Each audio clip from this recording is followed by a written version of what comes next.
colloquial terms, is to help to standardize data. So it targets the presenting complaint as against a diagnosis, because the diagnosis standard won't change. Correct. But it's not only presenting complaints, it's, I don't want to say everything, but it's pharmaceuticals, it's procedures, it's presenting complaints, it's examination. Yeah? It's almost everything. There is diets in SNOMED CT. Like I was saying yesterday that I'm sure if you type apple pie in the SNOMED CT browser, it's there. Thank you. I'm. Yeah. So I don't know if there are any questions online, but there is? What happened? Sorry. And there is, I think, one. No, she was before. Can we do that one quickly, please? Good morning. There are quite a few, actually. So one person is asking if you can map to ICD-10 or 11 as well. There are several ICD-specific ontologies or data systems, and they wonder how it could be mapped to SNOMED. Okay, so there is actually multiple ICD maps. So they're there. So ICD-10, there's already a SNOMED CT to ICD-10 map. In terms of SNOMED CT, in terms of ICD-11, the WHO and SNOMED International are currently working. There is a collaborative effort right now, but we do not have a map for ICD-11 just yet.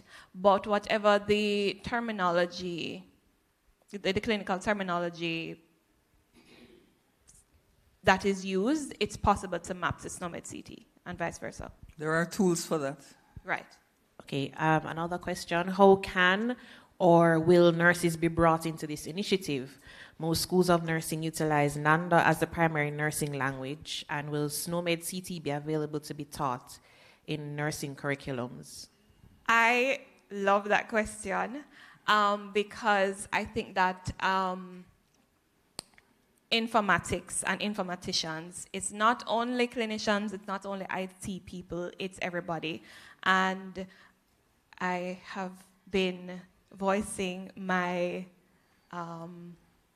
passion for getting nursing informatics into just SNOMED CT, pharmacy, lab techs, all of the, everybody, all of the healthcare providers need to be familiarized and sensitized to SNOMED CT. So that is a project that I'm very passionate about in terms of educating healthcare providers in general about SNOMED CT. What was the second question? In terms of med school, in terms of schooling, oh my gosh, that's another passion project in the future for me. I would love to incorporate SNOMED CT. I'm sorry. It's in the plan, the longer-term strategic plan to get it into all the healthcare training. So you had one more, please? I think we're out of time. Okay, so someone wants to know if there's a plan to add dialects from other nationalities that are here in Jamaica. Say, for example, Haitians, Indians, Chinese, etc. Not anywhere in the immediate future, I can tell you that, okay? We have enough work and too few people. Okay, and then now a question from Rachel. It wasn't necessary. Is it on? Yes, it was for clarity. There are medical practitioners who do type the symptoms as the Jamaican dialect. It's not always standardized after interpreting what the patient has said. It's seen a lot on the notifications as well. Yes, that's right. Okay, so I think there are no other questions. I think we're out of time, right? So I'll just say this whole SNOMED thing is one piece, but it's a big piece, and it's a global piece. We didn't make it up. It's a global thing. Belize has also joined SNOMED as a second Caribbean country. There's a whole lot of work to do. As I said, we have a strategic plan which we hope to finalize by the end of this fiscal year and have it funded and so on. I'll just say two quick things to wrap up. This is all about SNOMED part. It's all about, or mainly about, clinical documentation improvement, standardized, specific, and detailed, and universally translatable. Because remember, people move from Jamaica to Caribbean to Spanish-speaking country, etc. SNOMED is also translated to I don't know how many languages, Spanish, French, Portuguese, everything. So your data can be, in English with SNOMED concept ID 1, 2, 3, 4, 5, whatever it is. It's translatable into Spanish or whatever it is for wherever you go. Clinician engagement is a big part of it. That's what she was also saying. And people will be involved. We're not going to do this behind their back at any time. There was one last thing, but I think the age has caught up with me, so I'd better call it quits. So thank you very much for presenting so well, Rachel and Talia. Thank you for being so engaged in our discussion. And both of you, both online and in the room, and do have a very good rest of the conference today. Thank you.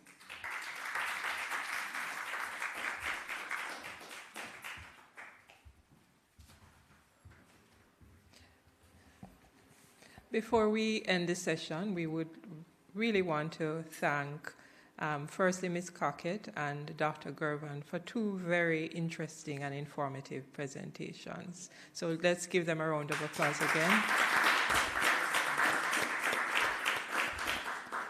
And so we want to just express our appreciation with some tokens. So at this time, we'll do so, beginning with Ms. Cockett.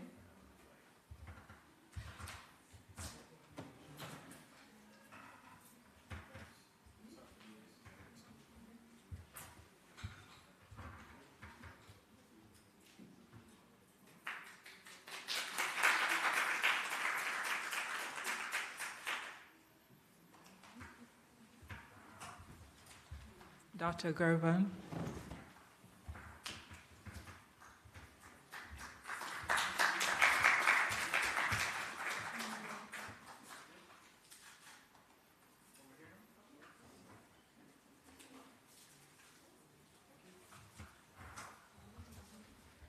And we also want to wish our appreciation, express it to Dr. Roof. And I must say that Dr. Roof has been an ardent supporter of this conference from day one. She's always here, and we do appreciate it. And so we want to thank her once again for her support.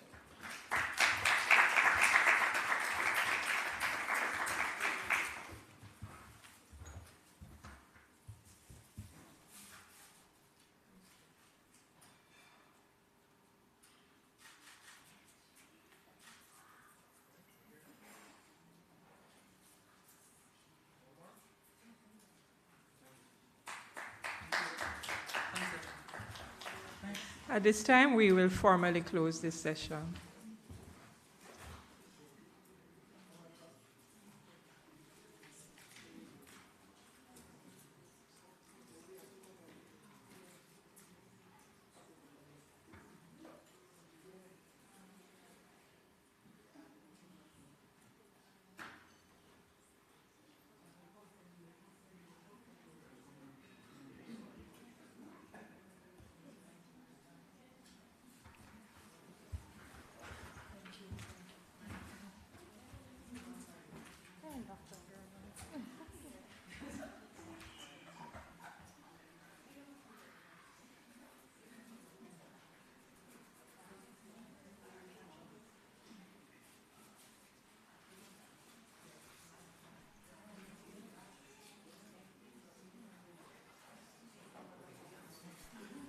Nobody stress you out.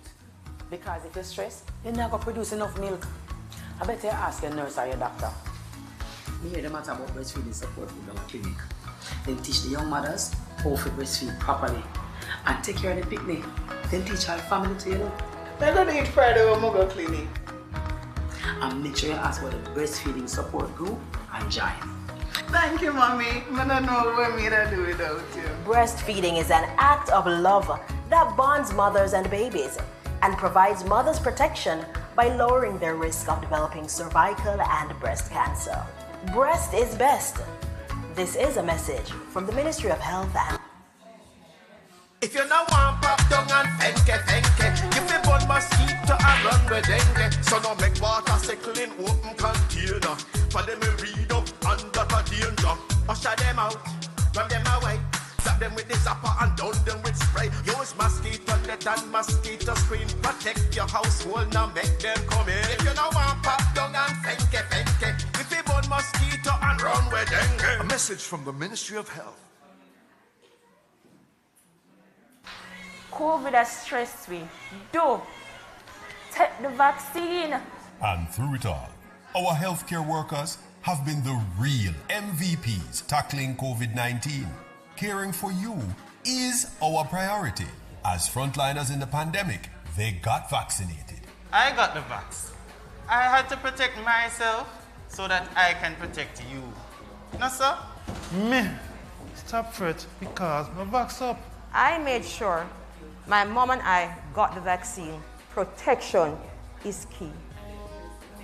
Me, vax up, me stop for it. Fam, help us protect you, your family and friends. So should you. Enough now. Take the vaccine. Get vaccinated. Get back. Zoom in on the nutrition facts. It there in the table on the side of the back. If you check out the servings, just do the maths. Not taking too much, finger below the facts. Zoom in on the nutrition facts. It there in the table on the side of the back. Take note of the sodium, the sugars and the fats. 5% or less in the on the right track. You for zoom in on the nutrition facts. It there in the table on the side of the back. Vitamins, minerals and vitamin 2, 20% and more that good for you. You for zoom in. Check the nutrition facts. You for zoom in. Check the nutrition facts. You for zoom in. Check the nutrition facts. Less sugar, less salt intake and less fat. You for zoom in. A message from the Ministry of Health and Wellness, Jamaica Moves, the Heart Foundation of Jamaica. Zoom in on the nutrition facts. It there in the table on the side of the back. If you check out the servings, just do the maths. Not taking too much, finger below the facts. Zoom in on the nutrition facts. It there in the table on the side of the back. Take note of the sodium, the sugars and the fats. 5% or less in the on the right track. You for zoom in on the nutrition facts. It there in the table on the side of the back. Vitamins, minerals and vitamin 2, 20% and more that good for you. You for zoom in. Check the nutrition facts. You for zoom in. Check the nutrition facts. You for zoom in. Check the nutrition facts. Less sugar, less salt intake and less fat. You for zoom in. A message from the Ministry of Health and Wellness, Jamaica Moves, the Heart Foundation of Jamaica. What you got? I feel stressed out. 2 months from my baby and a peer problem with breastfeeding. The baby not get enough milk like when I'm there at the hospital. So why you never tell me? I didn't even know. I not rest. A peer problem with breastfeeding. People keep on telling me something to give the baby bush tea and say it good for him. Then my friend them tell me say if I breastfeed, my breast are gonna drop. No, go so. A 5 hour me breastfeed. I don't know my breast them. No make nobody stress you out. Because if you stress, you're not gonna produce enough milk. I better ask your nurse or your doctor. Me hear the matter about breastfeeding support with the clinic. Then teach the young mothers how to breastfeed properly. And take care of the picnic. Then teach our family to you know. I don't need Friday when I go clinic. And make sure you ask for the breastfeeding support group and join. Thank you, Mommy. I don't know what me to do without you. Breastfeeding is an act of love that bonds mothers and babies and provides mothers protection by lowering their risk of developing cervical and breast cancer. Breast is best. This is a message from the Ministry of Health and If you don't want pop down and fenke, you feel burn mosquito and run with dengue. So now make water Sickle in open container. For them to read up under the danger. Usher them out, run them away. Zap them with the zapper and down them with spray. Use mosquito net and mosquito screen. Protect your household, now make them come in. If you don't want pop down and fenke, if you burn mosquito and run with dengue. A message from the Ministry of Health. COVID has stressed me. Do take the vaccine. And through it all, our healthcare workers have been the real MVPs tackling COVID-19. Caring for you is our priority. As frontliners in the pandemic, they got vaccinated. I got the vax. I had to protect myself so that I can protect you. No, sir? Me, stop for it because my vax up. I made sure my mom and I got the vaccine. Protection is key. Me, vox up, me stop fret. Fam, help us protect you, your family and friends. So should you. Enough now. Take the vaccine. Get vaccinated. Get back. Zoom in on the nutrition facts. If they in at the table by the side or the back, you fi check out the servings. Just do the maths, not taking too much. Finger below the facts. Zoom in on the nutrition facts. If they in at the table by the side or the back, take note of the sodium, the sugars and the fats by percentile. Let's end up on the right track. You fi zoom in on the nutrition facts. If they in at the table by the side or the back, vitamins, minerals and vitamin 2, 20% and more that good for you. You fi zoom in. Check the nutrition facts. You fi zoom in. Check the nutrition facts. You fi zoom in. Check the nutrition facts. Less sugar, less salt intake and less fat. You fi zoom in. A message from the Ministry of Health and Wellness, Jamaica Moves, the Heart Foundation of Jamaica. Zoom in on the nutrition facts. If they in at the table by the side or the back, you fi check out the servings. Just do the maths, not taking too much. Finger below the facts. Zoom in on the nutrition facts. If they in at the table by the side or the back, take note of the sodium, the sugars and the fats by percentile. Let's end up on the right track. You fi zoom in on the nutrition facts. If they in at the table by the side or the back, vitamins, minerals and vitamin 2, 20% and more that good for you. You fi zoom in. Check the nutrition facts. You fi zoom in. Check the nutrition facts. You fi zoom in. Check the nutrition facts. Less sugar, less salt intake and less fat. You fi zoom in. A message from the Ministry of Health and Wellness, Jamaica Moves, the Heart Foundation of Jamaica. What you got? I feel stressed out. 2 months from my baby and a peer problem with breastfeeding. The baby not get enough milk like when I'm in at the hospital. So why you never tell me? Me didn't even know. Me not rest. A peer problem with breastfeeding.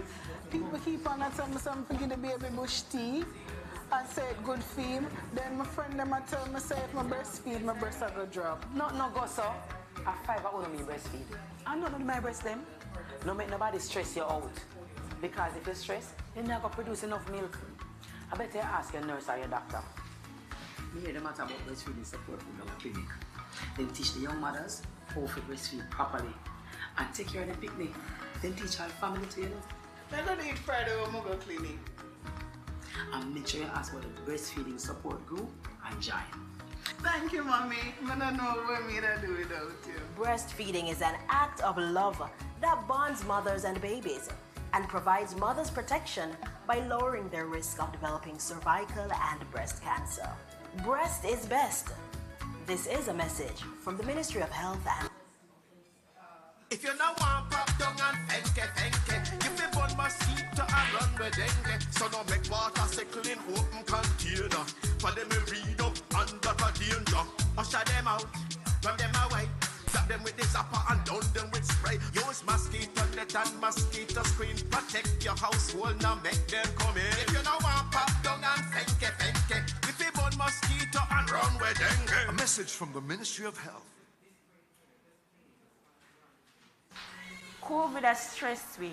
Do take the vaccine. And through it all, our healthcare workers have been the real MVPs tackling COVID-19. Caring for you is our priority. As frontliners in the pandemic, they got vaccinated. I got the vax. I had to protect myself so that I can protect you. No, sir?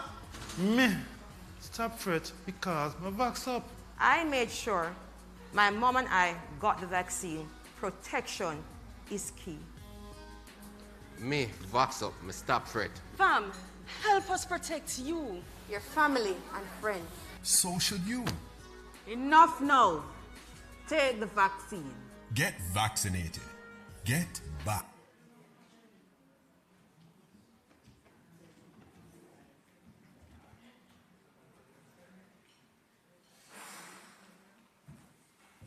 So people remember to pay attention to the timekeeper. She'll be signaling to you. Yeah?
Good morning, colleagues, to the fourth session of the National Health Research Conference for 2024.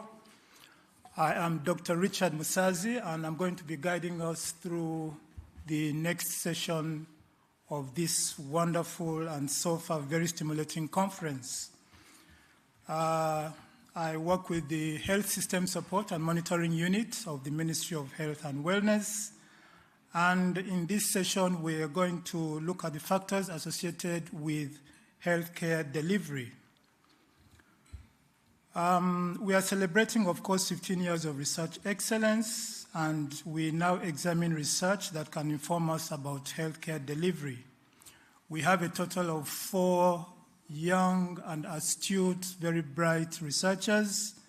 As per protocol, we have 2 presentations. Then we will take questions, and then we will have the other 2 presenters, followed by a question and answer session.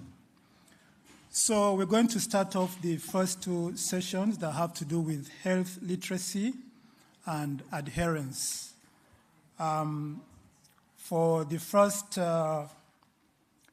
session, Dr. Jazera Gomez is going to take us through that session.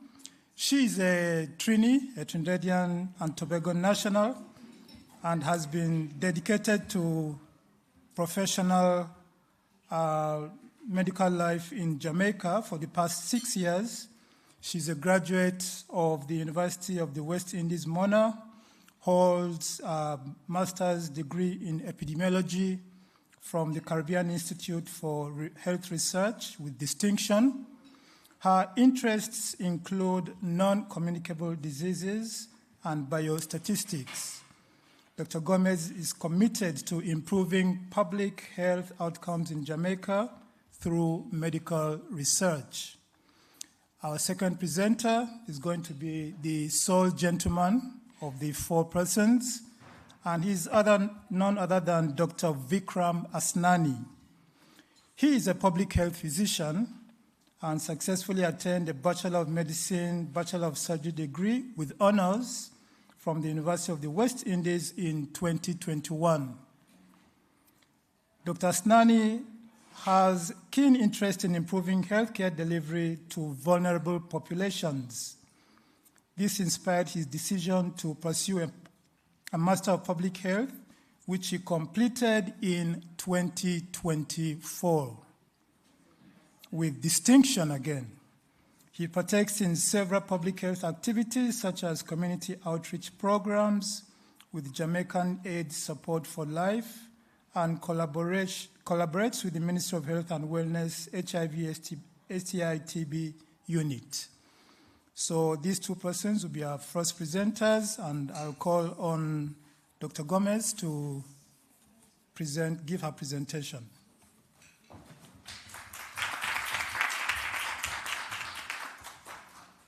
Good morning. Thank you very much for that introduction. First, I would like to thank the conference organizers for giving me the opportunity this morning to give this presentation titled Health Literacy and Blood Pressure Control in Jamaica, a cross-sectional analysis using the Jamaica Health and Lifestyle Survey 3. The healthcare system, as we know, is becoming increasingly complex, and in many communities, individuals are struggling to understand even the basics of their health information, their medications, and even the health advice that is being given to them at a simple doctor's visit.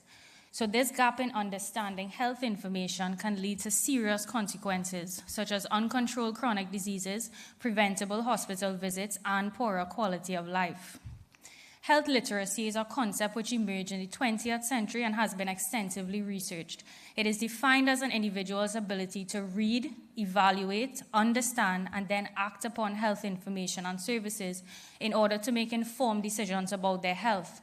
And among patients with hypertension, studies have shown that there is a link between health literacy and blood pressure control, in that these patients who lack health literacy skills have know significantly less about their disease, and they have an increased likelihood of having higher systolic blood pressure values. The prevalence of hypertension globally is increasing, and similarly in Jamaica, we have noted that there has been an increase in the prevalence of hypertension by as much as 11%, according to a series of nationally representative surveys, the Jamaica Health and Lifestyle Survey. This disease has a large global burden of cardiovascular disease and premature death, and according to the World Health Organization, this disease is responsible for 7.5 million deaths and 57 million disability-adjusted life years. There's a dearth of research investigating the relationship between blood pressure control and health literacy in the Caribbean, and to date, no local data exist. So the aim of this study was to determine whether blood pressure control differs among Jamaicans with hypertension based on their health literacy status, and then to evaluate the influence of socio-demographic and health-related factors on this relationship. The study design consisted of a secondary analysis of cross-sectional data from Jamaican residents aged 15 years and older who were diagnosed with hypertension, and we utilized the JHLS3 data set. We used an interviewer-administered survey, which included a brief assessment of health literacy, a validated tool known as the Brief Health Literacy Screening Tool. In this 3-item questionnaire, we asked, how often do you have someone help you read medical information? How confident are you in filling out forms, medical forms?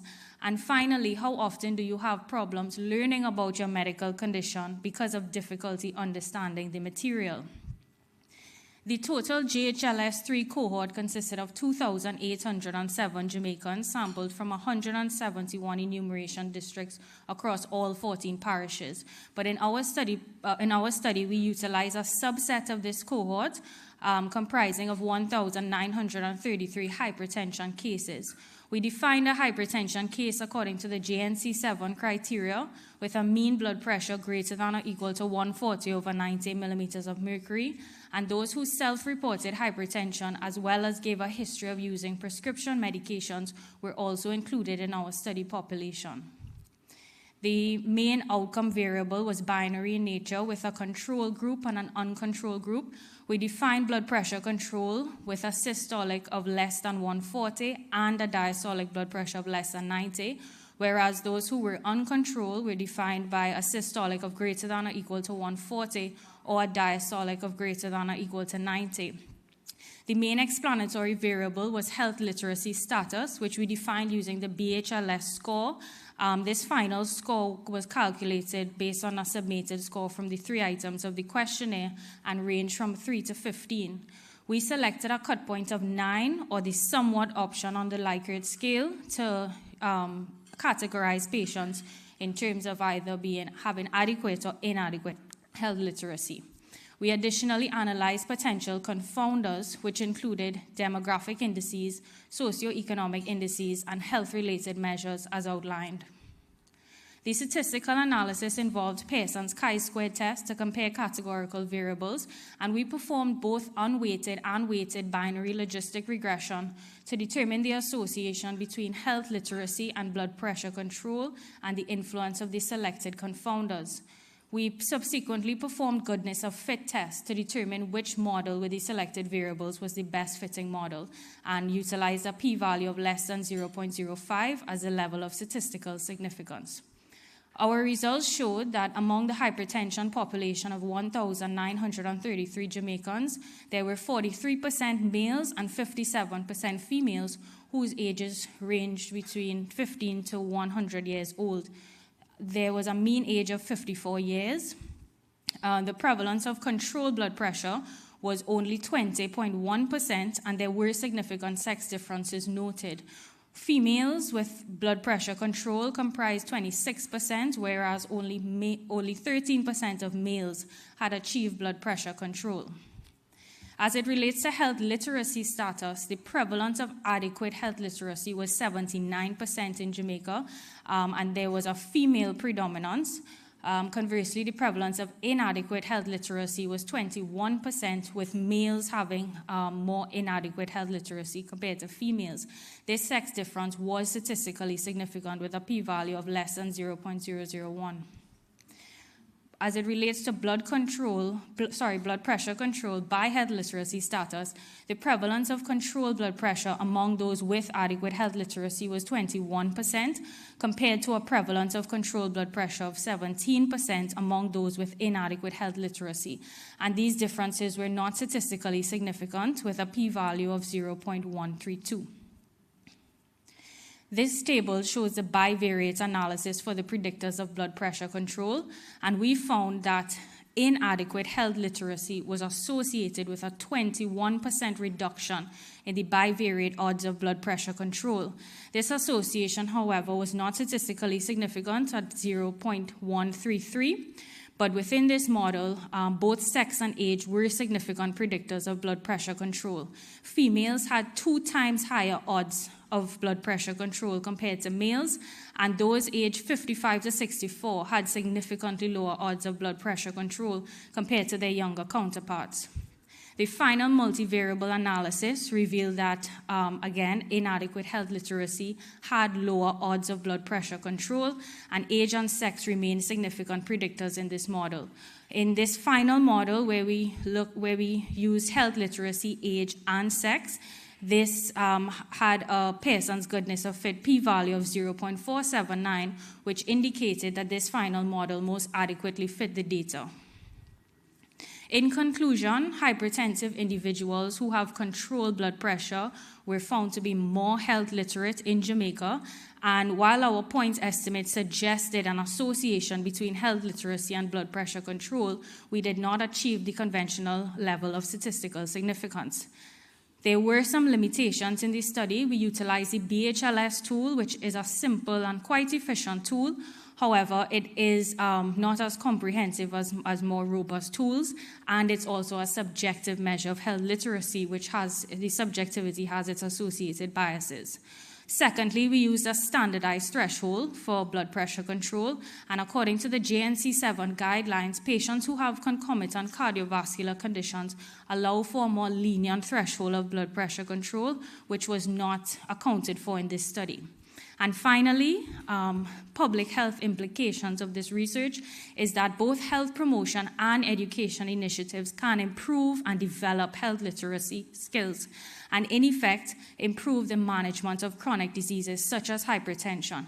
And we hope that this research can promote a health literacy research agenda for the development and implementation of health literacy policy, and this will be in keeping with the 2030 Sustainable Development Goals and the Global Agenda on Health Promotion. These are my references. I would like to acknowledge my supervisors, Dr. Nadia Bennett and Dr. Novi Younger Coleman, as well as co-authors and affiliated institutions. Thank you.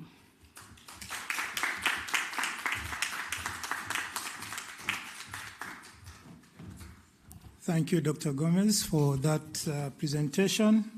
So we'll go straight to Dr. Vikram Asnani, who is going to discuss factors associated with adherence in ART therapy. Dr. Asnani? Okay, good morning, everyone. My name is Dr. Vikram Asnani. I'm very excited to be here today to present the findings of my study entitled Factors Associated with Adherence to Antiretroviral Therapy in Adults Living with the Human Immunodeficiency Virus, or HIV, in Kingston and St. Andrew, a mixed methods approach. So HIV was discovered around 4 decades ago. And since then, there have been several advancements in our knowledge of how to manage the virus. Indeed, HIV is no longer seen as a fatal virus. Instead, it is now a chronic illness that can be managed successfully. And this is primarily due to the introduction of antiretroviral therapy, the goal of which is to attain sustained viral suppression, to maintain a person's immunological function, and to improve their overall quality of life. Now, Jamaica's progress in ending the HIV/AIDS epidemic, it lags behind global and regional progress. As at March 2023, of the estimated 30,000 persons living with HIV in Jamaica, 91% have been diagnosed, but only 54% of those diagnosed are retained on ART, and 78% of those on ART are virally suppressed. So we note that adherence to ART remains a challenge in attaining the 95-95-95 targets. So we know that persons with good ART adherence, they engage in more comprehensive health care, they have improved health outcomes as they maintain their viral suppression, thereby avoiding any AIDS-related opportunistic infections and death. Additionally, adherence is critical to prevent emergence of viral resistance to ART. The last ART adherence study in Jamaica was all the way back in 2008, and adherence at that time was between 55 and 59%, noting lower adherence in rural dwellers, persons feeling depressed, expressing food insecurity, stigma, or poor social support. Now, 15 years later, after much improvement in our HIV program in Jamaica, we found it necessary to investigate if there were any changes in adherence. As such, our study aimed to identify factors associated with adherence to ART in adults with HIV using both qualitative and quantitative approaches. The objective for the quantitative component was to determine ART adherence levels and associated factors using the adherence to refills and medication scale, or ARMS. And the qualitative component sought to gain deeper insights into these factors using in-depth interviews. A cross-sectional survey was conducted amongst 358 adults attending the 3 largest HIV treatment sites in Kingston, namely the Comprehensive Health Center, Windward Road Health Center, and the Center for HIV/AIDS Research and Education Services, or CHAIRS. We recruited adults with a HIV diagnosis of at least 3 months using a systematic random sampling technique.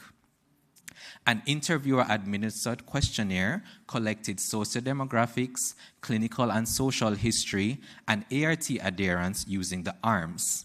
Good adherence was defined as a score of 13 and below on the scale that we used.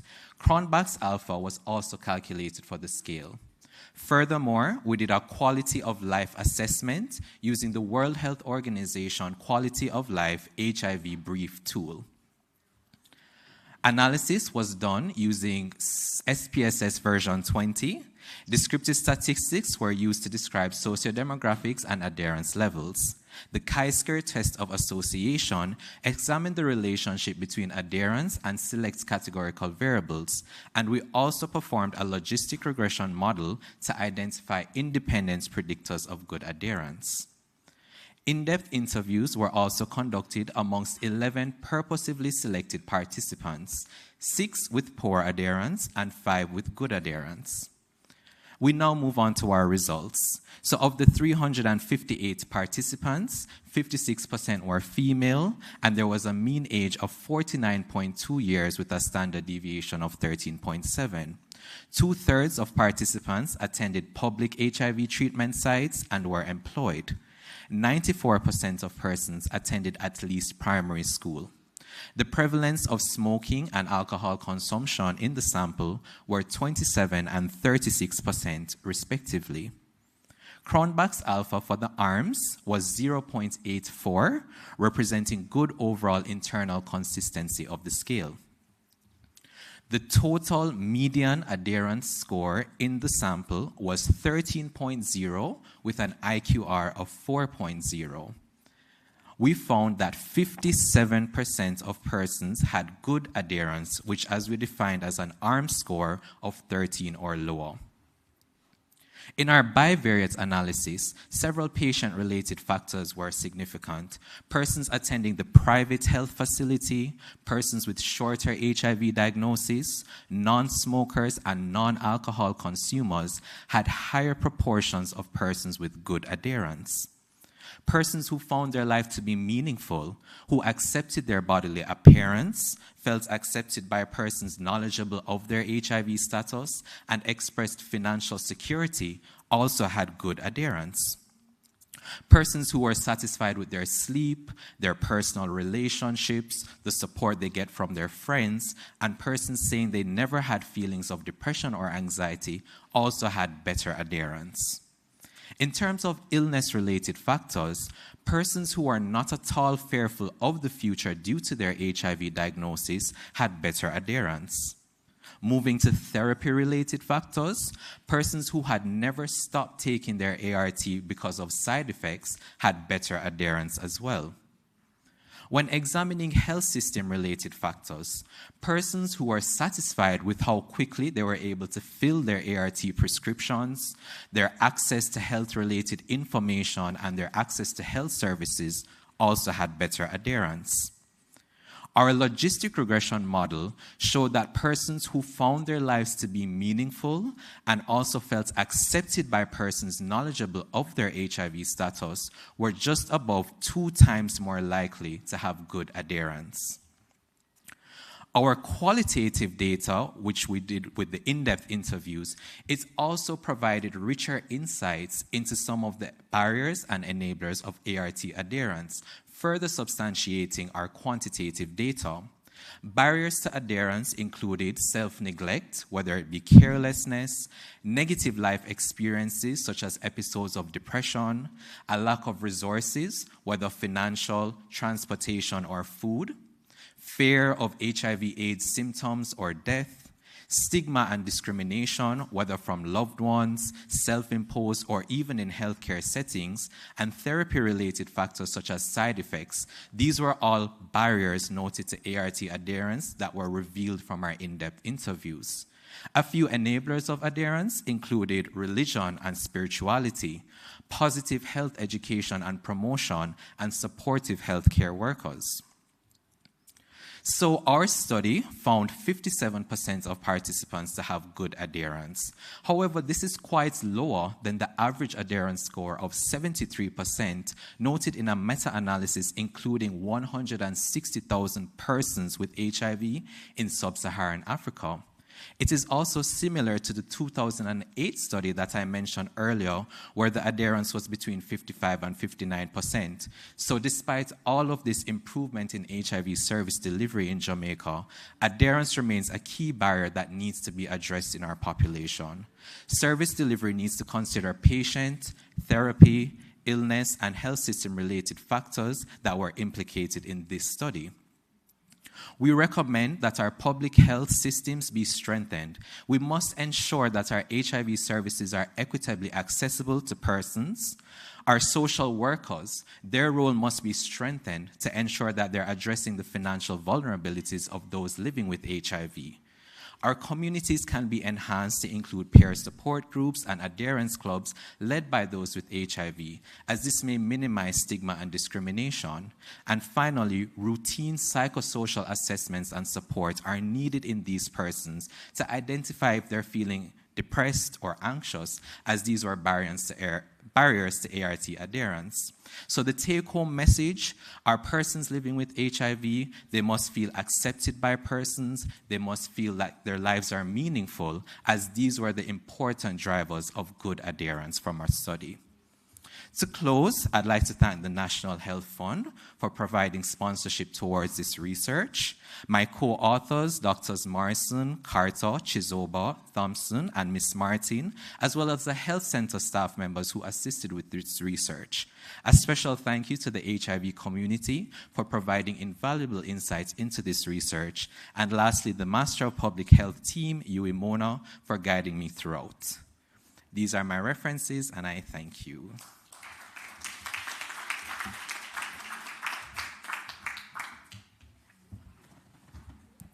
Okay, thank you very much, Dr. Asnani. Very insightful information. So, question and answer session.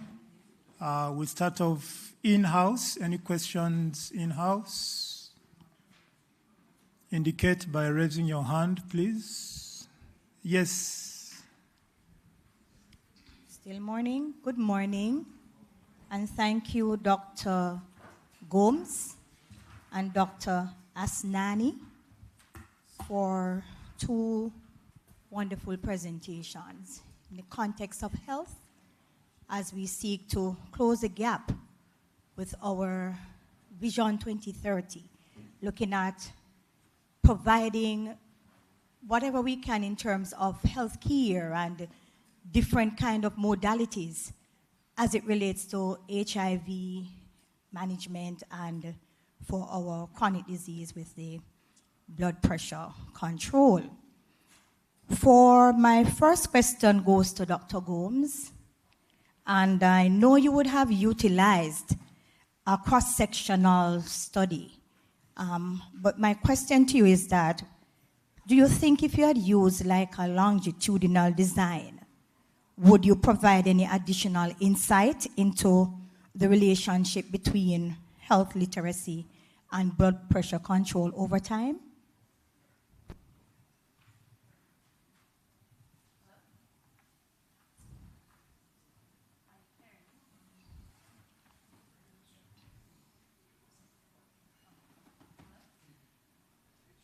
Are you hearing me? Yes. Okay, sorry about that. Thank you so much for that question. I agree. I think that if we had taken a longitudinal approach, it would have given us the opportunity to include many other risk factors as well that can be related to both health literacy and blood pressure control. And if we did take that approach, we may have also been able to use a much more comprehensive tool so that at the end of the study, we can determine which domains, there are many domains of health literacy, which one is actually being most problematic in our specific population. Thank you. And for Dr. Asnani, now, you did both qualitative and quantitative parts of your study. As it relates to your qualitative, you did in-depth interviews, right? I just wanted to know, how were your participants selected for the in-depth interviews? I'm not sure if I missed it, right? And what criteria did you use to ensure that the sample size actually reflected the diversity of the population living with the HIV within that population that you studied?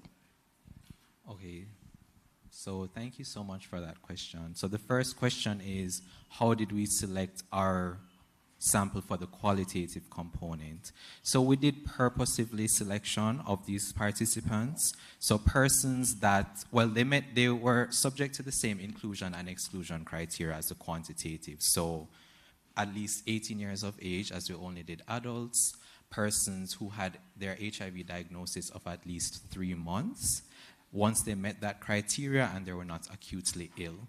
In terms of the in-depth interviews, honestly, persons that we found would have been more willing to engage in further conversations and who we believed had more insight that they were willing to share beyond just the questionnaire, because the in-depth interviews were done right after the questionnaire.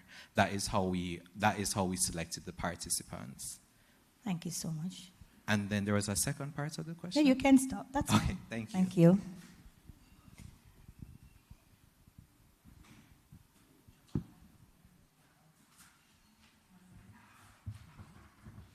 Okay, thank you. Those were the in-house questions. Dr. Longe, you had a question? I thought your hand was raised. No? Thank you for your excellent presentations. I was a little bit concerned when you started to present. I was thinking that the result will be very different after many years. Asani, yes, after many years of, so I was expecting that with the effort put in, I think the medication is free. Is the medication free? So I was expecting that it will give us a more robust, maybe 90%, but I was so disappointed. I know, so what can we do? What can we do? Yes. So, well, first I must say, the 2008 study that was done compared to mine, we measured adherence differently. So even though we compared the percentages, adherence was measured differently there. But I agree, we're still not where we want to be today, right? As you said, despite much improvement in our service delivery. So, as was highlighted in the study, we realized that there are so many psychosocial issues that are posing barriers to good adherence, which we need to address. So, as you say, the medications are free to the community now. So, for the most part, purchasing the medication should not be an issue.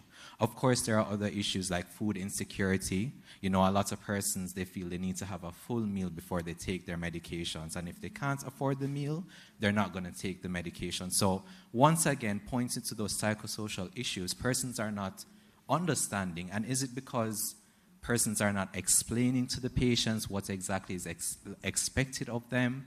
Is it that we need more HIV treatment sites around the island? I know that there has been a boost. We're doing assessments of many different health facilities to equip them with the facilities to manage HIV-positive patients, right? So just strengthening our public health systems to ensure the services are equitable, ensuring that psychological outcomes in these persons are optimized. I believe these are some of the things that could really help and boost our adherence, because ultimately, being more adherent will improve their quality of life. So it's a win-win situation for both sides. Okay, thank you. And I would also like to add generally, when persons start to feel a little better, they tend to put away the medication. So we still have to let them know that it's not the fact that you're getting a little better that you're off the hook. So we have to also present that at the point where you're presenting the medication, okay?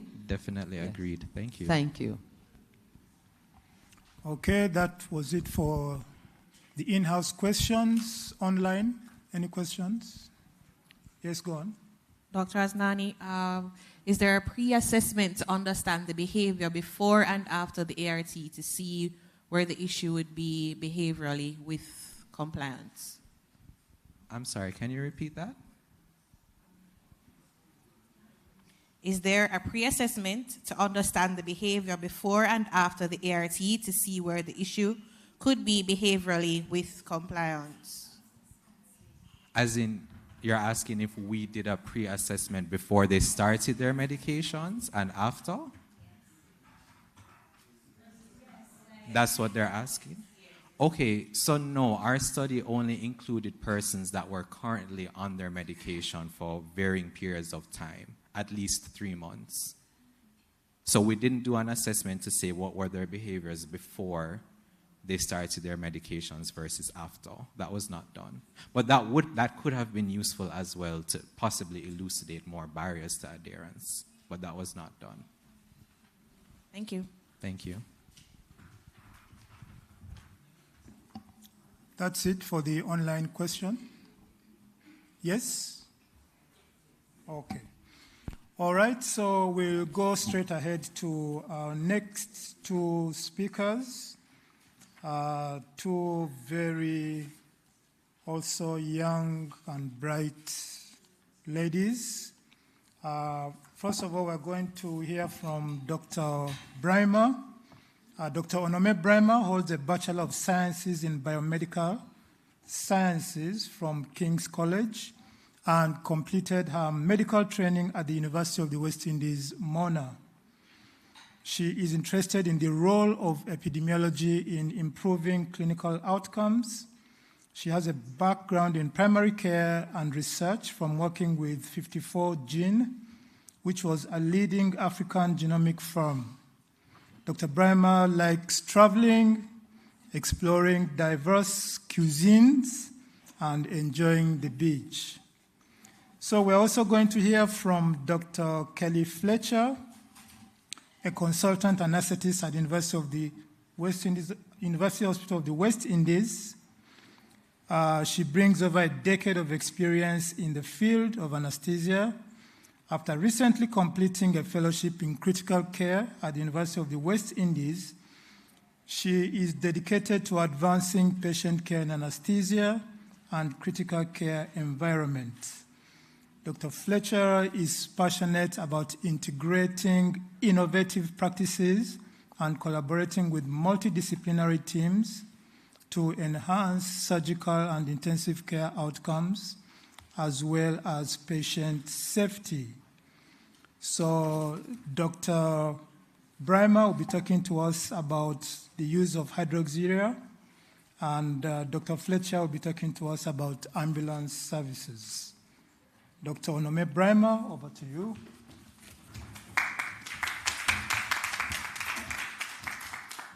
Thank you very much. And thank you to the conference organizers for this opportunity.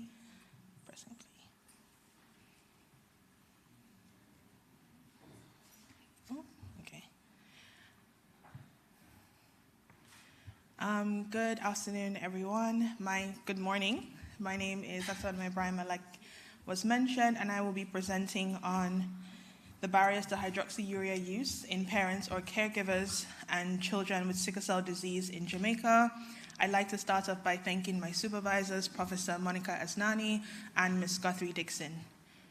So, sickle cell disease is a group of inherited blood disorders that is caused by a defect in the hemoglobin gene, which affects the shape of red blood cells.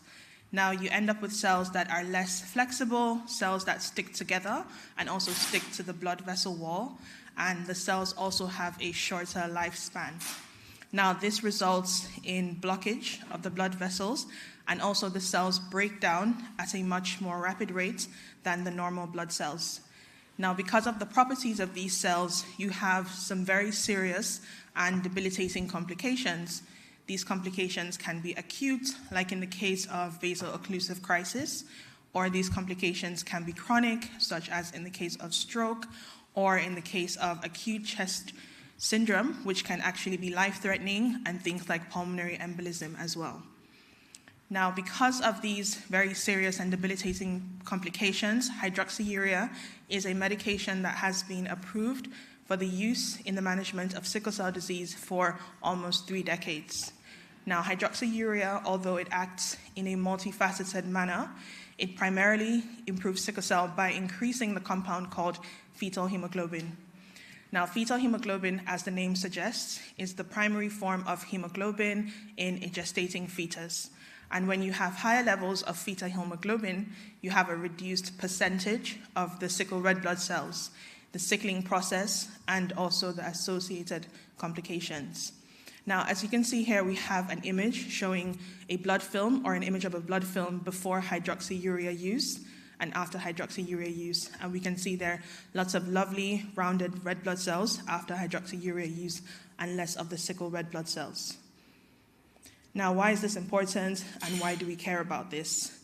Now, hydroxyurea has been shown to improve the quality of life of the patients worldwide, and it does so by improving things like recurrent severe acute painful events, acute chest syndrome. It causes a reduced need for hospitalization, and this dramatically improves the quality of life. This has been shown by cohort studies, this has been shown by cross-sectional studies and longitudinal studies for over the last 2 decades. And although hydroxyurea is an important drug in the management of sickle cell disease, data actually shows that it is underutilized in sickle cell disease management. Now, preliminary data from the sickle cell unit has shown that hydroxyurea is also suboptimally used in Jamaica as well. Now, why is this important, and what did we do about this? So we asked ourselves, what are the barriers to the use of hydroxyurea in parents and caregivers of children with sickle cell disease in Jamaica? Excuse me. Because it is necessary to identify these barriers to hydroxyurea uptake in the regional context in order to address them. So the aim of the study was to identify and better understand the factors that discourage and hinder the use of hydroxyurea in caregivers and parents of children with sickle cell disease in Jamaica. What were our objectives? So the first objective was to describe the prevalence and the patterns of hydroxyurea use among children and adolescents with sickle cell disease in Jamaica.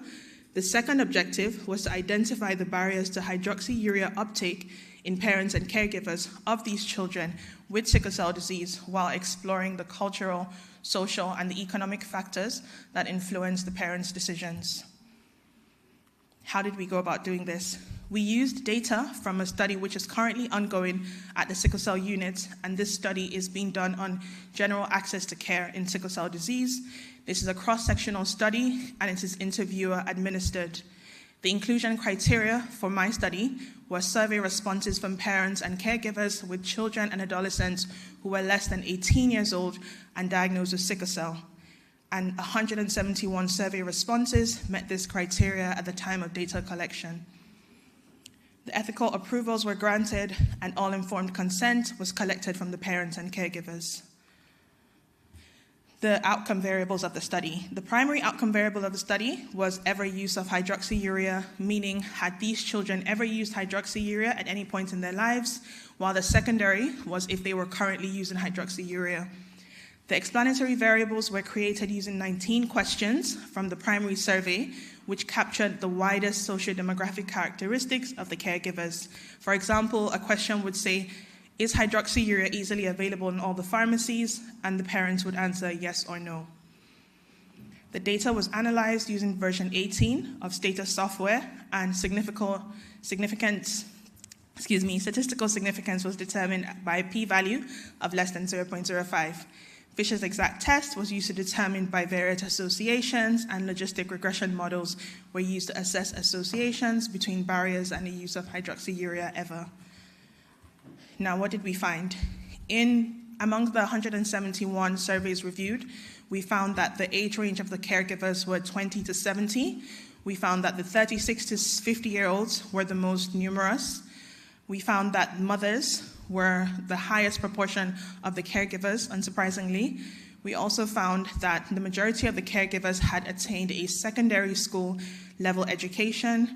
We found that 50% of the caregivers actually lived in an urban area, and we found that, So now looking at the distribution of the hydroxyurea use as reported by the participants, so we can see here that among the participants, 60% of them stated that their children had actually never used hydroxyurea, while 40% had used hydroxyurea. And among those who had used hydroxyurea, 96% of them were still using it. And it was important to note that 100% of them stated that it was effective for those who had actually started using hydroxyurea. Now, amongst those who had received education and counseling from hydroxyurea, this was 59% of the caregivers, and 36% had never actually received any education and counseling for hydroxyurea use. And among those who had actually been counseled and educated, and by that, it really just meant that a doctor or a nurse had spoken to them about the need for their child to actually commence hydroxyurea use, we saw that 69% of the population had actually initiated hydroxyurea use. Now, we had performed simple and multivariable regression models of the problems, and here we are presenting the adjusted odds ratio for the multivariable regression analysis. And here we can see that amongst those who felt knowledgeable about hydroxyurea, their children had a 5 times higher odds of using hydroxyurea. And amongst those who, interestingly enough, didn't find hydroxyurea to be available, they actually had a 96% times lower odds of using hydroxyurea. And then finally, amongst those who were not interested in taking another medication, we found that those who actually did not have a problem with taking medication had a 24 times higher odds of using hydroxyurea. So we found that the 2 barriers to hydroxyurea use were a perceived lack of knowledge about hydroxyurea and a reluctance for their child to take any additional medication to what they were currently taking. Now, why is this important? So among the parents who had been educated and counseled about their child taking hydroxyurea, 31% did not initiate use, and we find that this data is higher than data that comes from other parts of the world. And the caregivers as well, who perceived their knowledge of hydroxyurea to be more adequate, were more likely to have children who had ever used hydroxyurea. Now, those who were open to their children taking an additional medication were also more likely to have children who had ever used hydroxyurea. And then availability, although it was identified as a challenge by up to 32% of the participants, this actually did not show up to be a barrier in the study. And study participants who actually had been on hydroxyurea may have reported challenges with availability. However, it may not have been a barrier because we find that it's possible that those who have not used hydroxyurea may not actually know what the challenges are facing accessing hydroxyurea. So in conclusion, we found that caregivers who were better informed about hydroxyurea were more likely to have children who used hydroxyurea than those who were not. And of course, we know that medical professionals play an important role in the education of caregivers. So it's very important that we have standardized education and training of medical professionals, which is actually required for accurate information about hydroxyurea to be disseminated. And then finally, it's important to address any issues around availability, because we do have data that shows that the regular use of hydroxyurea is affected by availability issues in the pharmacies, and this is as a result of interruptions in the hydroxyurea supply chain. So it's important to address where it's coming from, how it's getting to the island, and where it's available. And of course, further research on hydroxyurea in the management of sickle cell disease in Jamaican population is required. Thank you for listening, and these are my references.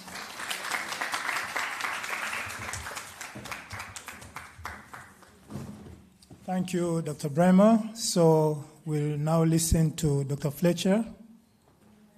Please welcome Dr. Fletcher. Good morning, and thanks to the organizers for allowing me to present today. So my study is entitled An Urgent Need for... Can we change the screen? I can't see my presentation.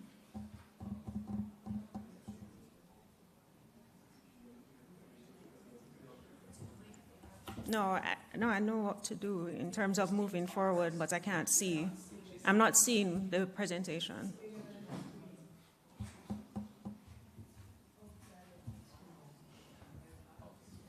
All right, thank you very much. So, an urgent need for regulation of ambulance services to improve transport of the critically ill in Jamaica. So just some background information.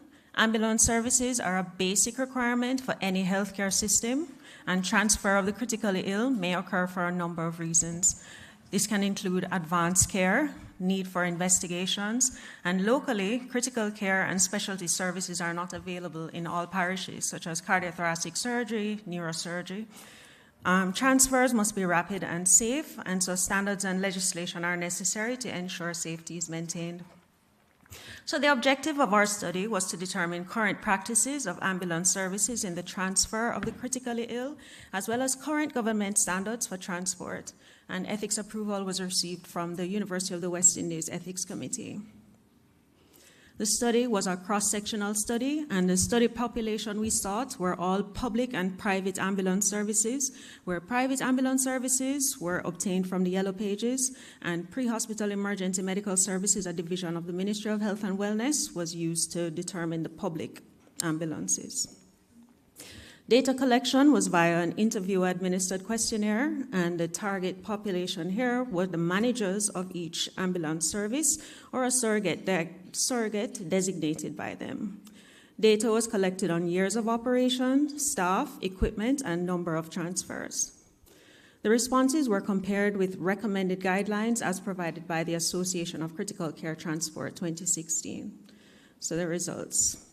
27 services were identified, 10 private and 17 public. 7 private participated in the study and 8 public, for a total of 15.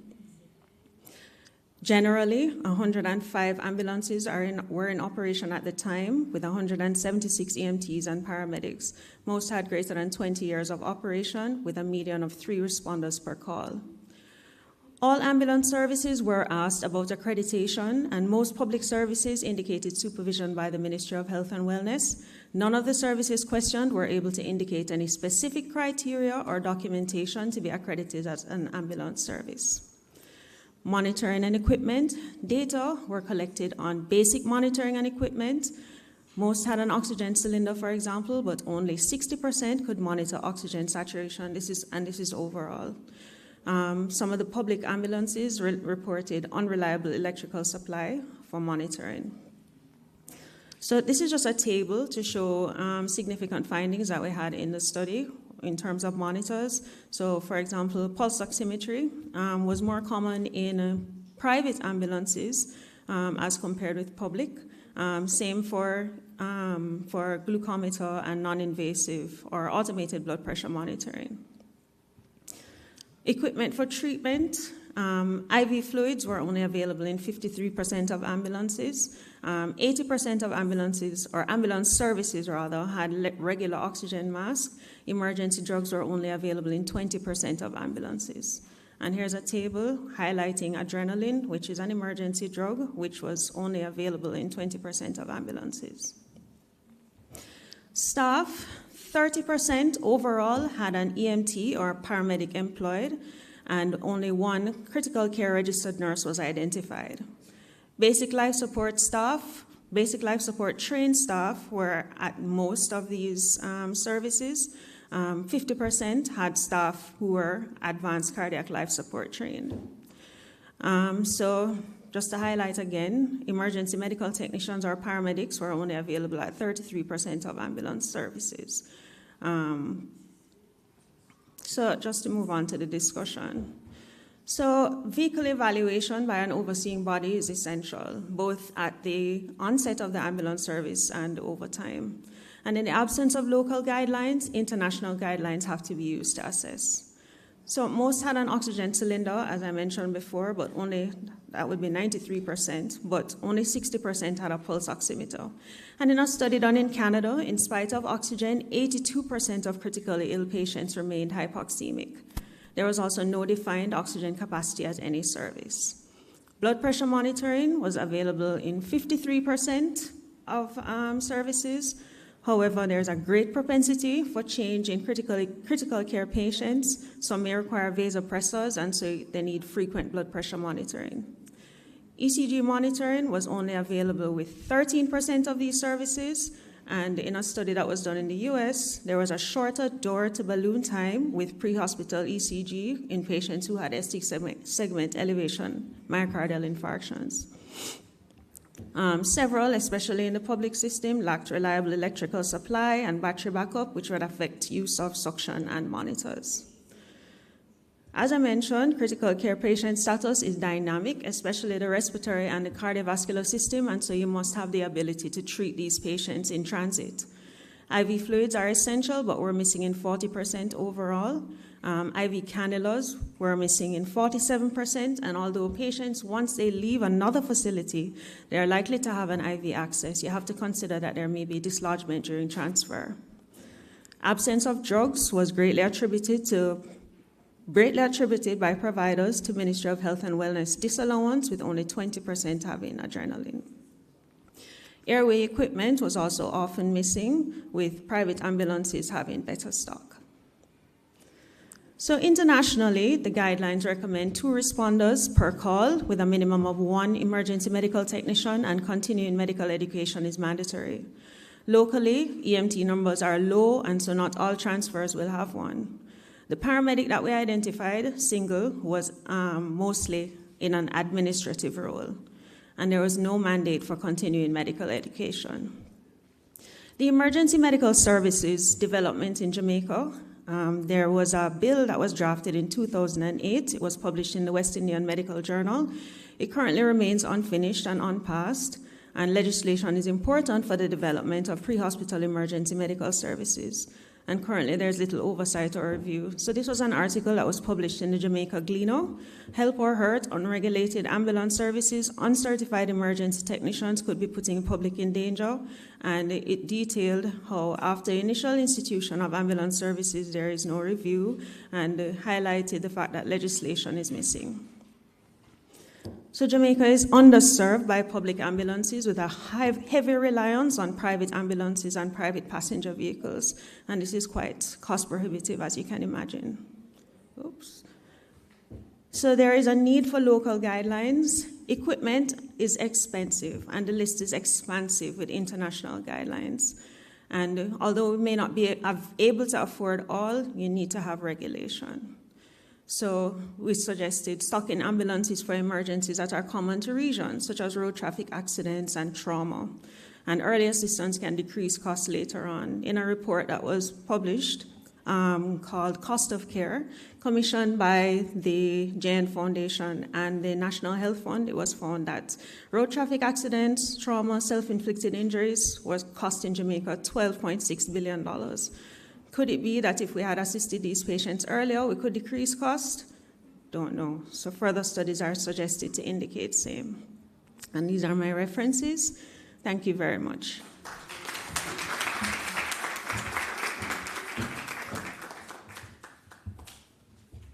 Okay, thank you, Dr. Fletcher, for another very informative presentation.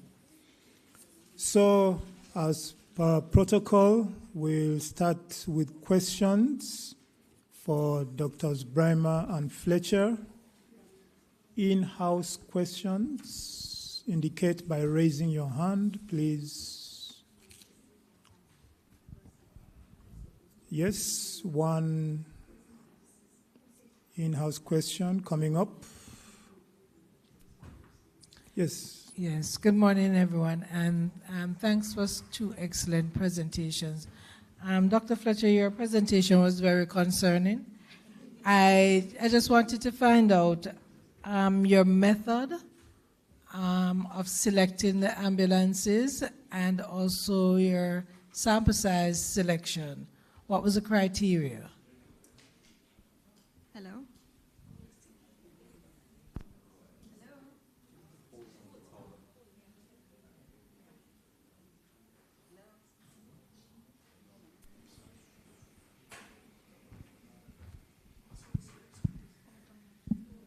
Hello?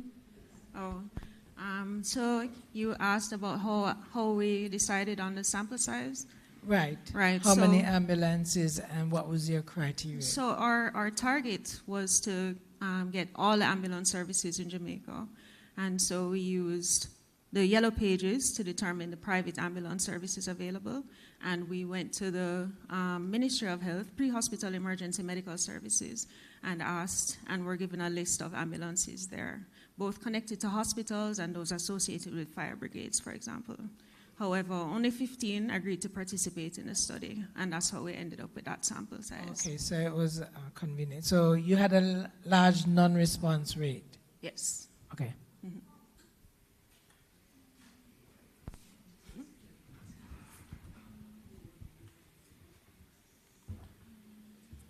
Another question? Thank you for your presentation. A quick question. Because there are no, is it possible to use private vehicles in an emergency case? For you to, yes. Private passenger vehicles? Yes. It is, but if you have a patient who is critically ill, they need to be managed by a competent person. Yes. And so putting them in a taxi or so, you won't be able to monitor them. You won't be able to treat them if they have any issues. And so it's really not ideal. And so we need to develop our public ambulance system. Okay, thank you. Were you aware of the case that happened at the airport? Yes, I did read What on do you that say case. about that?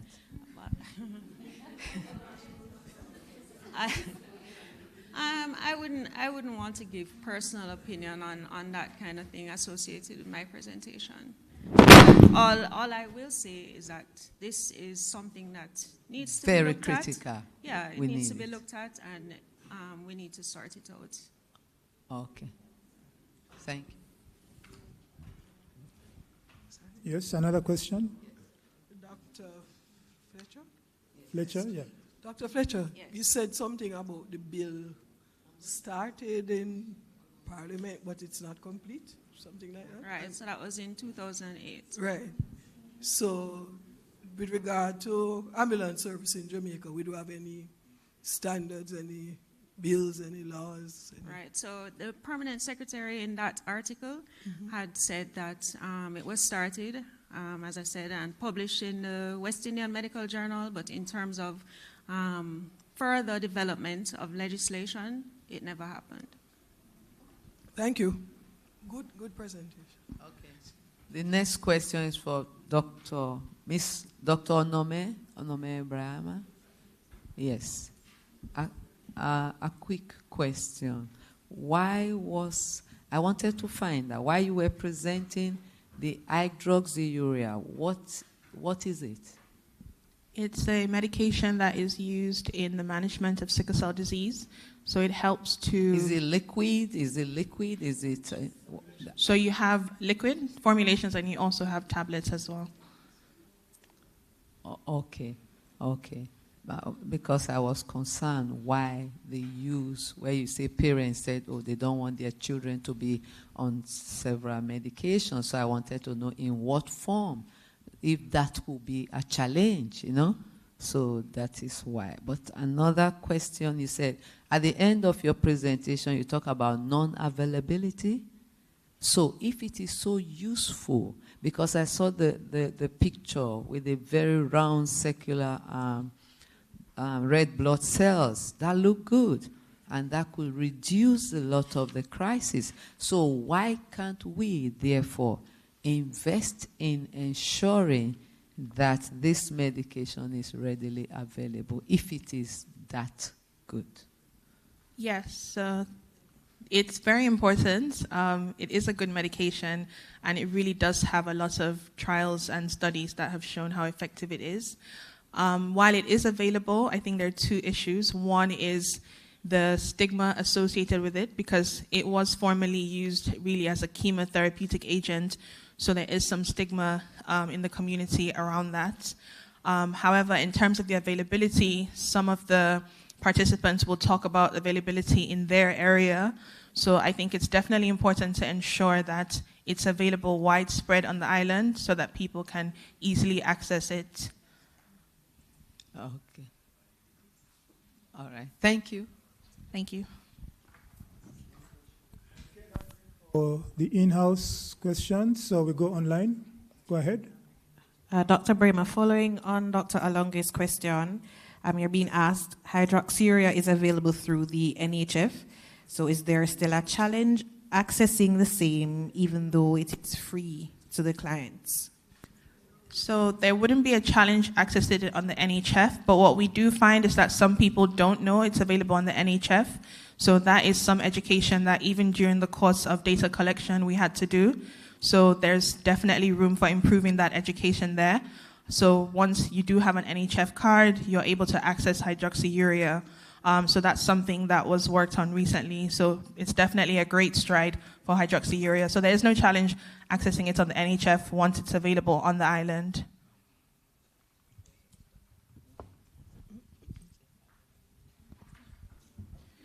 Okay, again, Dr. Bremer, you made a comparison of a 31% prevalence estimate from your study with a 22% estimate from the literature and declared the former to be higher. Were you able to assess the difference between these estimates using a confidence interval comparison or any formal statistical test?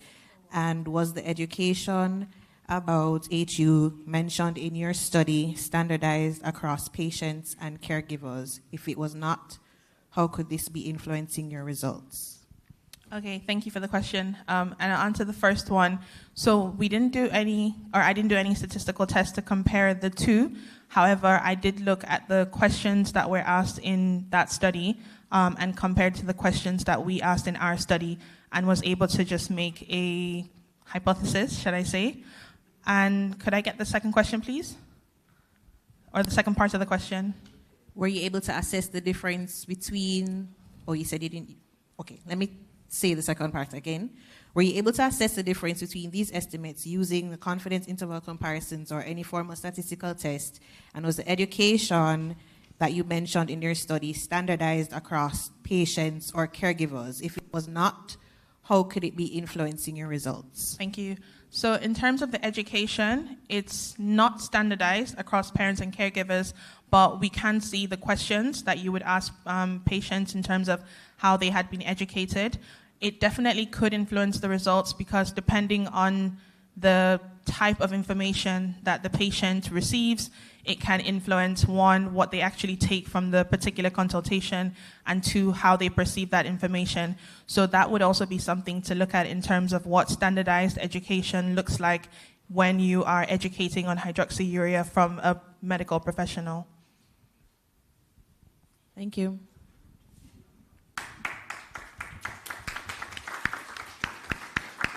Okay, so that rounds it up for the online questions and the fourth session for the presentation. Give another round of applause to our presenters.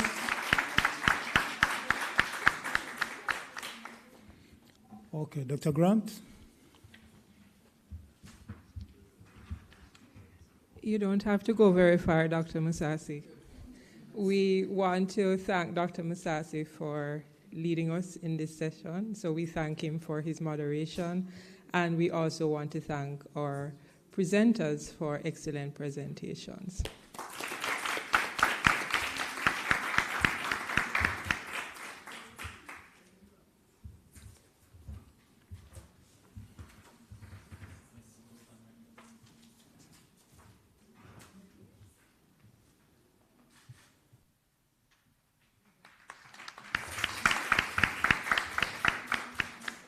And that brings this session to a close.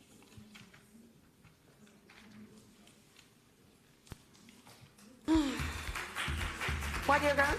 I feel stressed out. 2 months from my baby and I have a problem with breastfeeding. The baby not get enough milk like when I'm there at the hospital. So why you never tell me? I didn't even know. I not rest. A peer problem with breastfeeding. People keep on telling me something to give the baby bush tea and say it good for him. Then my friend them tell me say if I breastfeed, my breast are gonna drop. No go so. A 5 hour me breastfeed. And none of my breast them. No make nobody stress you out. Because if you're stressed, you're not going to produce enough milk. I better ask your nurse or your doctor. Me hear the matter about breastfeeding support with the clinic. Then teach the young mothers how to breastfeed properly. And take care of the picnic. Then teach our family to, you know. I'm going to eat Friday when I go clinic. And make sure you ask about the breastfeeding support group and join. Thank you, Mommy. I don't know what me to do without you. Breastfeeding is an act of love that bonds mothers and babies and provides mothers protection by lowering their risk of developing cervical and breast cancer. Breast is best. This is a message from the Ministry of Health and Welfare. If you no want pop down and fenke, you fi burn mosquito and run with dengue. So no make water Sickle in open container. For them we read up under the danger. Usher them out, run them away. Zap them with the zapper and down them with spray. Use mosquito net and mosquito screen. Protect your household, now make them come in. If you no want pop down and fenke, you fi burn mosquito and run with dengue. A message from the Ministry of Health. COVID has stressed me. Do take the vaccine. And through it all, our healthcare workers have been the real MVPs tackling COVID-19. Caring for you is our priority. As frontliners in the pandemic, they got vaccinated. I got the vax. I had to protect myself so that I can protect you. No, sir? Me, stop for it because my vax up. I made sure my mom and I got the vaccine. Protection is key. Me, vax up, me stop for it. Fam, help us protect you, your family and friends. So should you. Enough now. Take the vaccine. Get vaccinated. Get back.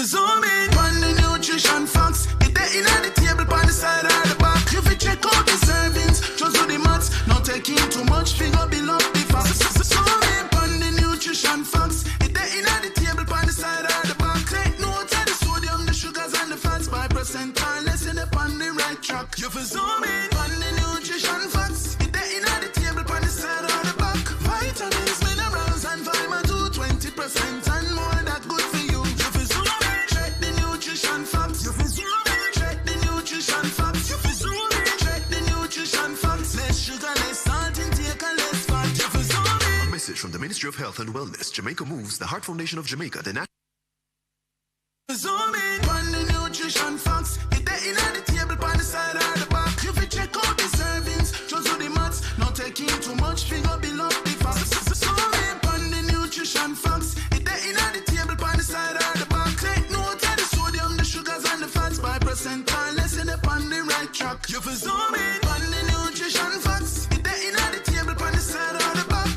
Vitamins, minerals and vitamin 2, 20% and more that good for you. You fi zoom in. Check the nutrition facts. You fi zoom in. Check the nutrition facts. You fi zoom in. Check the nutrition facts. Less sugar, less salt intake and less fat. You fi zoom in. A message from the Ministry of Health and Wellness, Jamaica Moves, the Heart Foundation of Jamaica, the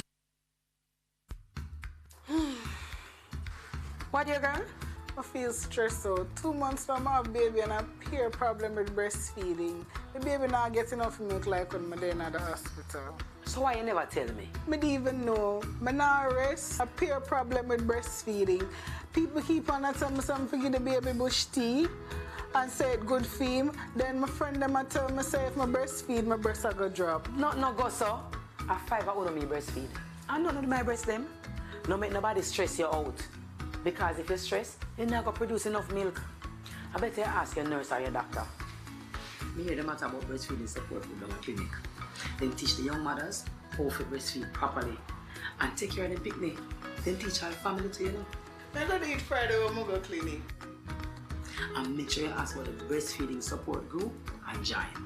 Thank you, Mommy. I don't know what me to do without you. Breastfeeding is an act of love that bonds mothers and babies and provides mothers protection by lowering their risk of developing cervical and breast cancer. Breast is best. This is a message from the Ministry of Health and Welfare. If you no want pop down and fenke, you fi burn mosquito and run with dengue. So no make water Sickle in open container. For them to read up under the danger. Usher them out, run them away. Zap them with the zapper and down them with spray. Use mosquito net and mosquito screen. Protect your household, now make them come in. If you no want pop down and fenke, you fi burn mosquito and run with dengue. A message from the Ministry of Health. COVID has stressed me. Do take the vaccine. And through it all, our healthcare workers have been the real MVPs tackling COVID-19. Caring for you is our priority. As frontliners in the pandemic, they got vaccinated. I got the vax.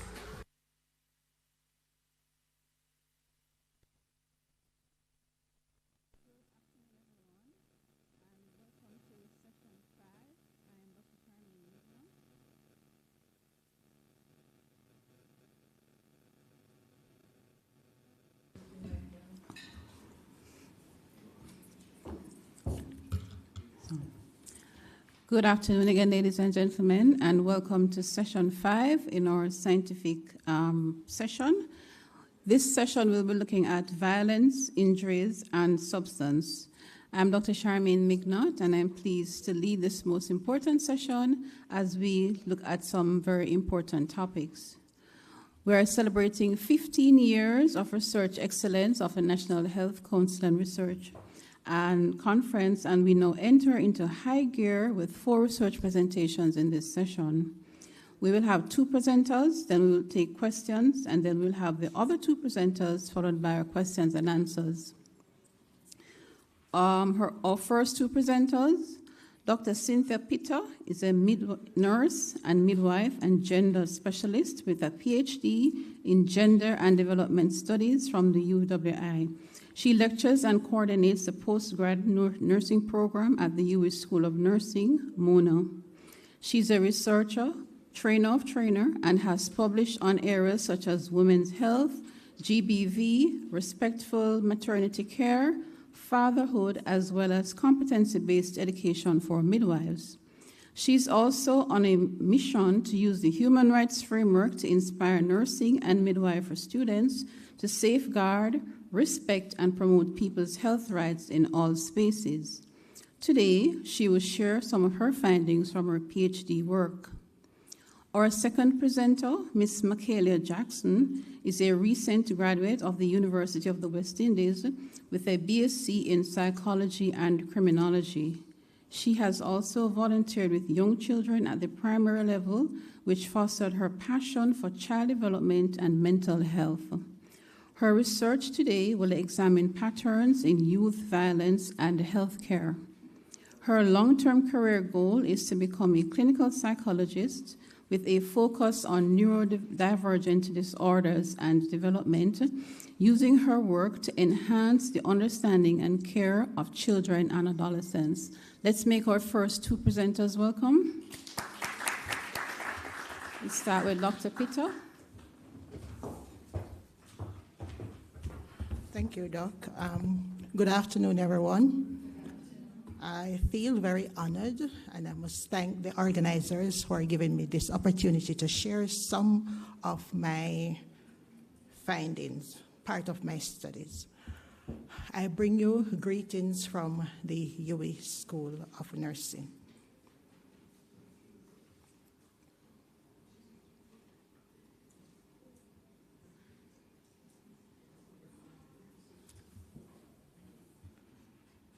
Thank you. Challenges and opportunities for midwives to reduce gender-based violence, experiences from 2 hospitals in the Kingston metropolitan area, Jamaica, gave me the opportunity to bring visibility to pregnant women who are experiencing gender-based violence and to the midwives, their caregiver, the opportunities that could be presented for them to intervene. So I'll be giving you some overview of my background, literature review, research methodology, my findings and discussion. Gender-based violence is a feminized pandemic that 1 in 3 women in partnered relationship will experience, oftentimes by someone that they are in love with or were in love with. It is rooted in gender inequalities, patriarchal ideologies, and institutional practices.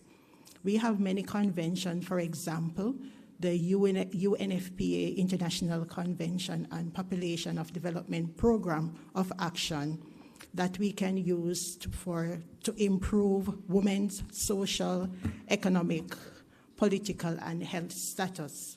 We also have the UN Sustainable Development Goals, especially number 1 that speaks to poverty reduction, number 2 that promotes maternal health, which includes sexual and reproductive health, SDG 5, gender inequality, and of course number 16 that speaks to accountable institution. Pregnancy can be a trigger, and it also can increase women being exposed. All types of GBV are likely to increase in severity during pregnancy. Young women find that young women are often exposed. Unintended pregnancy is an outcome of existing abusive relationship, and of poor outcomes are associated with domestic violence and family violence.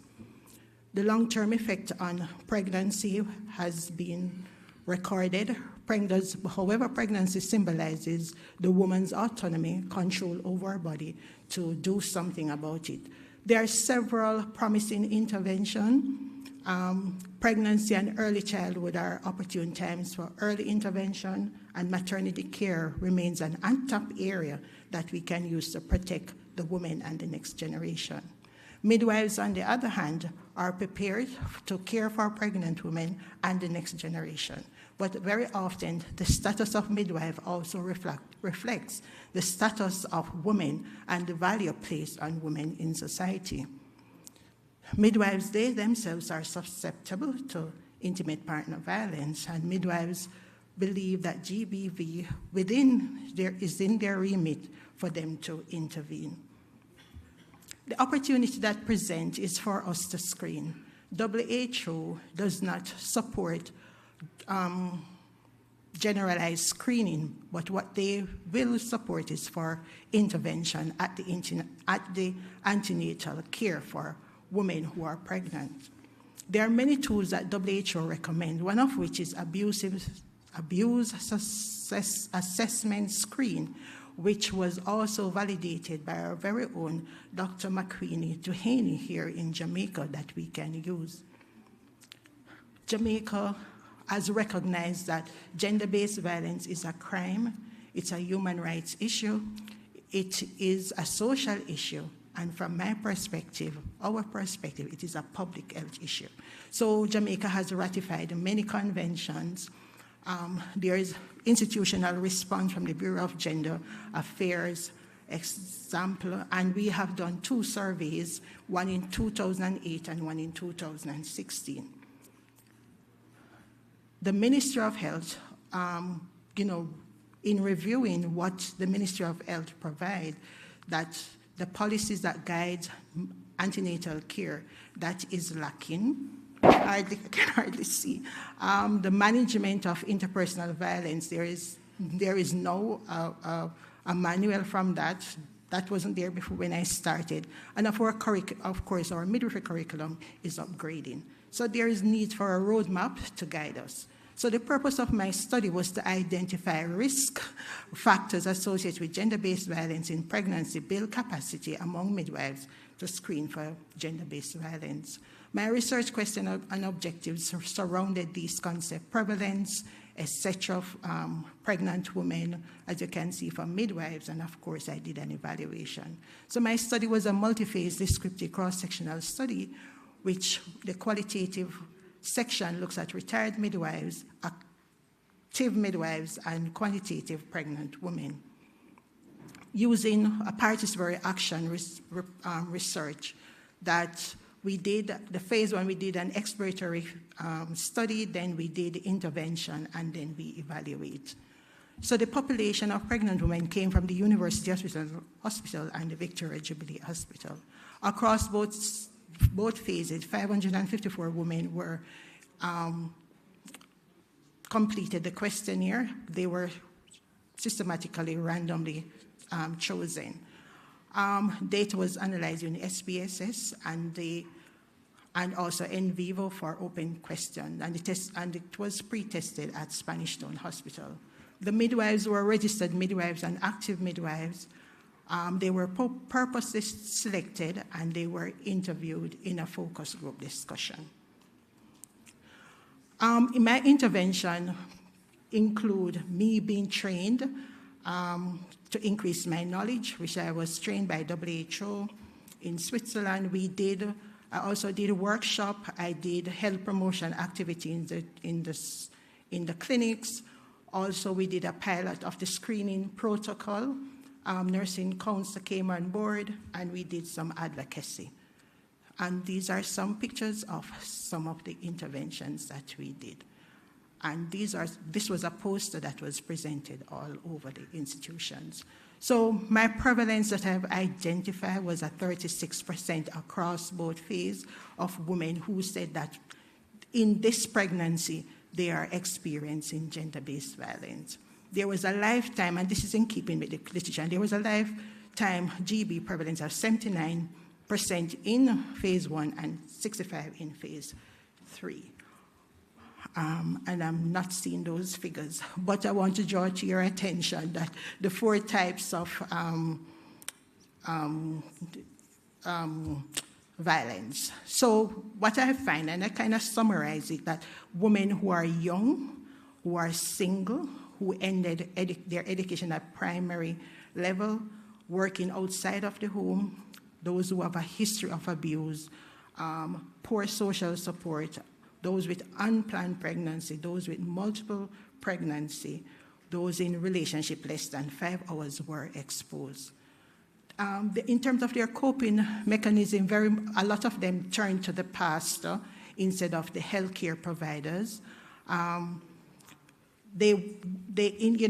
Across both phases came up. They want to maintain their relationship for their family. They don't want to walk away.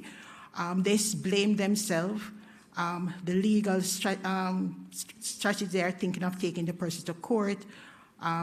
They're going to rely on their family. They want to go back to school. And of course, they believe in their faith. Some have a sense of helplessness. There was denial. Some accepted the abuse. Some wanted to be more self-reliant. And there was one particular woman who was concerned about the DNA.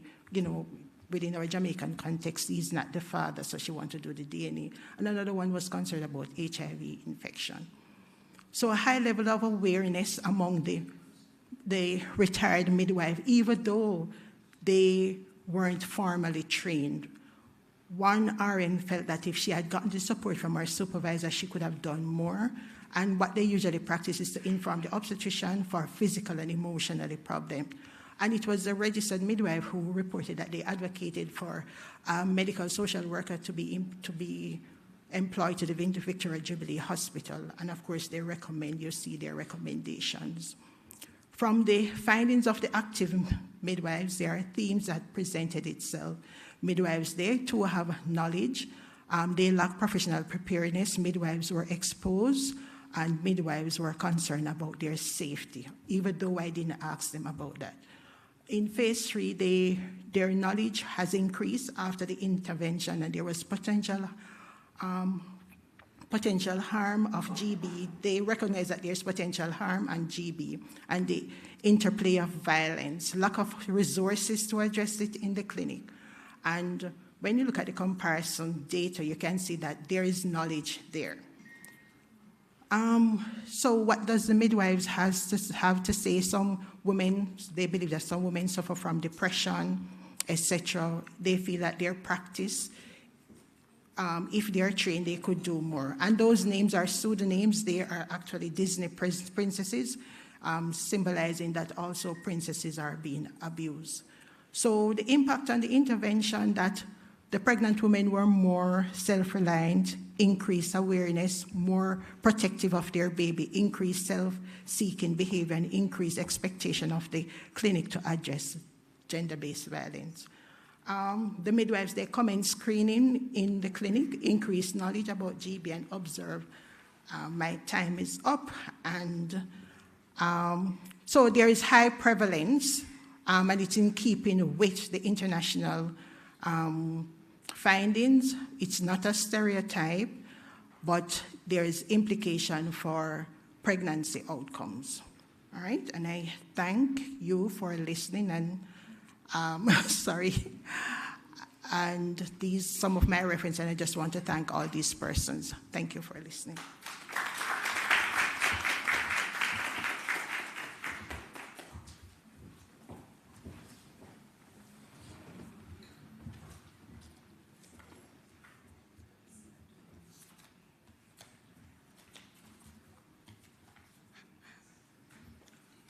Good afternoon, and thank you for having me.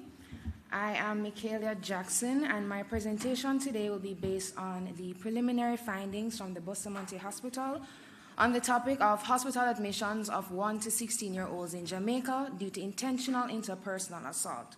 So this is a part of a larger ongoing study being conducted at the University Hospital of the West Indies, as well as the Bustamante Children's Hospital, led by clinical psychologist Dr. Audrey Pottinger, 2 associate psychologists, and some students in training. So we set out to look at violence against children and examine its physical, mental, and social impacts. Furthermore, UNICEF suggested that the COVID-19 pandemic seems to have increased the instances of violence against children due to its social and economic aftermath. Therefore, we are also examining the prevalence rate of hospitalizations pre- and post-COVID over the period of 2015 to 2024. So this study is of significance primarily because, 1, 3 out of every 4 children have experienced some form of violence in their lifetime, with sexual assault primarily between the ages of 10 to 17 years and physical assault, including fights, between 13 to 15 years. Secondly, previous studies primarily focus on community-based violence and not necessarily hospitalization rates, because of violence against children. And thirdly, few studies explore the experience from the viewpoint of hospital social workers who are key in thoroughly assessing the social and even mental impacts of violence against children. Bustamante is the leading pediatric hospital in the Anglophone Caribbean, seeing children up to age 12, whereas the university hospital sees children up to age 16. Based on hospital records for the study period, Bustamante has seen over 10,000 cases with 766 meeting study criteria, while the university hospital has seen over 3,000 with 69 meeting study criteria. Therefore, our total sample size for this study is 835. However, for this presentation, we are looking at 118 of those cases, 64 pre-COVID cases between 2015 to 2016, and 54 post-COVID cases between 2020 to 2021. So at both hospitals, we'll be collecting data retrospectively through hospital medical records and social work case notes. However, at the university hospital, we will also having a prospective component at 5 adolescents admitted between 2024 to 2025 to thoroughly assess the mental health impacts as well as these children's perception of trauma-informed care while they are in hospital.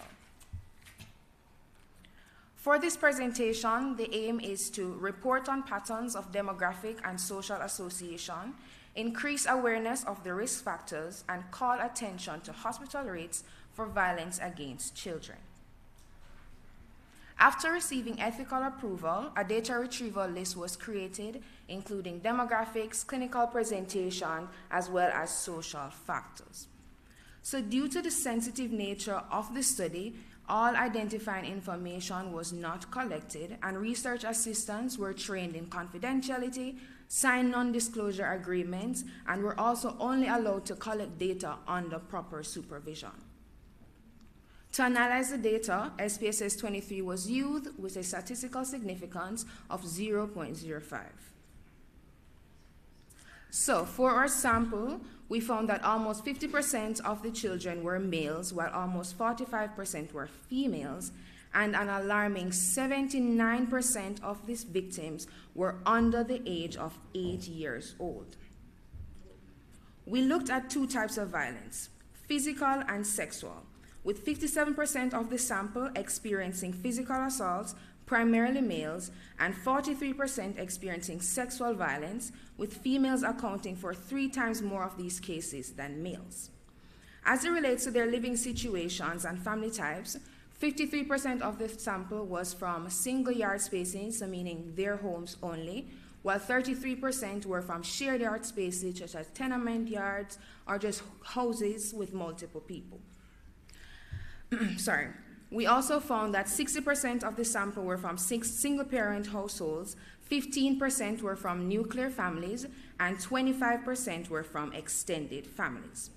Children in extended families experience more sexual violence than physical, whereas nuclear families had 3 times more physical violence than sexual violence, and single-parent households had a relatively similar rate of sexual to physical violence. For the perpetrators, we found that there were more male than female perpetrators with a 2.5 to 1 ratio. For physical assaults, the males were primarily parents, guardians, and step-parents, whereas for sexual assaults, the males were primarily siblings and cousins.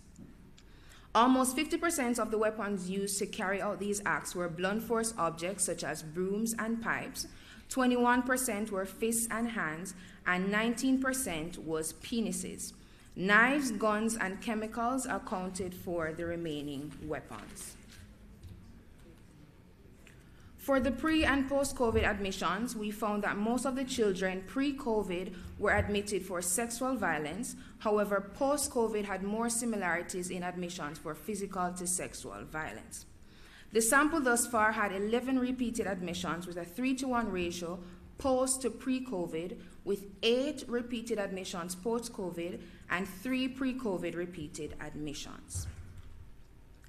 So based on our results thus far, we have noted that there is an age and gender vulnerability among our children, as those under 8 years seem to be more at risk, and there are gendered patterns in the violence, with males being more prone to physical violence and females more at risk of sexual violence. Also, male relatives being the main perpetrators of both physical and sexual violence supports existing research of the familial nature of child abuse. The findings also suggest that the pandemic could indeed be linked to an increase in violence for a subset of the vulnerable population based on the rate of repeated admissions observed before and after COVID. Additionally, we found that specific social factors such as the family types and living situations may be putting some children more at risk of experiencing certain types of trauma. As the study progresses, we'll be better able to identify the full social profile of these vulnerable children. So our study is not without limitations. 2 of our primary limitations were incomplete or missing data in the chart reviews and medical records could affect the comprehensiveness of the findings thus far, and an inability to include hospitals outside of the KSA could also affect the full generalizability. So to conclude, our key takeaways: children under 8 seem to be the primary victims, male relatives tend to be the primary perpetrators of these assaults, and there could be a link between the COVID-19 pandemic and an increase in violence against children. As the study progresses, we'll be better able to fully determine this link and give a proper overview of who these children are and how we can properly help them. The prospective component of our study will help to provide deeper insights into the psychological and social impact of assault against children, as well as the effectiveness of the care that we provide. So our call to action is that these findings can inform policymakers and healthcare providers about the urgent need for targeted prevention programs and family-centered interventions to help mitigate violence against children in Jamaica. Thank you very much for listening.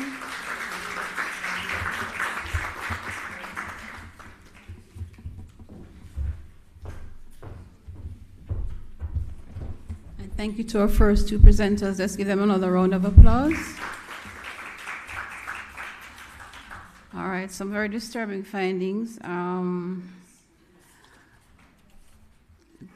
As we delve into our questions and answers session, let me first find out if we have any in-house questions for presenters.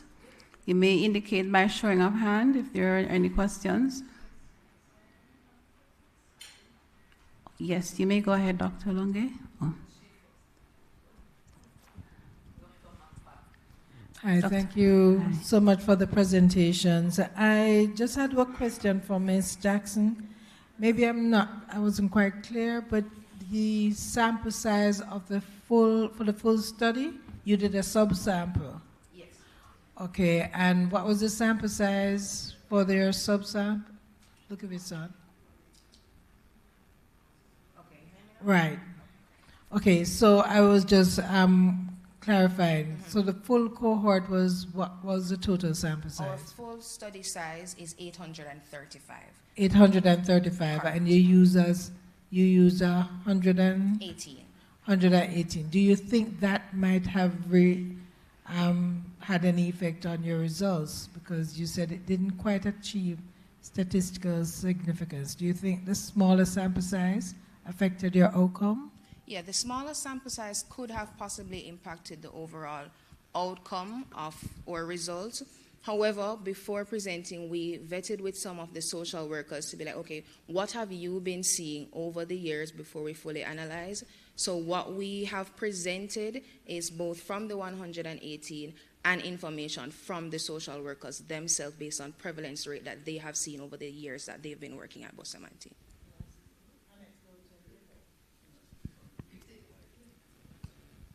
So that's you utilize the anecdotal data? No, the anecdotal data was not presented. However, when we were assessing, we wanted to see if what they are saying is what we are seeing in the information thus far. But so you're seeing trends, but yes, it hasn't achieved it. So that's what I wanted to clarify. Yes. If the sample size was one of the factors that you have to take in. Yes, that is one of the factors.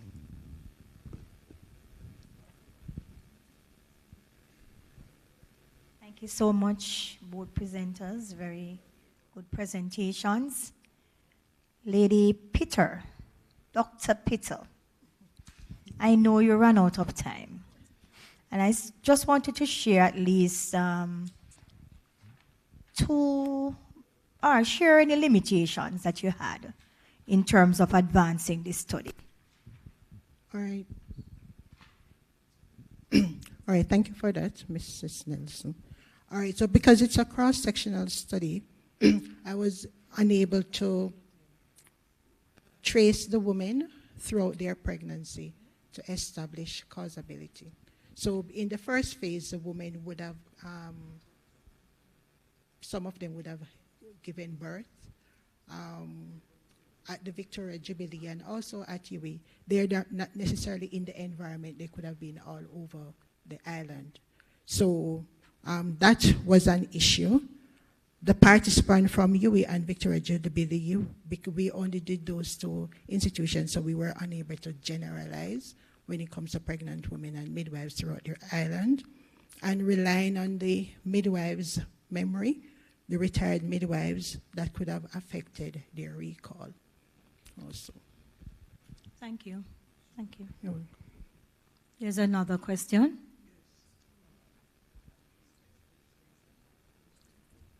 Go ahead.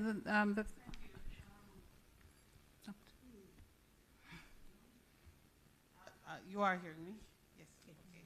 Thanks again, and very insightful presentations, both very much so. I'm curious, Dr. Peter, amongst the women, whilst we were conducting the assessment, I wondered if any of the participants would have had their partner with them, and if there was consideration to maybe gather some data from the partner at the time as well, and more to contextualize the situation. I do recognize that it's possibly a bit risky. I'm also very concerned in terms of our professionals actually stating their concern for their safety. And I wondered if any thought had gone into it, because it's a very, very, very valid reason. It's quite significant, and I'm not sure that we actually have done anything about that. Generally speaking, fear amongst our healthcare workers is a problem, and this in particular, I can see where the risk will be higher.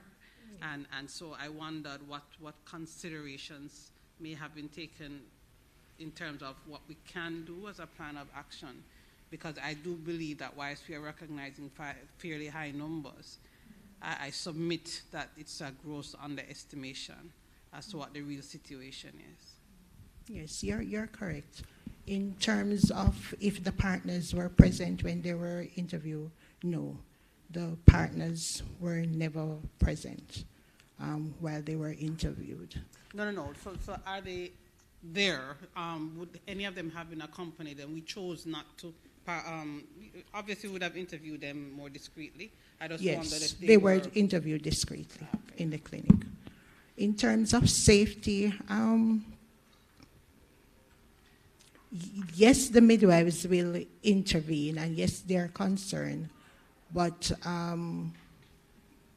just like with any situation at the hospital or the institution, how they would manage it, they were just expressing their fear. There was never any actual record or report of them being violated.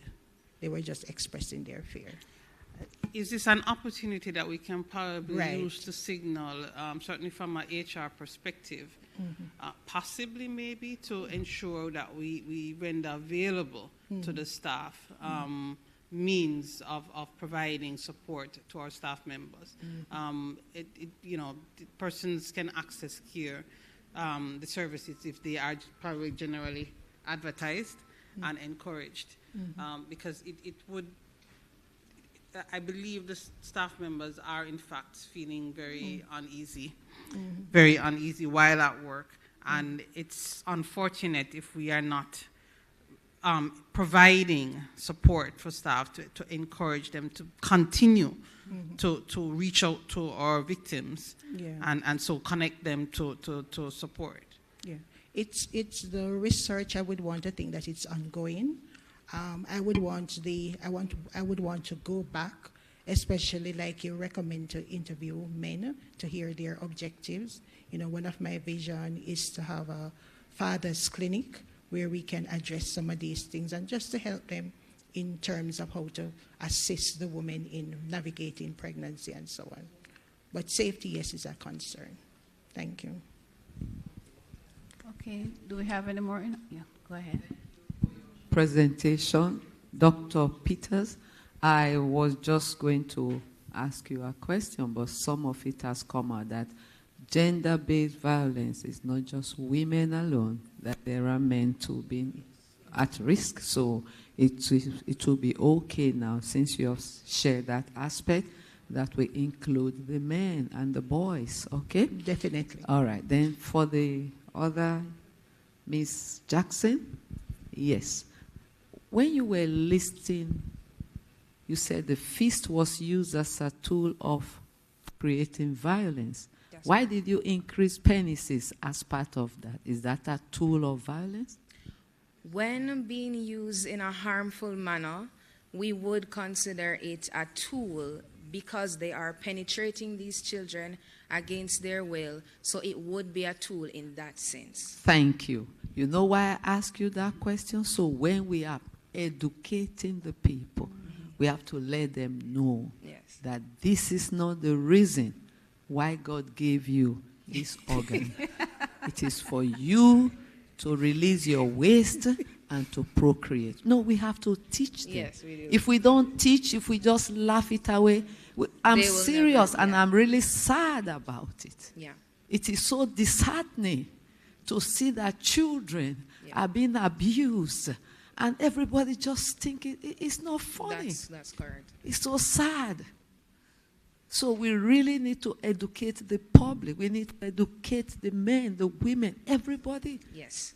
The use of the body part overall Is not for violence.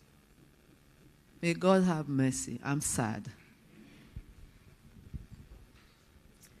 Okay, thank you very much for your in-house questions. Do we have any from our online audience? For Dr. Pitto, how is the intervention able to address legal intervention and geographical replacement of pregnant mothers using private and public partnerships, example, the church? I wouldn't be able to give a clear answer, but you know that gender-based violence has many facets. It's multifaceted, and there are many approaches. Even listening to my colleague's presentation, it reinforced that there is a need for it to start the education in the home before the woman gives birth, you know. So, and it also calls for the Ministry of Health to give a roadmap, a pathway of care in terms of gender-based violence to help the clinician, not just in public health, but also in private setting. So yes, you'll find that the well-to-do woman would not necessarily go to the public space to get intervention. So all healthcare workers at the University of the West Indies, through the UN Spotlight Initiative, there was inclusion in the preclinical studies for both nurses and medical students, because we would have recognized that there is need for all clinicians, including all healthcare providers, the social worker, etc. At the university hospital, what the social worker said to me is that a woman comes with emotional or neglect. There's no really intervention more than you would counsel the person. So you wouldn't necessarily send to the social worker persons who are having those things, but they said for sexual assault and physical assault, they will intervene. So there is need for open dialogue, and there is need for health policies to guide all clinicians that are involved throughout. Okay. Do we have any more questions from our online audience? Okay. All right, thank you very much. This is the end of this session with our first two presenters. I will now introduce our next two presenters. Firstly, Dr. Karima Barton is a native of the Republic of Trinidad and Tobago. In 2010, she moved to Jamaica to pursue medicine at the MBBS program. Dr. Barton had her heart set on helping those with psychiatric conditions and wanted further exposure in that area on completion of her MBBS program. As a senior house officer, she worked at the Savannah Lamar Public General Hospital, treating patients not only for medical conditions, but also psychiatric conditions as well. Dr. Barton completed her degree of medicine, DM psychiatry program in 2023, and she's now a psychiatrist at the Bellevue Hospital. Our second presenter, Dr. Kunal Lalwani, is a lecturer at the Department of Community Health and Psychiatry at the University of the West Indies, Mono, and as a psychiatrist at the University Hospital of the West Indies. He currently studies his postgraduate graduate diplomas in geriatric medicine and psychiatry from the Royal College of Physicians of Ireland and the Royal College of Psychiatrists in the UK, respectively. Dr. Lalwani has a vested interest in research, having participated in this conference twice previously, and has published 8 peer-reviewed articles in several international journals. He has 15 years of experience working in psychiatry in St. Anne and Kingston, and is highly interested in substance use disorder, care of older adults, and public policy. We now welcome both Drs. Barton and Lalwani. First presenter being Dr. Barton. Welcome them to the podium.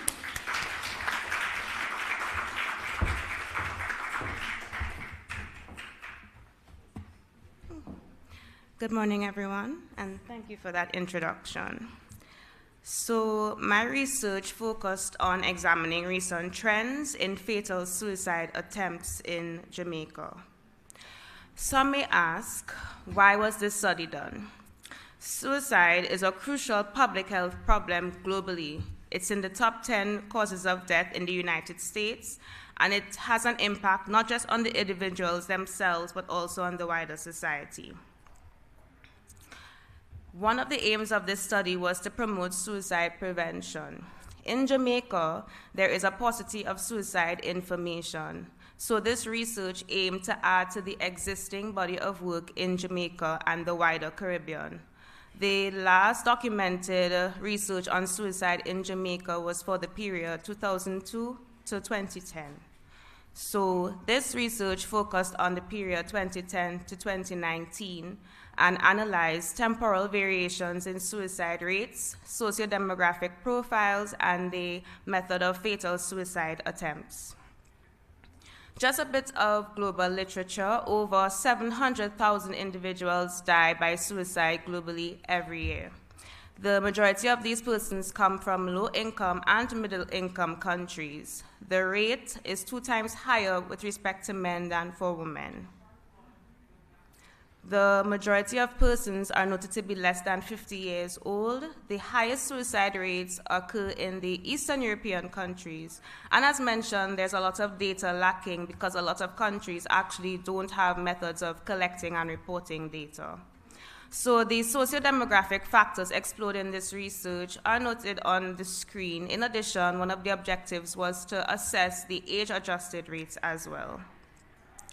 So this was a cross-sectional study. The JCF were gracious enough to provide the statistical data regarding suicide from their statistics and information database for the period January 2010 to December 2019. Univariate analysis, bivariate analysis, and multivariate analysis were done to ascertain the prevalence of suicide and to evaluate the relationship with the socio-demographic characteristics, method of suicide, and the seasonal variation. The statistical significance was noted at a p-value of less than 0.05, and the age-adjusted rates were generated using the 2011 census population of Jamaica as the standard. So I'll just highlight some significant results. The mean annual age-adjusted incidence of males was a little over 3 per 100,000, and for females was less than 0.5 per 100,000. Historically, we would know some men were told to be maybe strong when they were growing up, or not to cry, or not to show any emotions, whereas our young girls are known as emotional or are expected to share their feelings. And this may account for some barriers for men to seek mental health. And this would then account for the incidence of males being higher than females, as noted in the research. The mean annual age-adjusted incidence for the total population was actually 1.8 per 100,000. Additionally, this chart shows the age-adjusted suicide rate. So as I mentioned, as you can see, the incidence of males was consistently higher than females, and the ratio male to female was approximately 9:1. So this chart shows the mean suicide age trend for the period as noted. In 2010, the average age of fatal suicide attempts was 33.29, compared to 2019, which was 43.67. Now, when evaluating this 10-year difference in age over that 10-year period, it can be theorized that perhaps those who died by suicide in 2019 were exposed to the same shared experiences or stressors compared to those individuals who died by suicide 10 years prior, as it would have been from the same era referred to as Generation X. So some historical events in Jamaica that occurred that maybe some of the stressors mentioned could be the 2010 Tivoli incursion, or perhaps natural disasters such as Hurricane Gilbert or Hurricane Ivan, or the disastrous economic downturn. Most individuals were noted to be between the ages of 18 and 35, and that's our young adult population, which would mean that we would lose a lot of our active workforce, we would lose productivity, and this can have both social and economic ramifications. Most persons were noted to live in rural areas, as noted. Most were employed and worked as trade workers and farmers.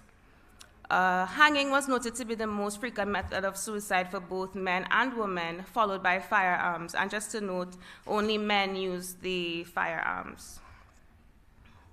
This chart shows that the most fatal suicide attempts were reported in the spring, followed by summer.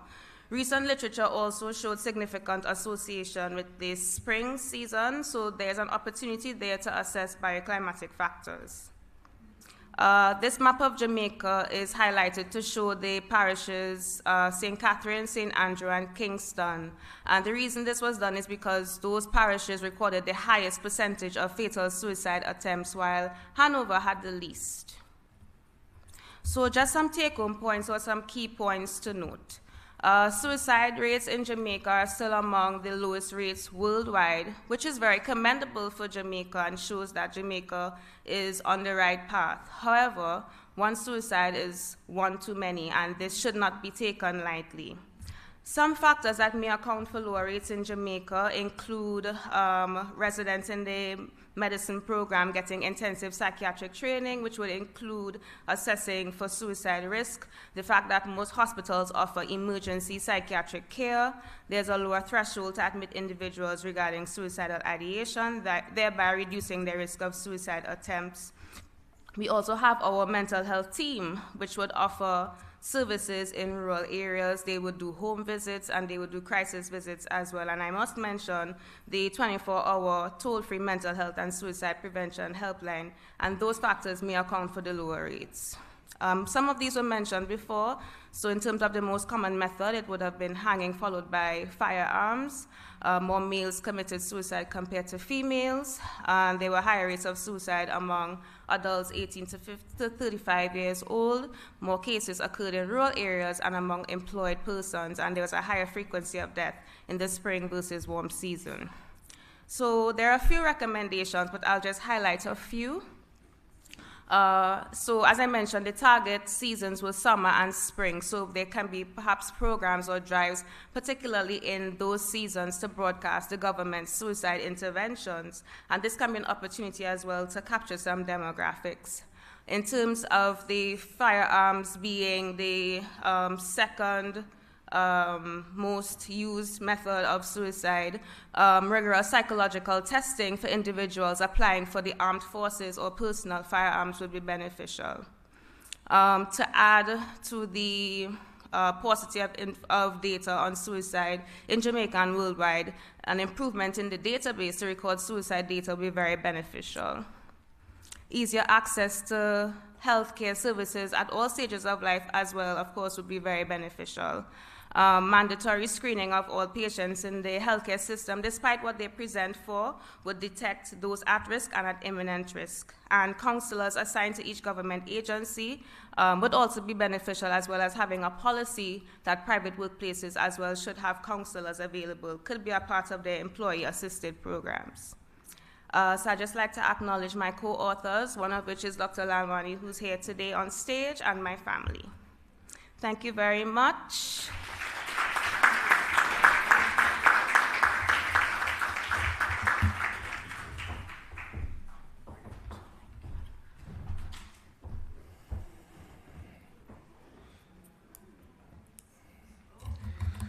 Okay, wonderful.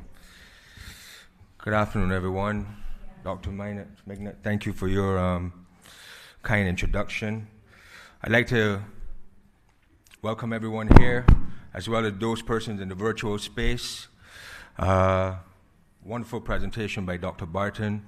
I must say, I think this is a relevant topic, certainly within recent times. And my presentation will seek to build on what Dr. Barton has already shared with us. And it focuses on the factors associated with violent fatal suicide attempts in Jamaica. So you would have previously heard that the best treatment for suicide is preventing suicide. And certainly understanding the differentiation between the lethality of a violent method versus a non-violent method can be critical to preventative efforts. And for good reason. Violent methods are associated with a higher attempt and lethality. What this means, in the event that a person survives, they are more likely to reattempt and to use higher lethal means. 2, the violent method is associated with more significant medical harm.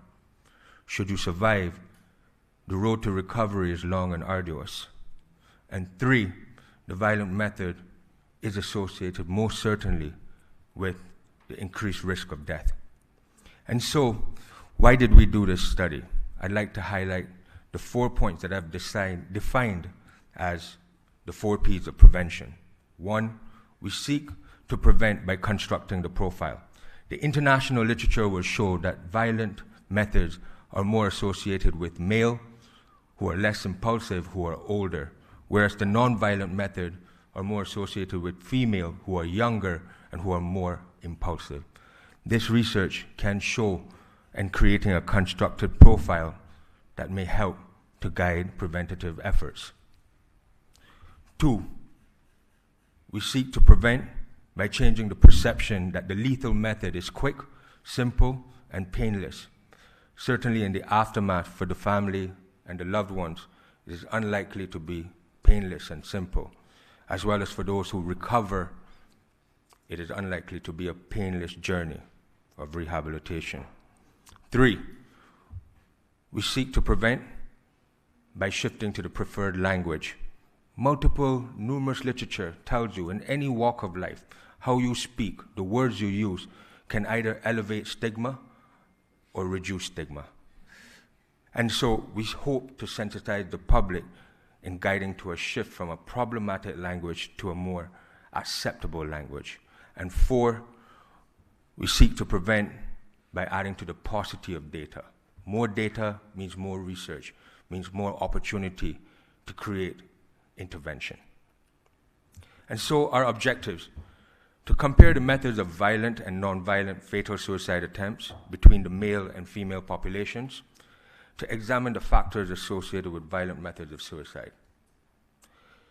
Thankfully, the Jamaica Constabulary Force maintains a comprehensive database of individuals who died by suicide, and to date, this is the largest national database. We are grateful to the JCF for the permission to conduct a secondary analysis of fatal suicide attempt for the decade 2010 to 2019. 8 methods were classified as either violent or non-violent in accordance with international suicide literature. And this represents the first study of its kind here in Jamaica and the Caribbean that we hope will catalyze more local research and regional research.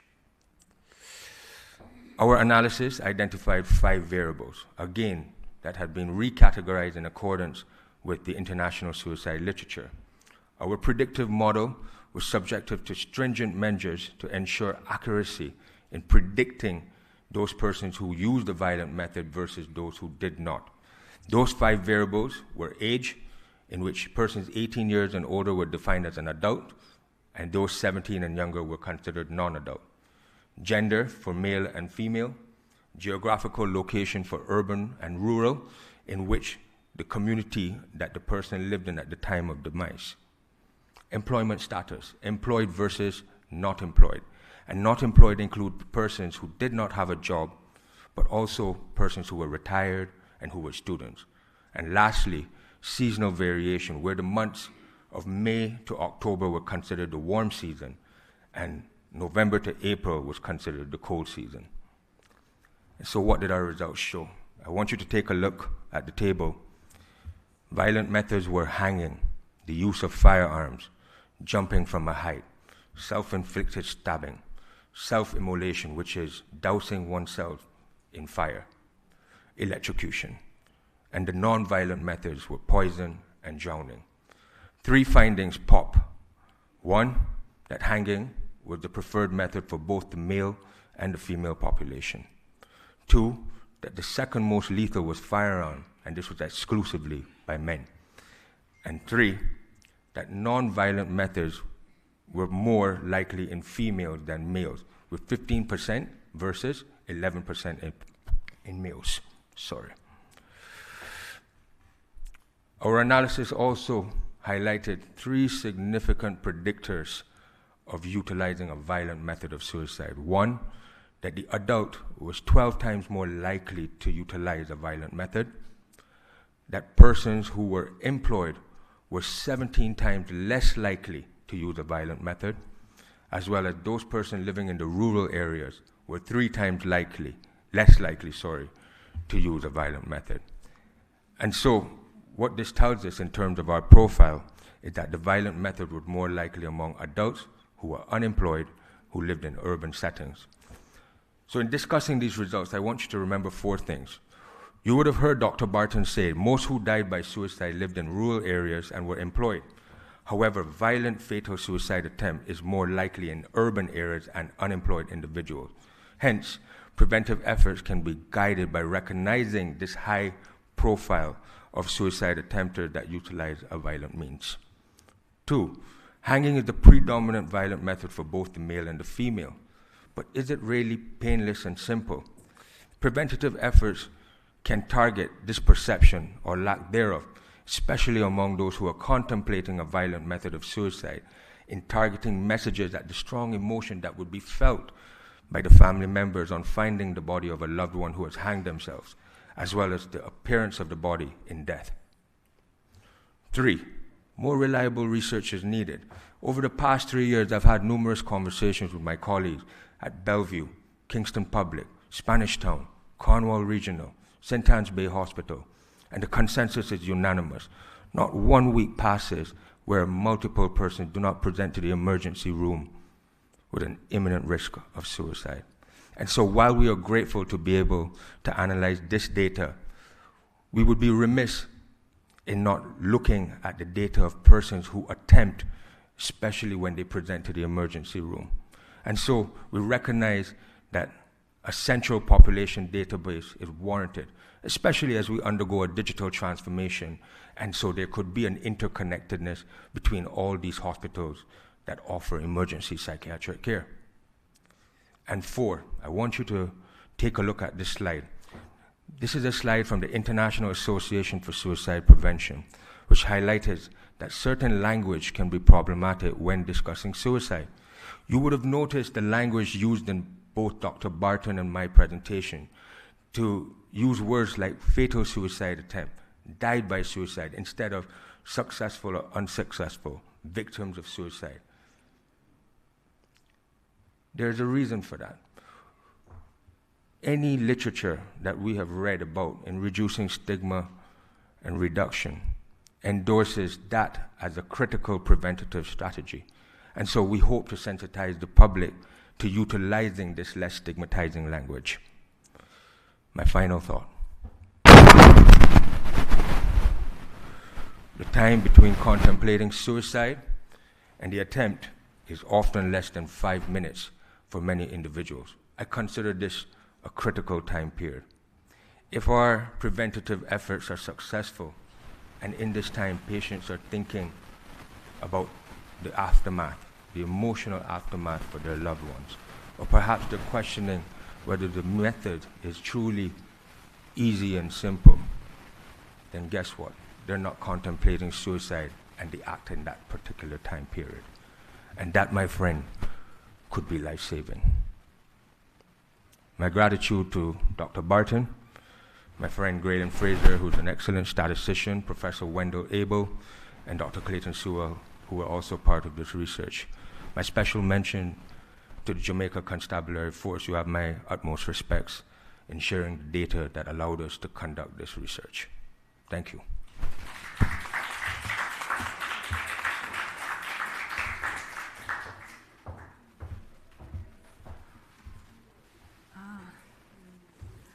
Thanks to Doctors Barton and Lalwani for sharing those jolting data.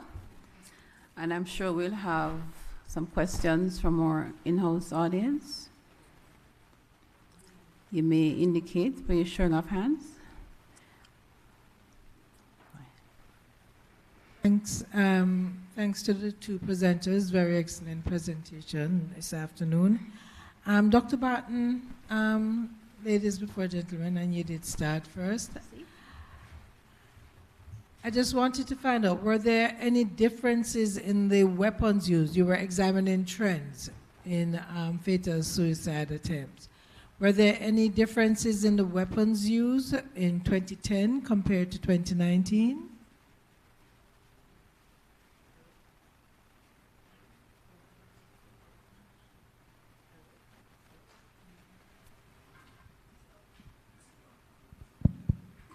Okay. So no, there was no real difference comparing 2010 to 2019. Okay, so it was still the maze, it was still hanging, those Yes. were the, and it was still in the rural population. Yes. So all those trends were the same. Yes, they remain consistent. Okay, all right, thank you. And Dr. Lalwani, my question, your presentation highlighted some real factors. How do you think you could use your data to influence or make any suggestions for policy decisions in the ministry? How can I use my status? Apart from that. Oh. Well, this is a good question. To be quite honest, this is actually an inaugural research into a topic like this, certainly here in Jamaica and definitely in the Caribbean. But when you think about suicide, in particular violent suicide versus non-violent suicide, you would have seen that the majority of persons would have preferred a violent method. And so what is our public education message going to be? Because if you consider that the act of hanging, it is associated with a very poor course in terms of mortality and morbidity. Many of these persons are not necessarily going to survive just based on the act itself. And so you recognize the opportunity for public messaging that would be geared towards prevention. I highlighted a few of them. One, we need more data. A lot of the data that we are collecting happens in persons who have already passed on. But there's an abundance of data for us to cultivate and collect when we have persons coming to the emergency room or persons in vulnerable groups such as the LGBT community or women who are victims of domestic violence, for example. This is data that we need to examine. Also, a lot of times, even for myself and Dr. Barton, when we were looking at this research,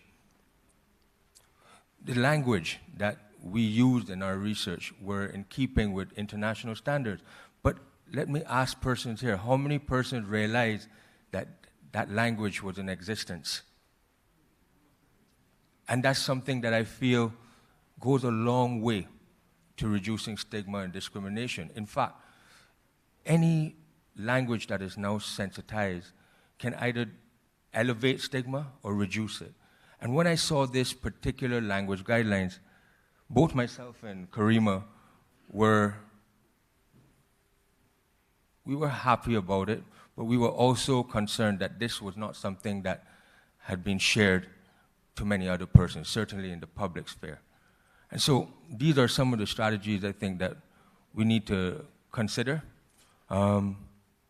Hopefully with the opportunity to do more research, because the data set that the constabulary force has shared with us will allow us to now look at other aspects, included perhaps looking at suicide trends between young, middle, and older age adults. There's an opportunity to reclassify the data to look at factors like domestic violence and mental illness. And so there may be an opportunity here for us to really push and drive a comprehensive prevention effort. Okay, thank you for that. So you mentioned one other thing that I was going to ask about. What are some of the risk factors that you can think of, or you could probably hypothesize, that may be contributing to the use of more violent methods for suicide? So, you know, for most academics, we don't really want to make assumptions, but... Hypothesis. That's a good word, too. But, you know, one of the things that the international literature did show us is that persons who were found to be, who had more of an aggressive type of personality trait, were persons who were also more likely to utilize a violent method. And the reason why we did not examine that in our studies, because we did not have data that could definitively state that. But there's a trough of international literature that looks at that particular personality sort of trait as a predictor of violent suicide methods. And I think that's probably one of the areas that I suppose we hypothesize that we can look at. I'm pretty sure persons would have been aware of Professor Hickling's work and Dr. Walcott's work in the past, looking at personality disorders. They've published quite extensively, especially here in Jamaica. So maybe there is an opportunity to explore that as a possible risk factor as well. Thank you. Dr. Barton, just back to you. One of the results that you presented was that the trend show that now older men were committing fatal suicides more than younger men compared to 2010 and 2019. Yes? Yes.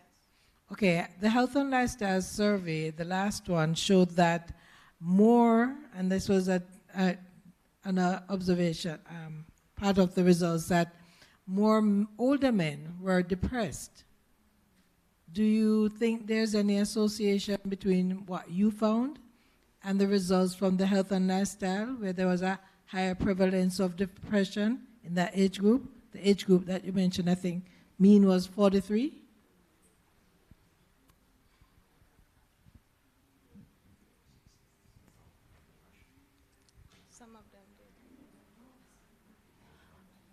Okay, so in regards to the data that we received from JCF, some of them actually included some additional information and would have stated that some persons indeed had a diagnosis of depression. I cannot definitively answer, though, because there was a lot of missing data. But I do think that that could have been a factor associated as well. Just one quick question, please. The preferred language that you have, the constabulary force, are they aware of this preferred language? Because we listen to them make some reports and, you know, the language that is problematic are being used.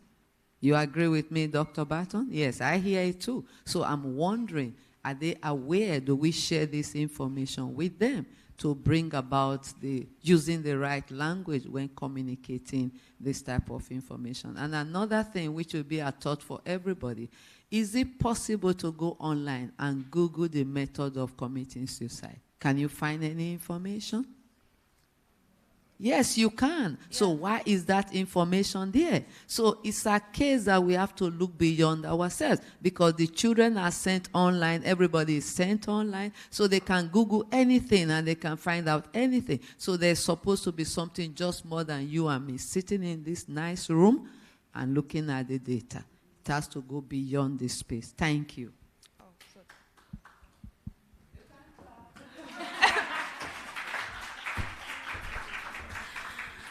All right, do we have any questions from our online audience?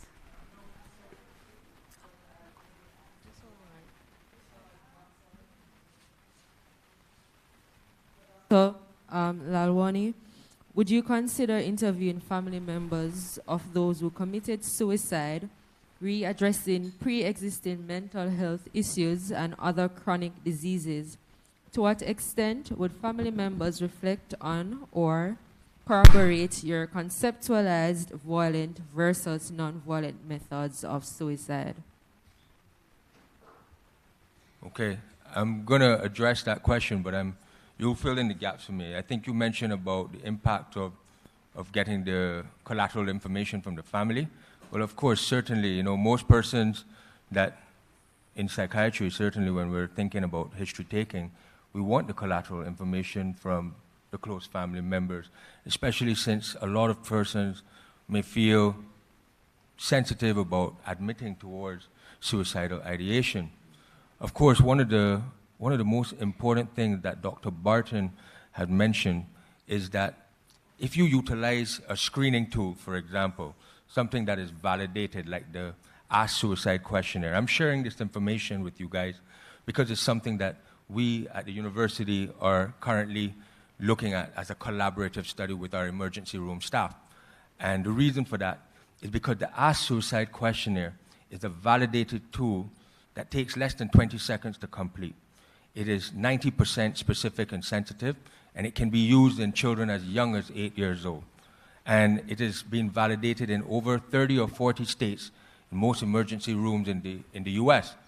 But over here, as Dr. Barton mentioned, if we were able to utilize this type of a screening tool, you would be able to discern between those persons who had a high imminent risk, which can then initiate a protocol to some level of treatment and management. So, yes, we endorse that you would benefit from information from the family, but we also have to look at our practices in terms of best practice approach, which we hope to, you know, over time endorse here in our health facilities. I hope that answers the question, if I've not missed out anything else. Okay, that's it for the online. All right, Dr. Muzazi, you had a question? Yes. Doc, you know, following up from what you just mentioned, I recognize the importance of data. So 3 points. One, in the suicide numbers that JCF has access to currently, are they able to identify those who were a successful attempt? So they would have tried before and failed. One. Secondly, I think somebody on the table there talked about the cultural nuances. Now, when you really think about it, hanging is not an easy exercise for somebody to perform. Okay? Intuitively. Now, I've read certain literature that, for instance, in Guyana, which is or used to be one of the suicide capitals of the world, suicide countries, the mode of suicide was poisoning. Now, again, it speaks to, I guess, the cultural nuances in Jamaica. The point is, why is hanging chosen over presumably easier methods? I mean, leave aside firearms, poisoning and other, you know, methods. Well, great question. You know, there's a lot of literature that looks at culture and suicide, religion and suicide. But let me address the first question. Unfortunately, this data were persons who had a fatal suicide attempt. They died by suicide. So at no point did the data have any information regarding attempts, which is one of the reasons why when you think about doing analysis on this type of data, it's really a psychological autopsy, meaning you would have to go back and take a history and identify the risk factors from that person's family members or community or so on. But that's where the opportunity now arises for us to look to data collection, where persons who are attempting can be very instrumental in giving us information that could create these preventative efforts for persons who are still living with us. So that is the first answer to the first question. The second question with regards to culture, again, you know, if you think about culture and suicide, and I can sit here and talk about it, especially as a man from an Indian culture, and when you expect, like even in some of our teachings, we used to look at how, for example, suicide might have a different cultural context in India, where when a man passed away, you know, the wife would sit on the fire in self-immolation, and it was considered a mark of honor that you would be reunited with your husband in the next life, or reincarnated with your husband in the next life. And that was a practice that was called sati. It's probably not as much practice, but there are still some persons, I suppose, in the rural aspects of India that might do that. But if you go to Japan, for example, the art of seppuku, where the persons, in order to maintain the honor of their home, will commit suicide by a self-stab. Now, you compare that to the culture here, perhaps predominantly in more Christian societies, where, you know, you're told that if you contemplate or you do this, your afterlife is there. So you start to recognize how culture plays a role in suicide and suicide literature. And certainly from what you mentioned in Guyana and in places like Trinidad, where there's a heavy presence of I suppose, an Indian or Asian influence, for example, you will find that persons tend to use more poisoning than hanging that we see commonly here. You know, I think hanging, and maybe Dr. Barton would agree with me, I think the reason why, as you mentioned, it's a very technical exercise because perhaps 20 to 30% are unsuccessful because of how you conduct it. But I really believe it's just a matter of access and means to access, because persons can utilize any sort of object or item that would create a noose to conduct the act. And we're talking about things like rope, sheets, bed linen, shirts that are tied knot to knot. It's just a matter of access in that sort of sense. So while we appreciate cultural context, we also must understand that maybe the access plays a big role based on the territories, and that could probably be an explanation for what Dr. Barton and myself had seen in this particular research. Great question, by the way. I hope I didn't wax and wane too much, you know. Okay. Okay, so that's it. Thank you. All right.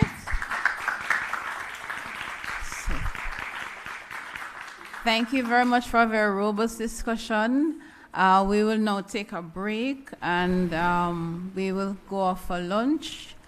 We will break for 45 minutes, and we all return here at 2:15. All right? Good.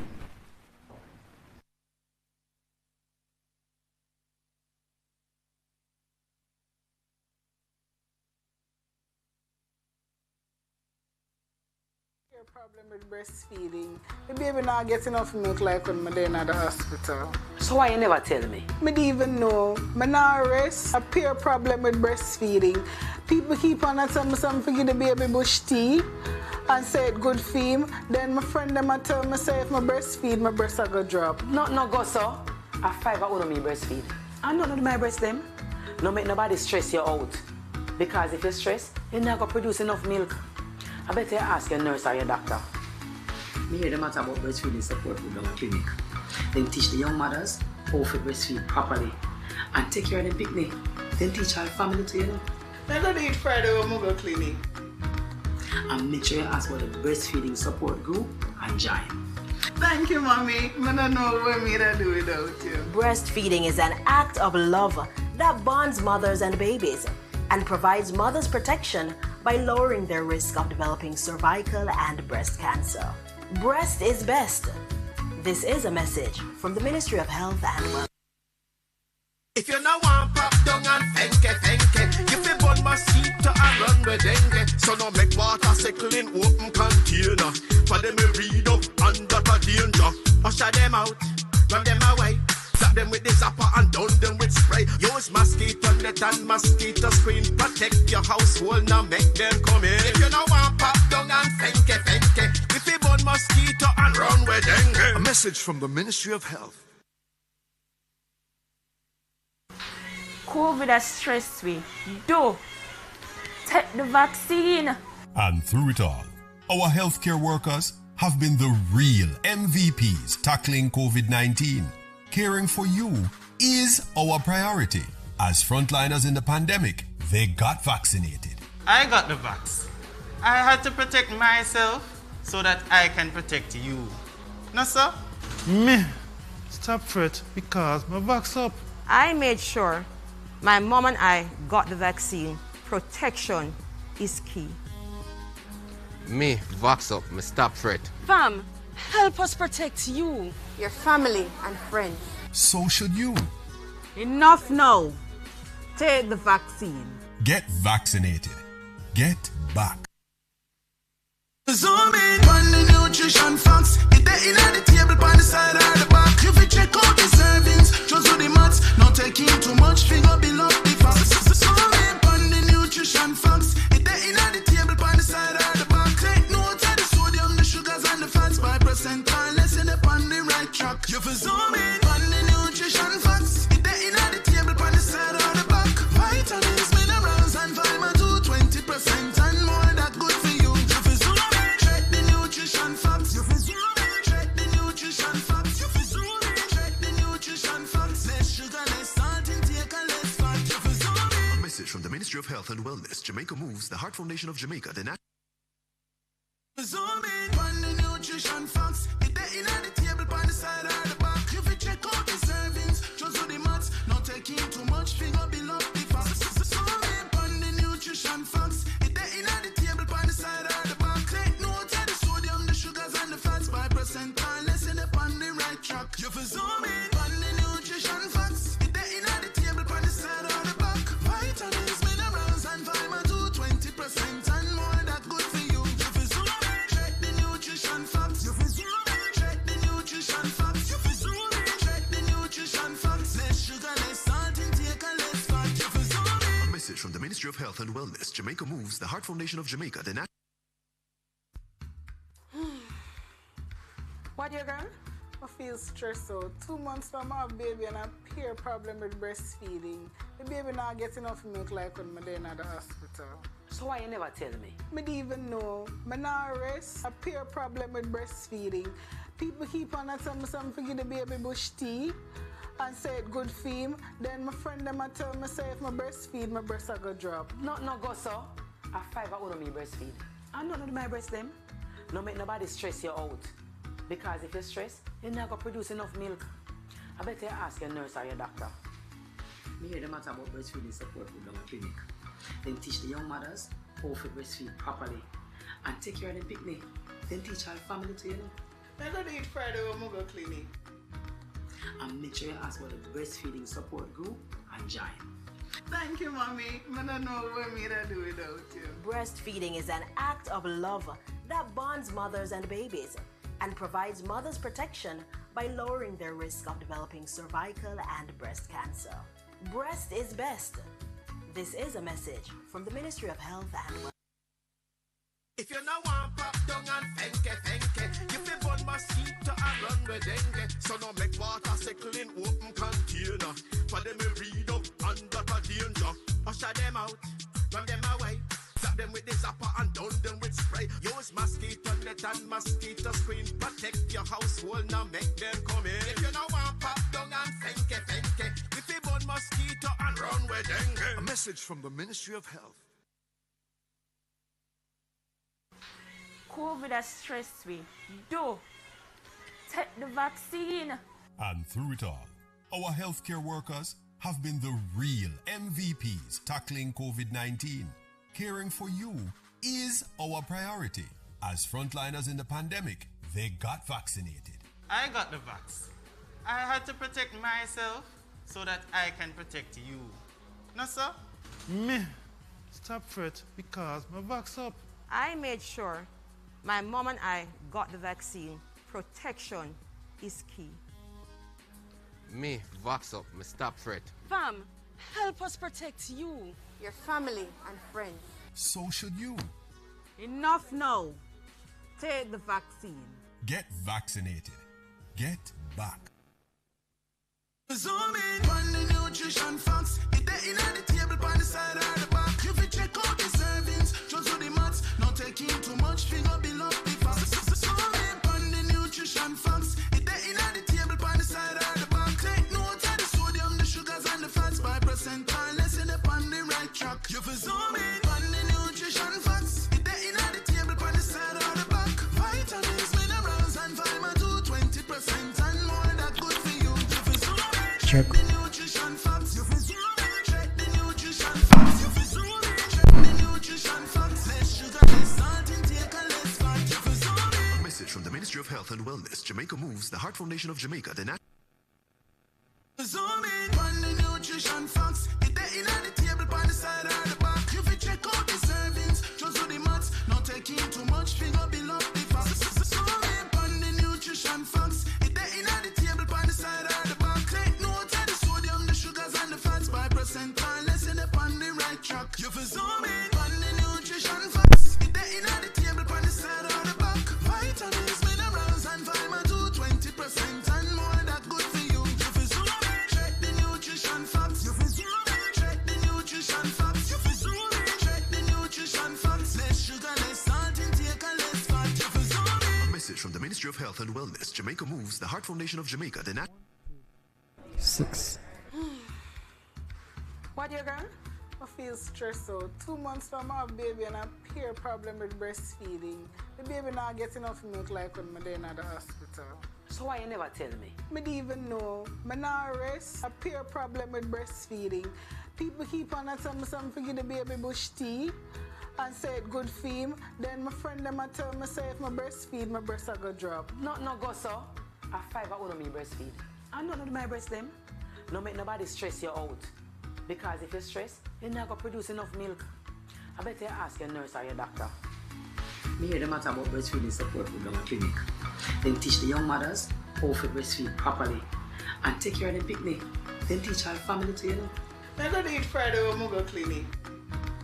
And make sure you ask about the breastfeeding support group and join. Thank you, Mommy. I don't know what me to do without you. Breastfeeding is an act of love that bonds mothers and babies and provides mothers protection by lowering their risk of developing cervical and breast cancer. Breast is best. This is a message from the Ministry of Health and Wellness. If you now want pop down and fenke, you fi burn mosquito and run with dengue. So now make water Sickle in open container. For them we read up under the danger. Usher them out, run them away.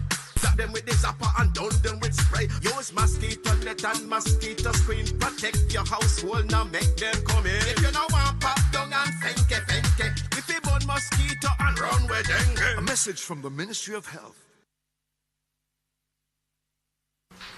COVID has stressed me. Do take the vaccine. And through it all, our healthcare workers have been the real MVPs tackling COVID-19. Caring for you is our priority. As frontliners in the pandemic, they got vaccinated. I got the vax. I had to protect myself so that I can protect you. No, sir? Me, stop fret because my vax up. I made sure my mom and I got the vaccine. Protection is key. Me, vox up, me stop fret. Fam, help us protect you, your family and friends. So should you. Enough now. Take the vaccine. Get vaccinated. Get back.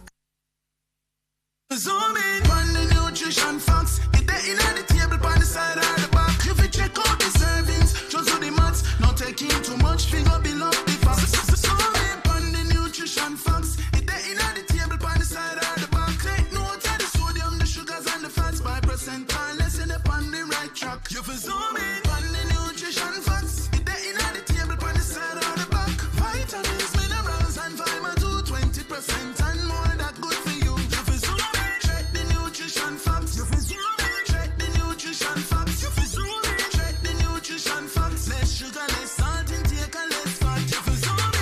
from the Ministry of Health and Wellness, Jamaica Moves, the Heart Foundation of Jamaica, the Zoom in on the nutrition facts. It there in the table by the side of the back. You fi check out the servings, just do the maths. Not taking too much, finger below the facts. Zoom in on the nutrition facts. It there in the table by the side of the back. Take note of the sodium, the sugars and the fats by percentile. Let's end up on the right track. You fi zoom in on the nutrition facts. It there in the table by the side of the back. Vitamins, minerals and vitamin 2, 20% and more that good for you. You fi zoom in. Check the nutrition facts. You fi zoom in. Check the nutrition facts. You fi zoom in. Check the nutrition facts. Less sugar, less salt intake and less fat. You fi zoom in. A message from the Ministry of Health and Wellness, Jamaica Moves, the Heart Foundation of Jamaica, the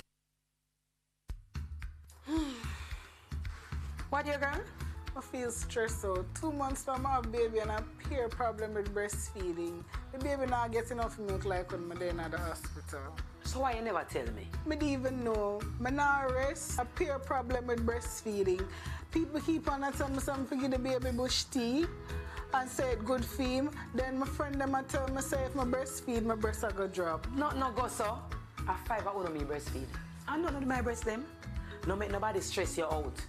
Because if you stress, you're not gonna produce enough milk. I better ask your nurse or your doctor. Me hear the matter about breastfeeding support with the clinic.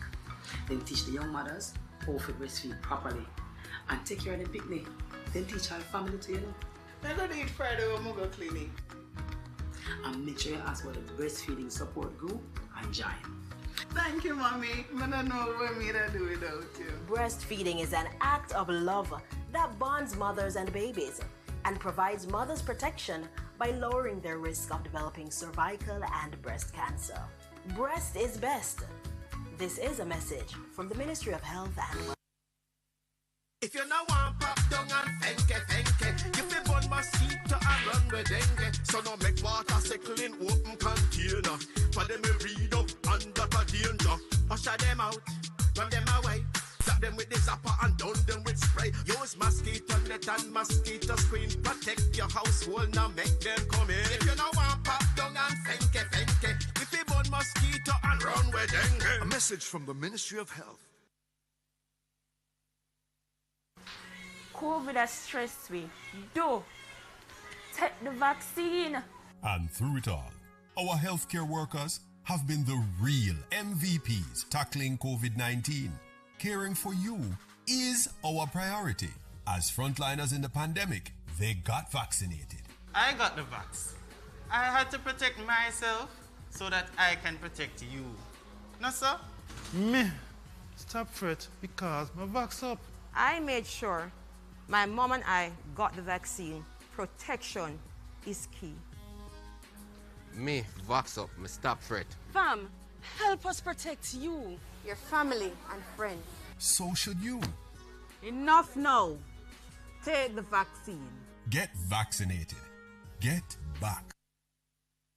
Zoom in on the nutrition facts. It there in the table by the side of the back. You fi check out the servings, just do the maths. Not taking too much, finger below the facts. Zoom in on the nutrition facts. It there in the table by the side of the back. Take note of the sodium, the sugars and the fats by percentile. Let's end up on the right track. You fi zoom in on the nutrition facts. It there in the table by the side of the back. Vitamins, minerals and vitamin 2, 20% and more that good for you. You fi zoom in. Check the nutrition facts. You fi zoom in. Check the nutrition facts. You fi zoom in. Check the nutrition facts. Less sugar, less salt intake and less fat. You fi zoom in. A message from the Ministry of Health and Wellness, Jamaica Moves, the Heart Foundation of Jamaica, the Zoom in on the nutrition facts. It there in the table by the side of the back. You fi check out the servings, just do the maths. Not taking too much, finger below the facts. Zoom in on the nutrition facts. It there in the table by the side of the back. Take note of the sodium, the sugars and the fats by percentile. Let's end up on the right track. You fi zoom in on the nutrition facts. It there in the table by the side of the back. Vitamins, minerals and vitamin 2, 20% and more that good for you. You fi zoom in. Check the nutrition facts. You fi zoom in. Check the nutrition facts. You fi zoom in. Check the nutrition facts. Less sugar, less salt intake and less fat. You fi zoom in. A message from the Ministry of Health and Wellness, Jamaica Moves, the Heart Foundation of Jamaica, the What you girl? I feel stressed out. 2 months from I have baby and a peer problem with breastfeeding. The baby not get enough milk like when I'm in the hospital. So why you never tell me? I didn't even know. I not rest. A peer problem with breastfeeding. People keep on telling me something for the baby bush tea and say it good for him. Then my friend them tell me say if I breastfeed, my breast are go drop. No go so. A 5 hour me breastfeed. I don't know my breast them. No make nobody stress you out. Because if you stress, you're not going to produce enough milk. I better ask your nurse or your doctor. Me hear the matter about breastfeeding support group down at clinic. Then teach the young mothers how to breastfeed properly. And take care of the picnic. Then teach our family to, you know. I'm going to eat Friday when I go clinic. And make sure you ask for the breastfeeding support group and join. Thank you, Mommy. I don't know what me to do without you. Breastfeeding is an act of love that bonds mothers and babies and provides mothers protection by lowering their risk of developing cervical and breast cancer. Breast is best. This is a message from the Ministry of Health and Welfare. If you no want pop down and fenke, you fi burn mosquito and run with dengue. So no make water Sickle in open container. For them we read up under the danger. Usher them out, run them away. Slap them with the zapper and down them with spray. Use mosquito net and mosquito screen. Protect your household, now make them come in. If you no want pop down and fenke, you fi burn mosquito and run with dengue. A message from the Ministry of Health. COVID has stressed me. Do take the vaccine. And through it all, our healthcare workers have been the real MVPs tackling COVID-19. Caring for you is our priority. As frontliners in the pandemic, they got vaccinated. I got the vax. I had to protect myself so that I can protect you. No, sir? Me, stop fret because my vax up. I made sure my mom and I got the vaccine. Protection is key. Me, vax up, me stop fret. Fam, help us protect you, your family and friends. So should you. Enough now. Take the vaccine. Get vaccinated. Get back. Zoom in on the nutrition facts. It there in the table on the side or the back. You fi check out the servings, just do the maths. Not taking too much, finger below the facts. Zoom in on the nutrition facts. It there in the table on the side or the back. Take note of the sodium, the sugars and the fats. 5% or less in the on the right track. You fi zoom in on the nutrition facts. It there in the table on the side or the back. Vitamins, minerals and vitamin 2, 20% and more that good for you. You fi zoom in. Check the nutrition facts. You fi zoom in. Check the nutrition facts. You fi zoom in. Check the nutrition facts. Less sugar, less salt intake and less fat. You fi zoom in. A message from the Ministry of Health and Wellness, Jamaica Moves, the Heart Foundation of Jamaica, the Zoom in on the nutrition facts. It there in the table on the side or the back. You fi check out the servings, just do the maths. Not taking too much, finger below the facts. Zoom in on the nutrition facts. It there in the table on the side or the back. Take note of the sodium, the sugars and the fats. 5% or less in the on the right track. You fi zoom in on the nutrition facts. It there in the table on the side or the back.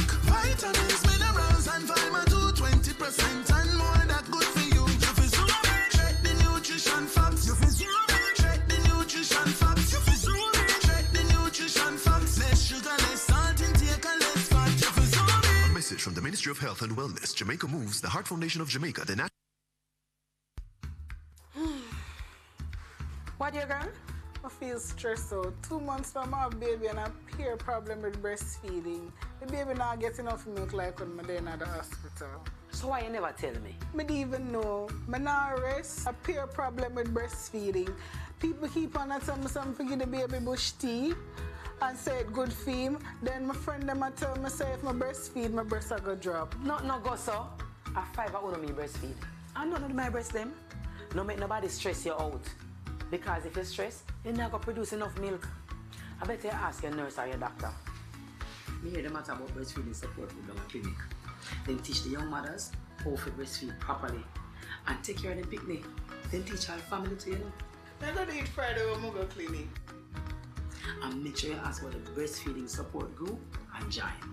Thank you, Mommy. I don't know what me to do without you. Breastfeeding is an act of love that bonds mothers and babies and provides mothers protection by lowering their risk of developing cervical and breast cancer.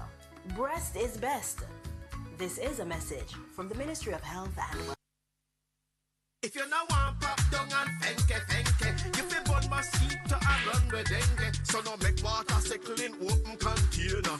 For them we read up under the danger. Usher them out, run them away. Zap them with the zapper and down them with spray. Use mosquito net and mosquito screen. Protect your household, now make them come in. If you no want pop down and fenke, you fi burn mosquito and run with dengue. A message from the Ministry of Health. COVID has stressed me. Do take the vaccine. And through it all, our healthcare workers have been the real MVPs tackling COVID-19. Caring for you is our priority. As frontliners in the pandemic, they got vaccinated. I got the vax. I had to protect myself so that I can protect you. No, sir? Me. Stop fret because my vax up. I made sure my mom and I got the vaccine. Protection is key. Me, vox up, me stop fret. Fam, help us protect you, your family and friends. So should you. Enough now. Take the vaccine. Get vaccinated. Get back.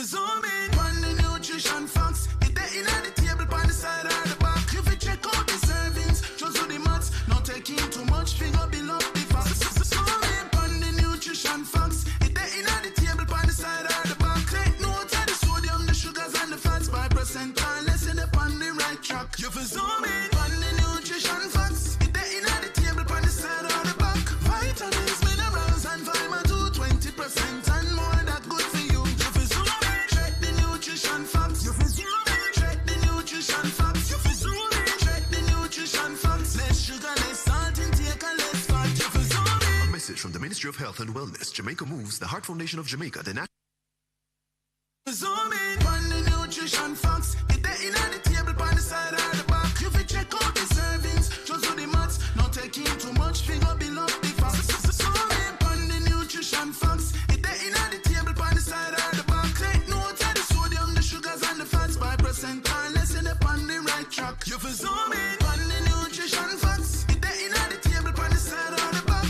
Vitamins, minerals and vitamin 2, 20% and more that good for you. You fi zoom in. Check the nutrition facts. You fi zoom in. Check the nutrition facts. You fi zoom in. Check the nutrition facts. Less sugar, less salt intake and less fat. You fi zoom in. A message from the Ministry of Health and Wellness, Jamaica Moves, the Heart Foundation of Jamaica, the What you girl?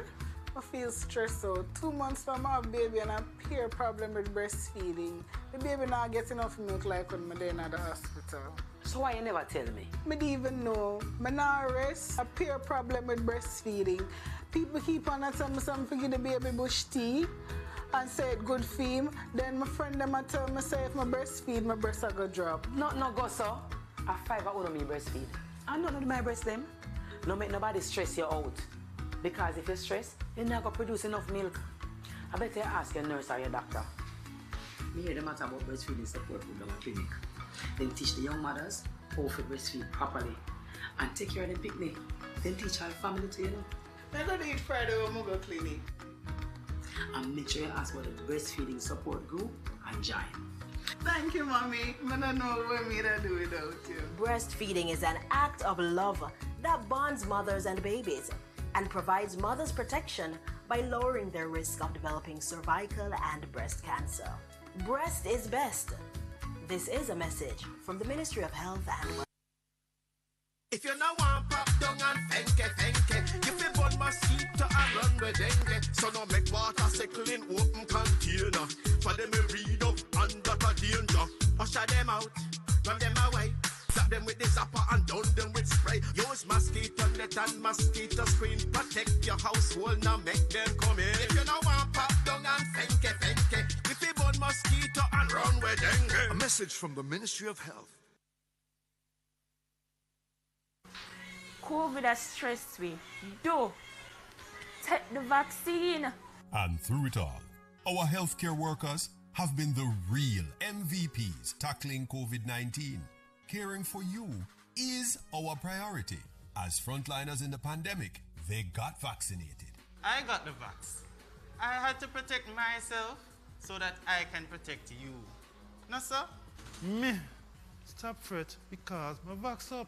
I made sure my mom and I got the vaccine. Protection is key. Me, vax up, me stop fret. Fam, help us protect you, your family and friends. So should you. Enough now. Take the vaccine. Get vaccinated. Get back. Zoom in on the nutrition facts. It there in the table by the side or the back. You fi check out the servings, just do the maths. Not taking too much, figure below the facts. Zoom in on the nutrition facts. It there in the table by the side or the back. Take note of the sodium, the sugars and the fats by percent. Unless you're on the right track. You fi zoom in on the nutrition facts. It there in the table by the side or the back. Vitamins, minerals and vitamin 2, 20% and more that good for you. You fi zoom in. Check the nutrition facts. You fi zoom in. Check the nutrition facts. You fi zoom in. Check the nutrition facts. Less sugar, less salt, intake and less fat. You fi zoom in. A message from the Ministry of Health and Wellness, Jamaica Moves, the Heart Foundation of Jamaica, the Zoom in on the nutrition facts. It there in the table by the side or the back. You fi check out the servings, just do the maths. Not taking too much, figure below the facts. Zoom in on the nutrition facts. It there in the table by the side or the back. Take note of the sodium, the sugars and the fats by percent. Unless you're on the right track. You fi zoom in on the nutrition facts. It there in the table by the side or the back. Vitamins, minerals and vitamin 2, 20% and more that good for you. You fi zoom in. Check the nutrition facts. You fi zoom in. Check the nutrition facts. You fi zoom in. Check the nutrition facts. Less sugar, less salt, intake and less fat. You fi zoom in. A message from the Ministry of Health and Wellness, Jamaica Moves, the Heart Foundation of Jamaica, the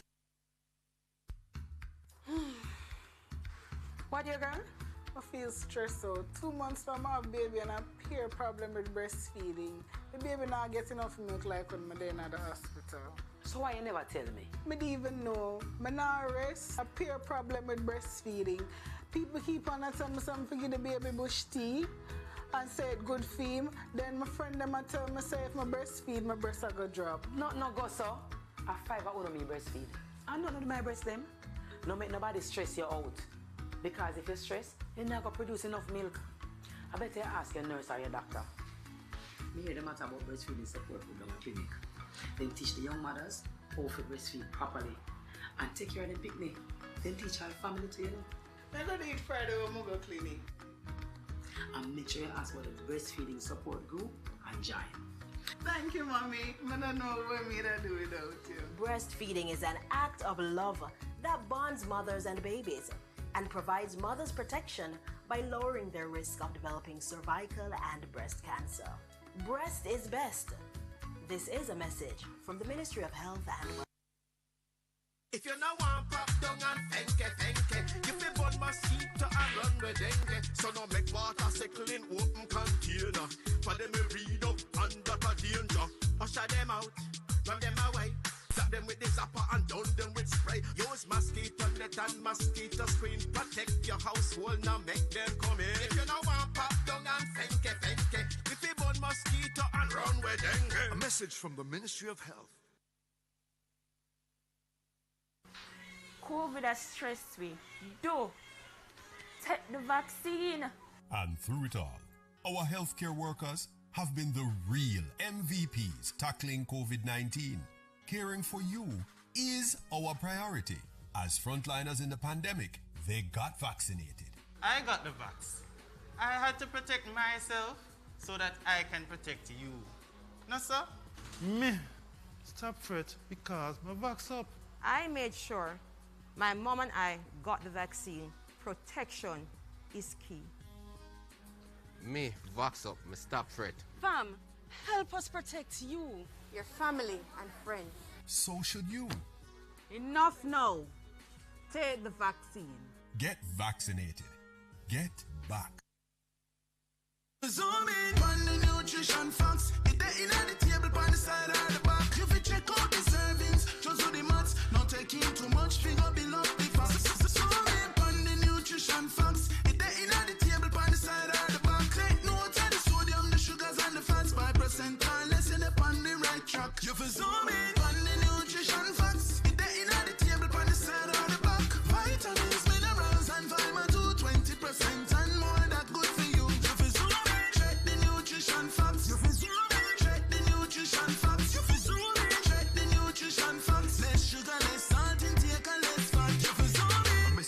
Ministry of Health and Wellness, Jamaica Moves, the Heart Foundation of Jamaica, the Zoom in on the nutrition facts. It there in the table by the side or the back. You fi check out the servings, just do the maths. Not taking too much, figure below the facts. Zoom in on the nutrition facts. It there in the table by the side or the back. Take note of the sodium, the sugars and the fats by percentile. Let's end up on the right track. You fi zoom in on the nutrition facts. It there in the table by the side or the back. Vitamins, minerals and vitamin 2, 20% and more that good for you. You fi zoom in. Check the nutrition facts. You fi zoom in. Check the nutrition facts. You fi zoom in. Check the nutrition facts. Less sugar, less salt intake and less fat. You fi zoom in. A message from the Ministry of Health and Wellness, Jamaica Moves, the Heart Foundation of Jamaica, the What you girl?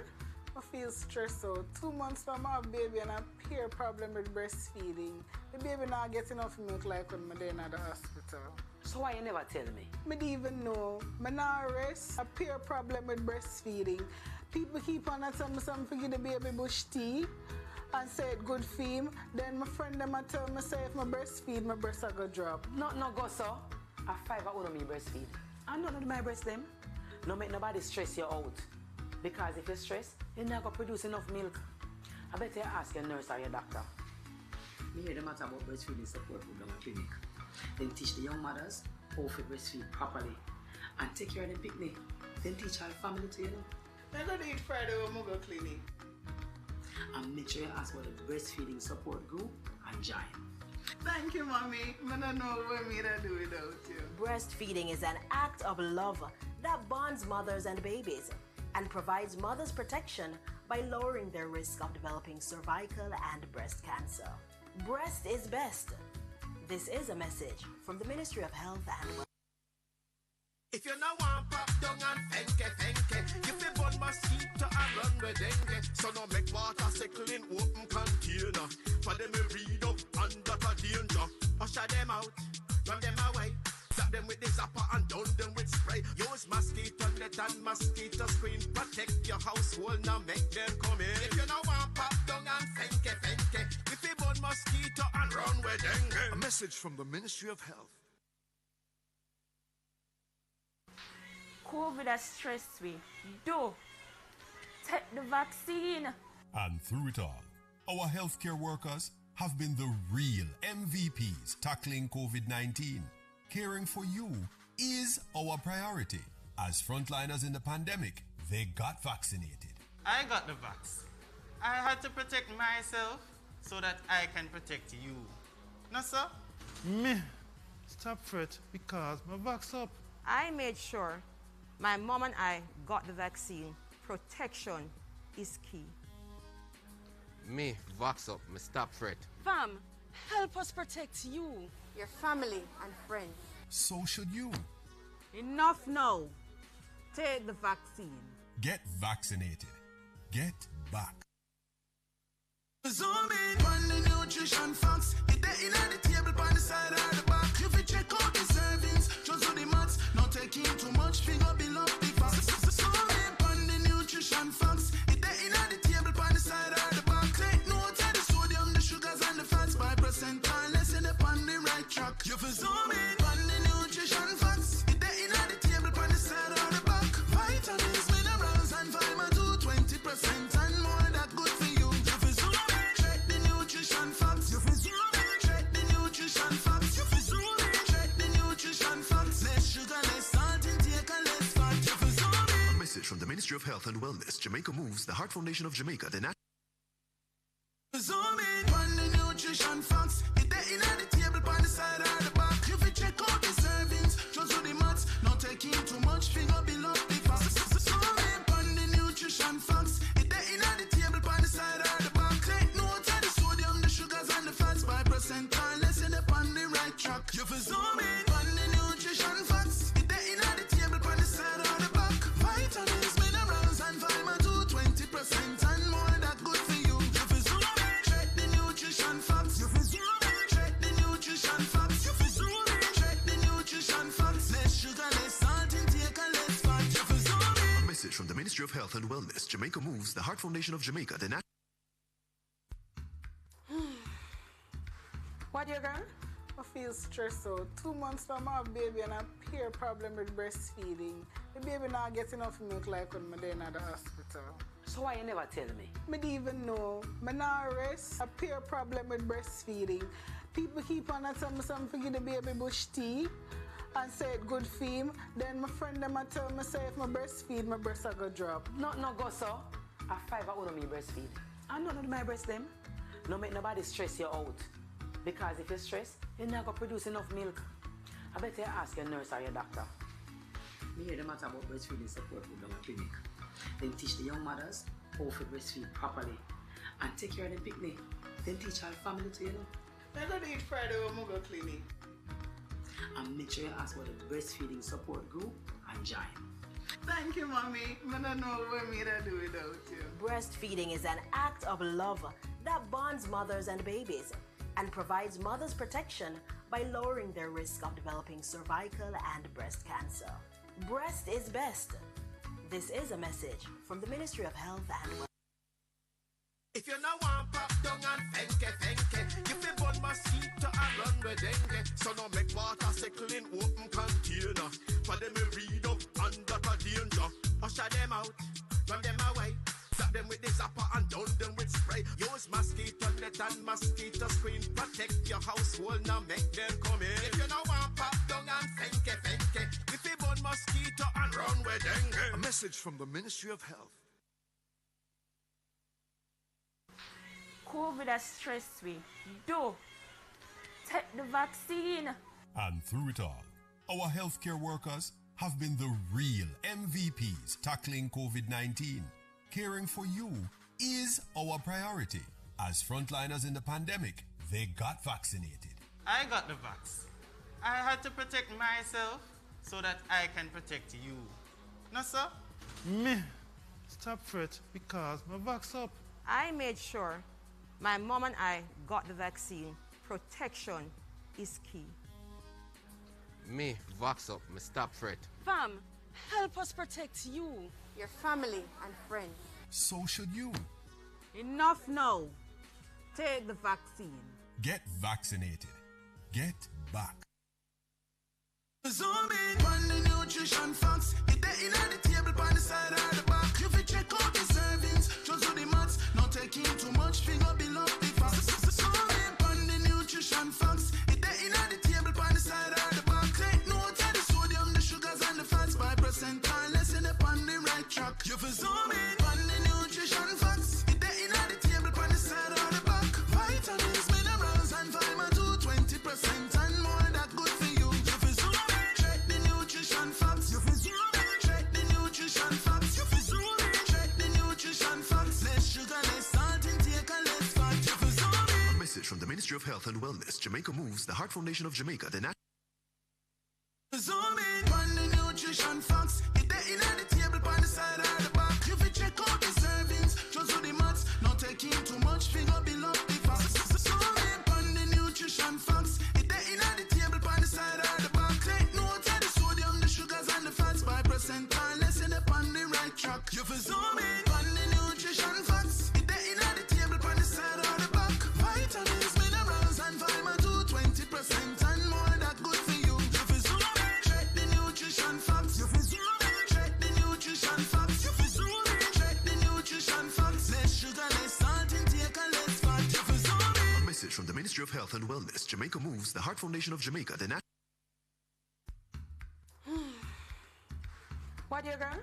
I feel stressed out. 2 months from my baby and a peer problem with breastfeeding. The baby not get enough milk like when I'm in the hospital. So why you never tell me? I didn't even know. I not rest. A peer problem with breastfeeding. People keep on telling me something to give the baby bush tea and say it good for him. Then my friend them tell me say if I breastfeed, my breast are gonna drop. No go so. A 5 hour me breastfeed. I don't know my breast them. No make nobody stress you out. Because if you stress, you're not gonna produce enough milk. I better ask your nurse or your doctor. Me hear the matter about breastfeeding support program at clinic. Then teach the young mothers how to breastfeed properly. And take care of the picnic. Then teach our family to, you know. I'm gonna eat Friday when I go clinic. And make sure you ask about the breastfeeding support group and join. Thank you, Mommy. I don't know what me to do without you. Breastfeeding is an act of love that bonds mothers and babies and provides mothers protection by lowering their risk of developing cervical and breast cancer. Breast is best. This is a message from the Ministry of Health and Welfare. If you no want pop down and fenke, you fi burn mosquito and run with dengue. So no make water Sickle in open container. For them we read up under the danger. Usher them out, run them away. Zap them with the zapper and down them with spray. Use mosquito net and mosquito screen. Protect your household, now make them come in. If you no want pop down and fenke, you fi burn mosquito and run with dengue. A message from the Ministry of Health. COVID has stressed me. Do take the vaccine. And through it all, our healthcare workers have been the real MVPs tackling COVID-19. Caring for you is our priority as frontliners.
I've been held in your hands from the moment that I wake up until I lay my head.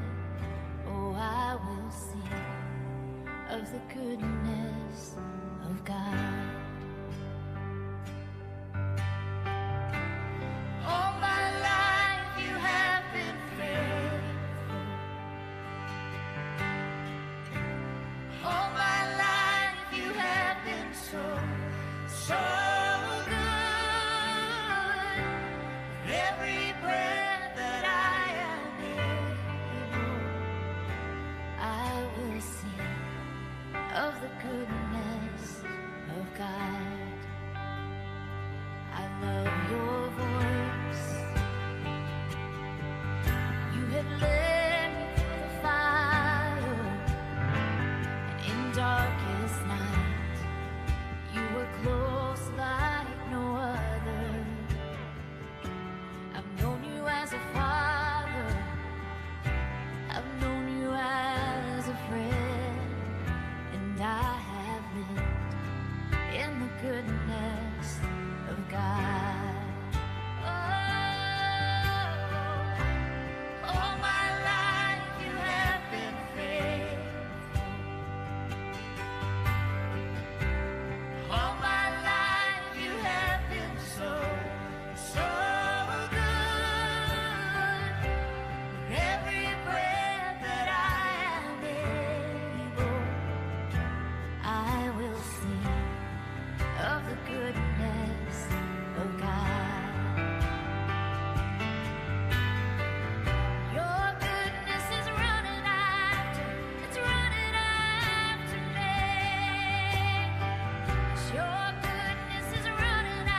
6, and looking at substance abuse.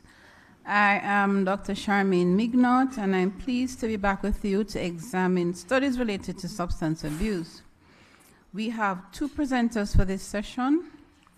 Our first presenter is Dr. Joseph Thomas, a final year resident in psychiatry program at the UM Mona, where he also earned a Bachelor of Medicine and Bachelor of Surgery MBBS degree in 2018.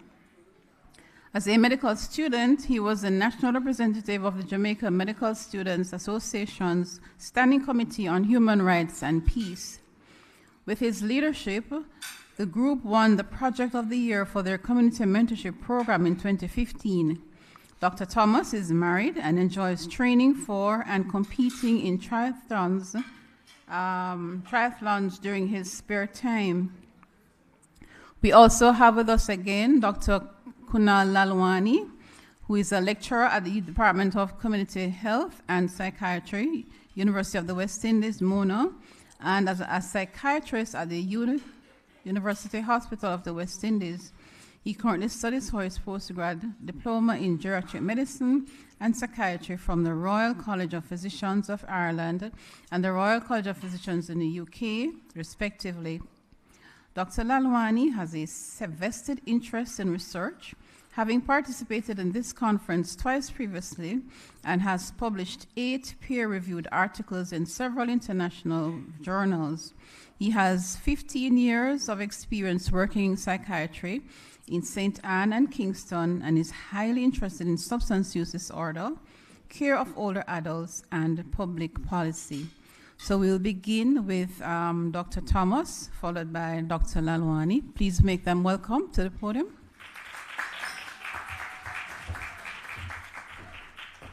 Good afternoon, everyone. As said, my name is Dr. Joseph Thomas. Thank you also to the Ministry of Health and Wellness for having me present. And let me set the presentation. Oh, there we go. All right, so today I'll be presenting on the prevalence of depression and its relationship with substance use and internet gaming addiction in a Jamaican high school. This study was conducted earlier this year with myself, and another co-author was Dr. Delahaye. So this is the overview. We're going to be going through the study, looking at the introduction, the methodology, different results, a discussion, a conclusion, and looking at recommendations. So as you know, as you can remember, during the COVID pandemic was a very difficult time for all of us, right? You can think back to the times when you're locked at home, not being able to go out for periods of time. And there's also stress associated with the pandemic. And this stress not only happened with us as adults, but also with our adolescents. And so what we wanted to do in this study was to really look at the prevalence of depression and its relationship with the substance use and also internet gaming addiction, which was conducted in a Jamaican high school after the COVID pandemic. So this was done doing a cross-sectional study, looking at from grade 7 to grade 13, and we did an online questionnaire using the computer school lab. The questionnaire comprised of different demographic questions, and also we used screening tools, standardized screening tools such as the Patient Healthcare Questionnaire 9, CRAFT 2+N, which is for substance use, and also the gaming addiction scale for adolescents, which is for gaming. And so what we did was we looked at the relationship between the demographics, the depressive symptoms, and also the other symptoms that we had just mentioned. So what we got was that we had a total of approximately 350 students responding to the study with a mean age of approximately 50, which is 14.8, and a slightly increased amount of females at 54%. And what we found was very interesting. If you can look on the graph, you see that the blue piece represents no depression, right, which is roughly 20%. So what that means was 8% of our respondents said that they had some levels of depression, from mild to severe depression, right? From moderate to severe depression, we had approximately 50% admitting or responding to levels of depression, mild, moderate to severe depression. And why that is important for us as well is that we in psychiatry, we treat patients with medication or pharmacological therapy for persons who admit to moderate to severe depression. And so it's very interesting results. We also looked at the alcohol use distribution. So what we found was that as the depression severity increased, so did the alcohol use within those categories. And in looking at internet gaming addiction, approximately 10% of those who responded admitted to have an internet gaming addiction. And what's also very interesting is that 97% of the respondents who admitted to having an internet gaming addiction also admitted to have depression, right? Whether it was mild, moderate, and severe.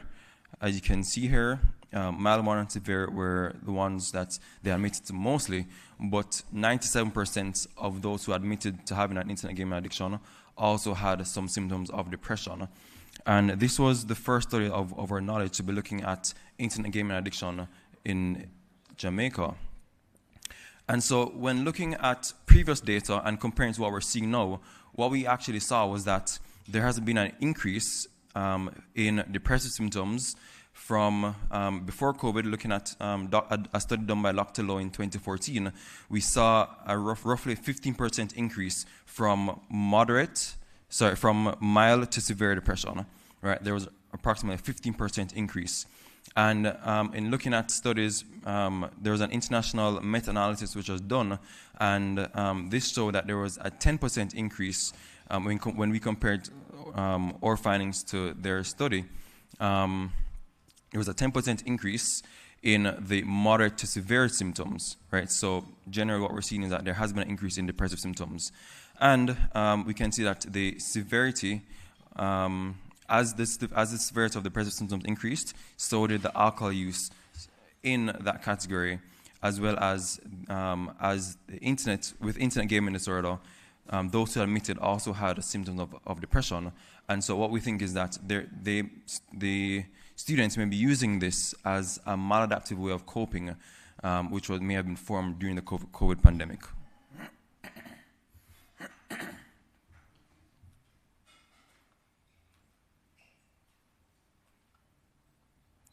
Sorry. Right, so in conclusion, what we're seeing was that the study does demonstrate that there has been an increase in the reports of depressive symptoms since the COVID-19 pandemic, with significant correlations of alcohol use, internet gaming, grade level. I forgot to mention that grades 9 and grades 11 were the ones who admitted to have the most severe symptoms of depression. As well as gender, females admitted to more symptoms of depression compared to males, and also those who came from a single-parent household admitted to having more symptoms of depression. And two-parent household was found to be protective.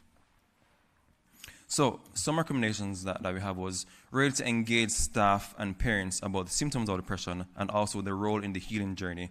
We know the age-old saying that it takes a village to raise a child, but also want to put forth that we need to educate the village on how best to raise a child as best as possible.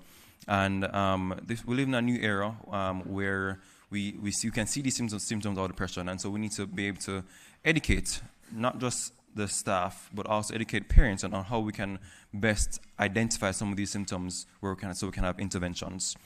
You also need to have a targeted approach. You know, as you can see, 8% of those admitted to having symptoms of depression, and so we can look at a targeted approach where you can see those in grades 9 and grade 11, for example, females, for example, persons who admit to having maybe have symptoms of an internet gaming addiction. You know, we need to have a targeted approach to be able to reach some of these children to be able to have an intervention. And also, what would be good is to have a protocol for intervention when we have suspected cases of depression, right? Many times what we find is that when we wait until there is an incident which occurs before we respond to it, and not look at the depressive symptoms and looking at the trajectory and trying to intervene before someone attempts suicide, before we say that they're cutting themselves, so it would be good to have a protocol of intervention for those suspects of having depressive symptoms. And that is my presentation. Thank you very much.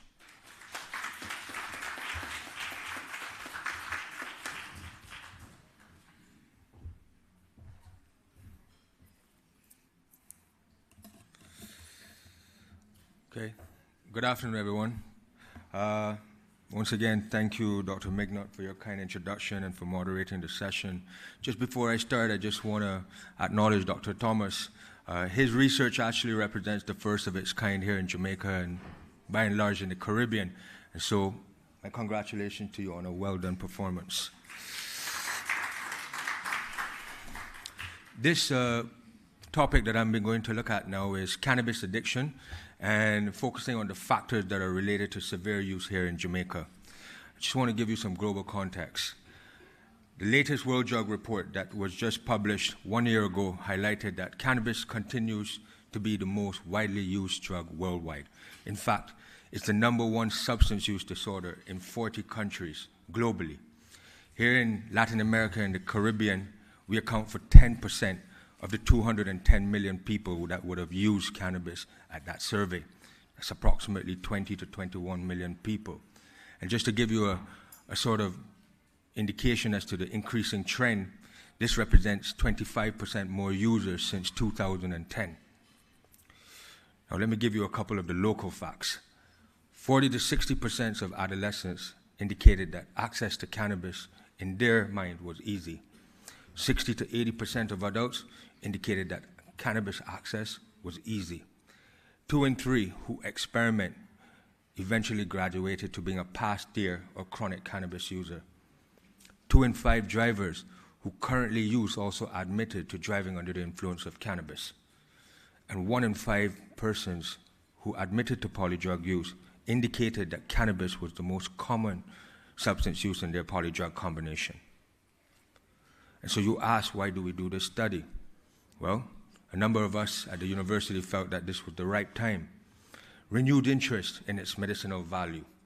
Certainly, from its location, Jamaica represents a transshipment point for drugs to travel to the north and across the Atlantic. And so you recognize the spillover effect. Certainly from a political and social discussion, we know in the last 15 to 20 years, many countries, states in the US have decriminalized and legalized marijuana use. And of course, when you think about the paucity of research, certainly with regards to cannabis addiction, it is the first of its kind here in Jamaica and in the Caribbean, but it's also very limited in the global literature. And of course, the economic boom, or is that wishful thinking? Because this is something, another reason that also sort of catalyzed our approach to this research. And so our objectives were to survey chronic cannabis users. These would have been the past users who would have answered the CAST questionnaire. Now, the CAST questionnaire represents the Cannabis Abuse Screening Test. Now, this screening tool is well validated in general population studies world over for the last 20 years. It has also been used extensively in school surveys. And what it does is that it creates a score that highlights social and health dysfunction that indicate whether an individual will have mild, moderate, or severe cannabis addiction. And so for this study, we utilized that score of greater than 7 to identify severe cannabis addiction. And we sought to examine prevalence and quantity of use amongst chronic cannabis users, including the socio-demographic factors, psychosocial correlates, and their beliefs. Now, this was a secondary analysis of the Jamaica National Drug Prevalence Survey of 2016. And as we all know, that was the first national population survey on drug use, which hopefully now we have a new survey that was released just 1 week ago that we can offer comparisons. 4,623 participants were randomly selected throughout Jamaica for a face-to-face interview, and 786 persons would have identified as a chronic cannabis user. And once again, this also represents the first study of its kind here in Jamaica and in the Caribbean at large. Our analysis was quite extensive. We examined 19 variables, 8 socio-demographic factors, 4 psychosocial correlates, and 7 belief variables, including knowledge and perceptions. And again, our analysis was subjected to stringent measures to ensure accuracy in being able to predict those persons who had cannabis addiction from those who did not. In terms of prevalence and quantity, what did our results show? Well, 17% of the population identified as a past year or chronic cannabis user. More than 50% of these individuals, according to the CAS questionnaire, met the criteria for a severe cannabis addiction. The mean number of joints smoked among those with a score greater than 7 was 62 per month. That suggests 2 joints per day. And for those persons who did not meet the criteria, it was 1 joint. In regards to the social demographics, males were 2 times more likely than females to report severe cannabis addiction.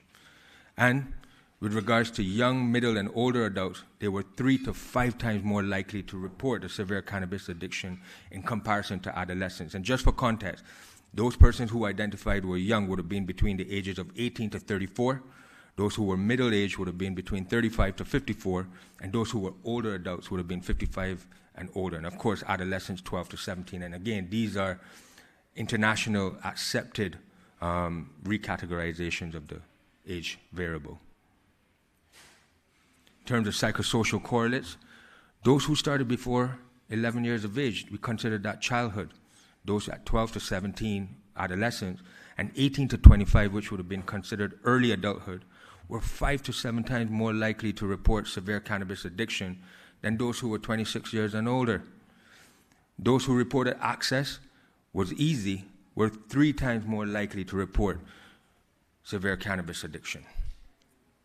Now, with regards to beliefs, an area that I actually found quite interesting, increased odds of severe cannabis addiction was noted among those persons who had a high perceived need for treatment. They knew they wanted treatment. They also believed that the national drug use prevalence had increased, and they also were aware of the National Council for Drug Abuse. In fact, the only protective factor was that persons who perceived using cannabis for medicine often as being harmful were less likely to be a severe cannabis addiction individual. And so, I have 3 significant take-home points. I know I've given you at least 8 predictors, but I want you to remember these 3. 50% of Jamaicans who are chronic users are severely addicted to cannabis, and these persons smoke at least 2 joints per day. Take-home point number 2. The early age of initiation that I would have indicated in childhood, in adolescence, as well as in early adulthood, all had an increased risk of severe cannabis addiction. What does that tell us? Certainly when you think about the young persons, those who are in childhood and adolescence, you realize the impact is perhaps more individualized. The international literature will show that these persons with severe cannabis addiction may more than likely have academic problems, may more than likely have behavioral issues, may even more than likely experiment and develop polysubstance behavior.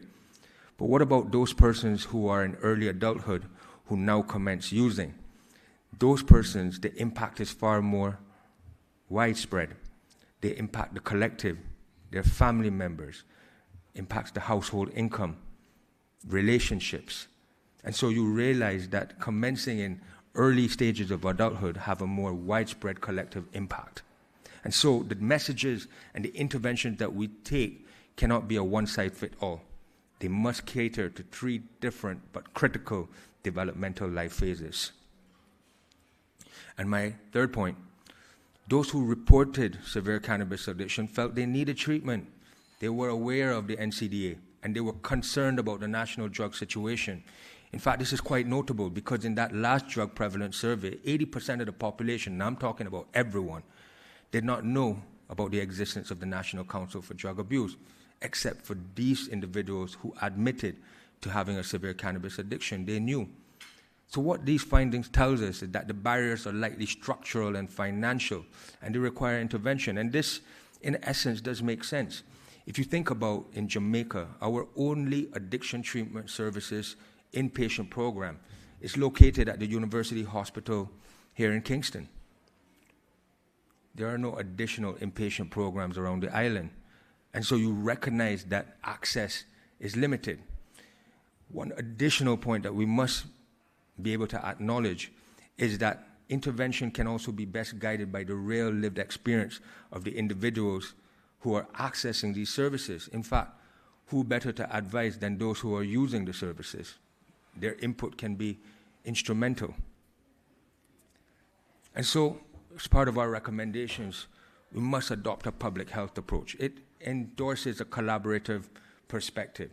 We utilize the experience of the psychiatrists, the physicians, the policymakers, the patients, the social workers, the financiers, in coming up with an intervention that can be utilized. We also have to be aware that the socio-cultural acceptance of cannabis here in Jamaica require that we integrate harm reduction strategies and not solely focus on preventative measures. And more importantly, as I had highlighted, we need to disseminate public education messages that fulfill the different critical phases of development. Of course, we can also consider a review of the current national cannabis policy. There was a wonderful paper I hope you guys will get a chance to read. It was published last year summer, Potency and Trends on Cannabis Products here in Jamaica, written by Dr. Carol Lindsay, Professor Wendell Abel, Dr. Laura Lee Young, and additional co-authors, which looked at almost 300 cannabis products over a 6-year period just prior to decriminalization and after decriminalization. And the significant finding was that the THC concentration, that is the psychoactive component of cannabis, ranged from between 1 to 30%. Now, why is that important? Because the same World Drug Report of last year indicated that individuals who use THC greater than 10% had a 4 times increased risk of a psychotic episode. And so you recognize what more needs to be done. We also have to consider that as much of a public health approach can help in terms of policy and legislation, they also can guide our clinical management. And so consideration perhaps to establishment of island-wide hospital-based drug treatment programs must be considered. In fact, this would be keeping with WHO's mandate of providing access to treatment in the communities where people live. My last slide, I'd just like to extend my gratitude to Professors Wendell Abel and Everard Barton. Now, these two gentlemen have been massive mentors of mine since I was a medical student. I also want to acknowledge the contribution of my fellow researchers, Dr. Winston Delahaye, Clayton Sewell, and Kevon Carr.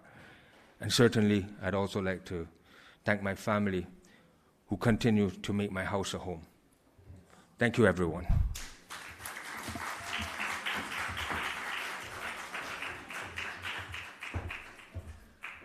All right, so we have had 2 excellent presentations to end session 6. In the interest of time, we'll be only able to take 1 question per presenter. I don't know how we're going. Okay, go ahead, Dr. Alonge. Thank you, presenters. Excellent work. I was just going to find out. When they introduced the Dr. Thomas and they said he's married, I say, praise God. And then when he was presenting now, he said that the children, you have to listen, the children who were having 2 parents, father and mother, was protective. Is that true? Yes, in the study, it was protective for the children. So, as a society, we have to think beyond the research room now. How do we take this back to the street? How do we take it to downtown, everywhere? To encourage the people. The father and the mother are very critical in the home, so that those set of children, it's alarming to see that dimension of addiction. And I wanted to ask you, when you say most of them were in single homes, I didn't want to create anything. Will they be single mothers or single fathers? Did you ask that? Or it could have been more of mothers. You understand? So we really need to take this information seriously. It was just 1 school. Probably if you go to several schools, we don't know if you can get a repeat of the same or there might be difference. Thank you.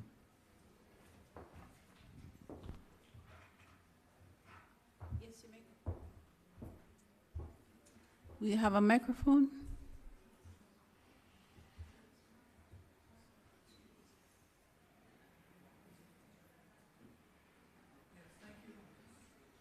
Can you hear me?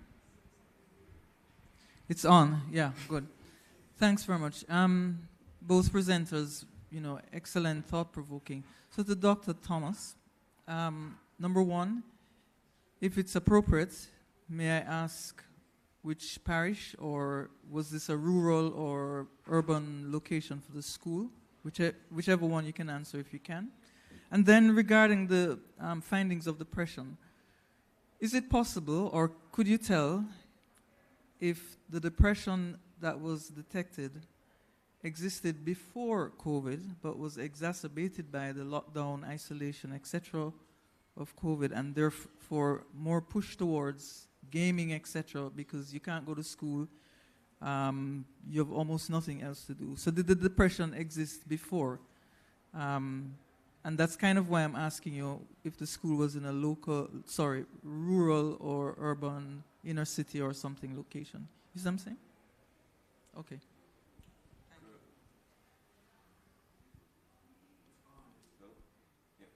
Can you hear me? Yeah? No? Good afternoon again. Thank you for the comments earlier. And there are many things to respond to, but I will say there's a lot that needs to be done. I think a lot is being done, but there's a lot more that needs to be done as well. The study that I did, it looked at both, it was single parents, it was mothers only, as well as fathers, but because you had a majority of the students admitted to living with their mothers alone, around 46% admitted to living with their mothers alone, so there was a significant correlation with those who lived with their mothers alone as opposed to their fathers, which was around 4% of our respondents. In regards to your question, because of how the study was, it's a cross-sectional study, so it's really a cutting time. We weren't able to say whether depression was from before or afterwards, but what we did see was looking at the data previously, the study done by Dr. Lowe, which was here in Jamaica, that showed that there has been an increase since 2014. And then internationally, there was an increase, around a 10% increase, looking at comparing internationally before COVID and now my study in the post-COVID era. And it was my study used a high school here in Kingston. Yeah, I will go as far as say it was a traditional high school. Yeah.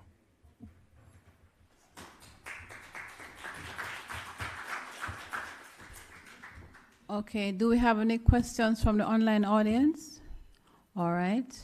So that ends our question and answer segment. Thank you for tuning in, and we appreciate your being attentive to the sessions. And this is where we will end. Good. Thank you.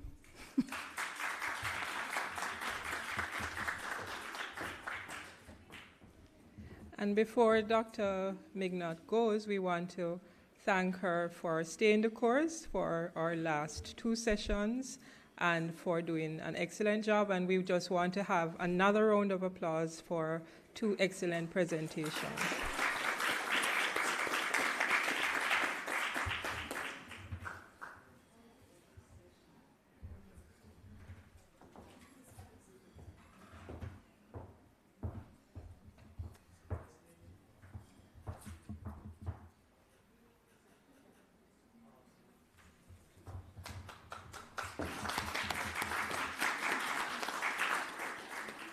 At this time, we'll have a 5-minute break.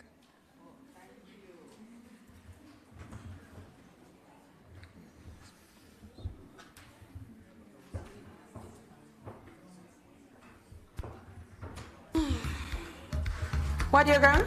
I feel stressed out. 2 months from my baby and a peer problem with breastfeeding. The baby not get enough milk like when I'm in the hospital. So why you never tell me? I didn't even know. I not rest. A peer problem with breastfeeding.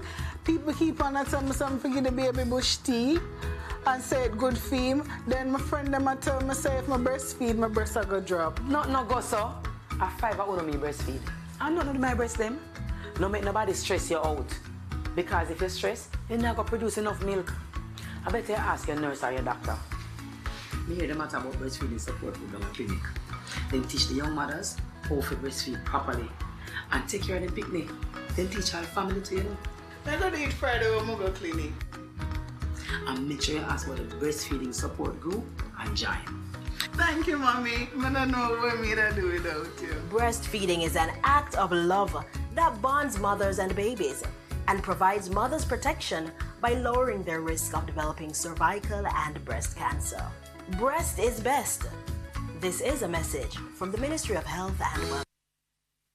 If you know one pop down and fenke, you fi burn mosquito and run with dengue. So no make water Sickle in open container. For them we read up under the danger. Usher them out, run them away. Zap them with the zapper and down them with spray. Use mosquito net and mosquito screen. Protect your household, now make them come in. If you know one pop down and fenke, you fi burn mosquito and run with dengue. A message from the Ministry of Health. COVID has stressed me. Do take the vaccine.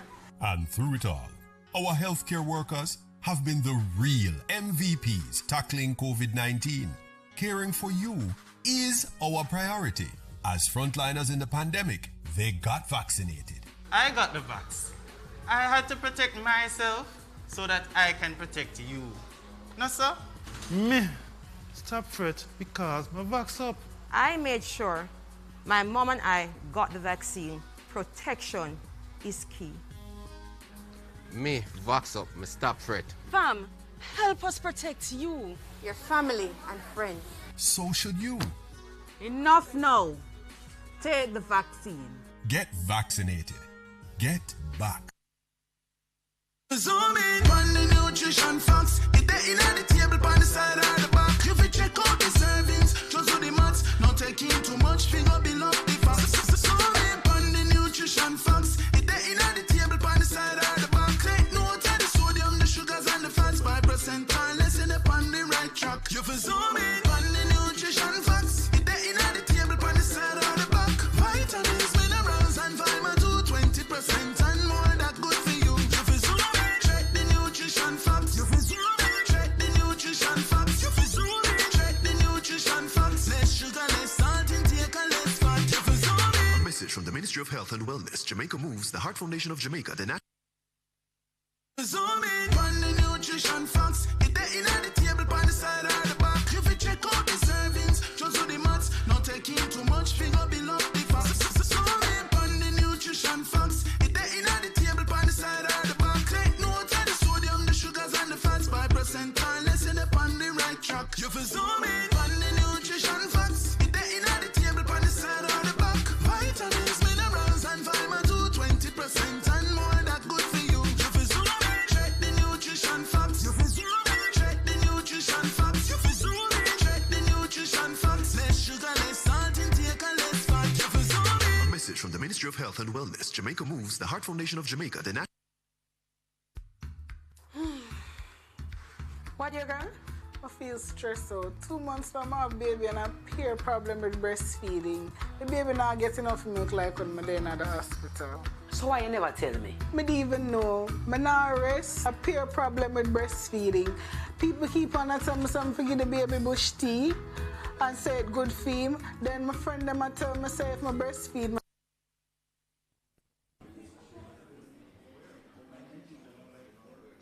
Good afternoon, everyone, and welcome to the final session for today. It's scientific session number 7, and we will focus on maternal and child health.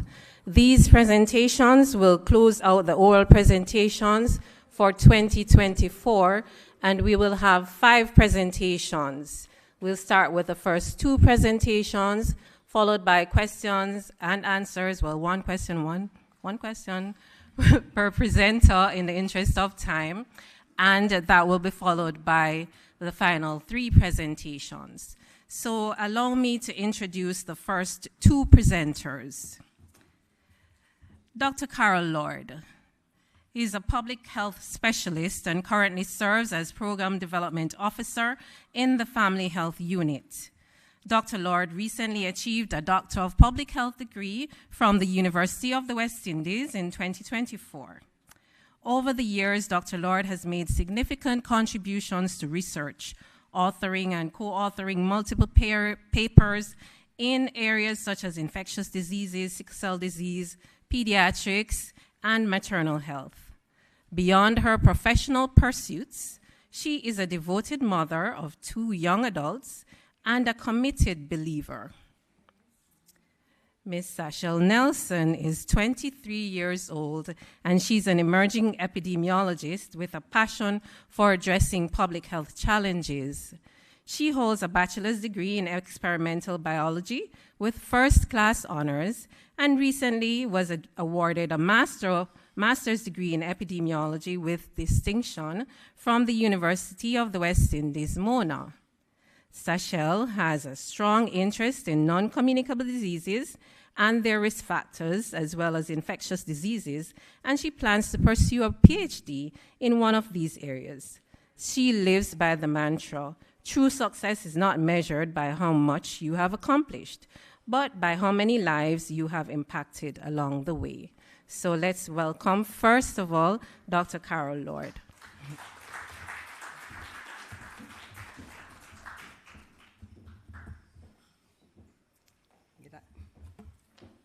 Good afternoon.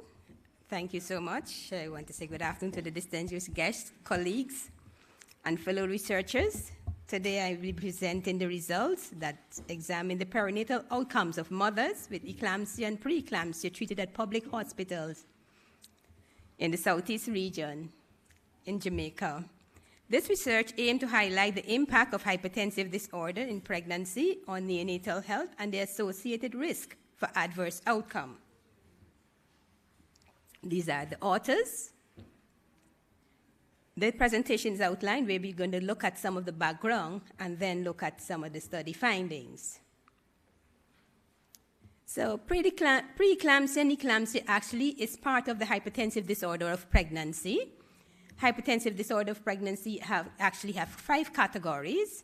So preeclampsia and eclampsia is whereby we have blood pressure of greater than or equal to 140/90, taken on 2 occasions, 4 to 6 hours apart, and it's really in a mother that is greater than 20 weeks pregnant. Eclampsia actually is where they have high blood pressure, proteinuria, but this is associated with tonic-clonic seizure. And just imagine having seizure in a normal, healthy person, all right? So the global incidence of hypertensive disorder of pregnancy is about 4 to 25%, and it complicates about 3 to 10% of pregnancies. When we look at the mortality impact of hypertensive disorder of pregnancy, actually we find 80% of maternal deaths being associated with hypertensive disorder, and that's what makes this study very important. Remember, pregnancy is not a disease, huh? And so why would high blood pressure in pregnancy be killing our women and our babies? We find the perinatal mortality impact is whereby we have 16 to 31% actually having perinatal deaths. When we look at the risk factors for hypertensive disorders in pregnancy, we see nulliparity, advanced maternal age, a history of hypertension in previous pregnancy, or a family history, actually, of preeclampsia.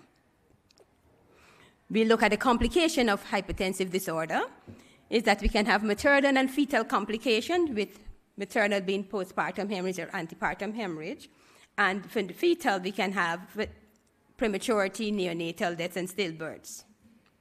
So therefore, the objective of the study was really to investigate the perinatal outcome for neonates born to mothers with eclampsia and preeclampsia, comparing them with neonates born to normotensive mothers.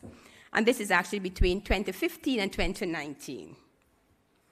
It is a retrospective cohort study at the 5 maternity hospitals in Southeast region. The study population was really women managed for preeclampsia and eclampsia. The 5 hospitals included Victoria Jubilee, Princess Margaret, Spanish Town Hospital, Linstead Hospital, and also the University Hospital of the West Indies.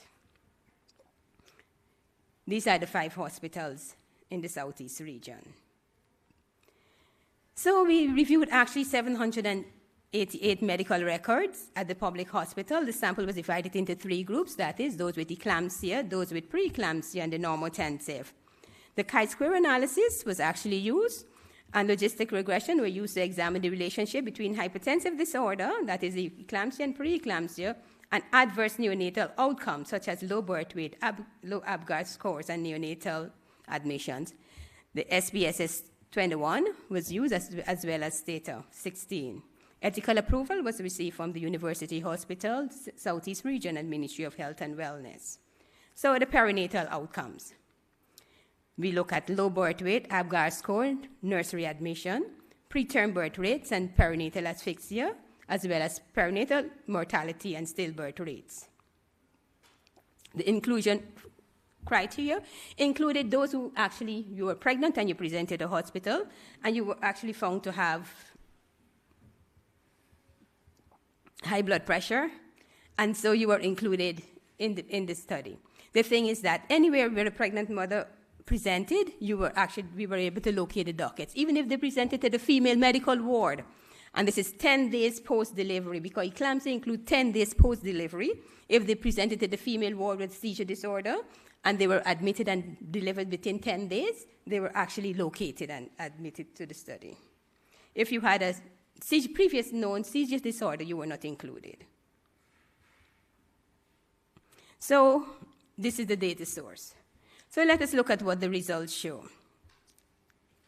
Retrieval, we actually were able to know that the eclampsia was seen among the younger women with a median age of 22 years. Just imagine a 22-year-old come before you and just start seizing. This is a healthy young woman. That can be very frightening. And that's what's important here. The majority of women with eclampsia were nulliparous, and that's seen with the red bar. When we look at the neonatal aspect, we found that the neonates of preeclampsia mothers had significantly longer duration of stay in the nursery.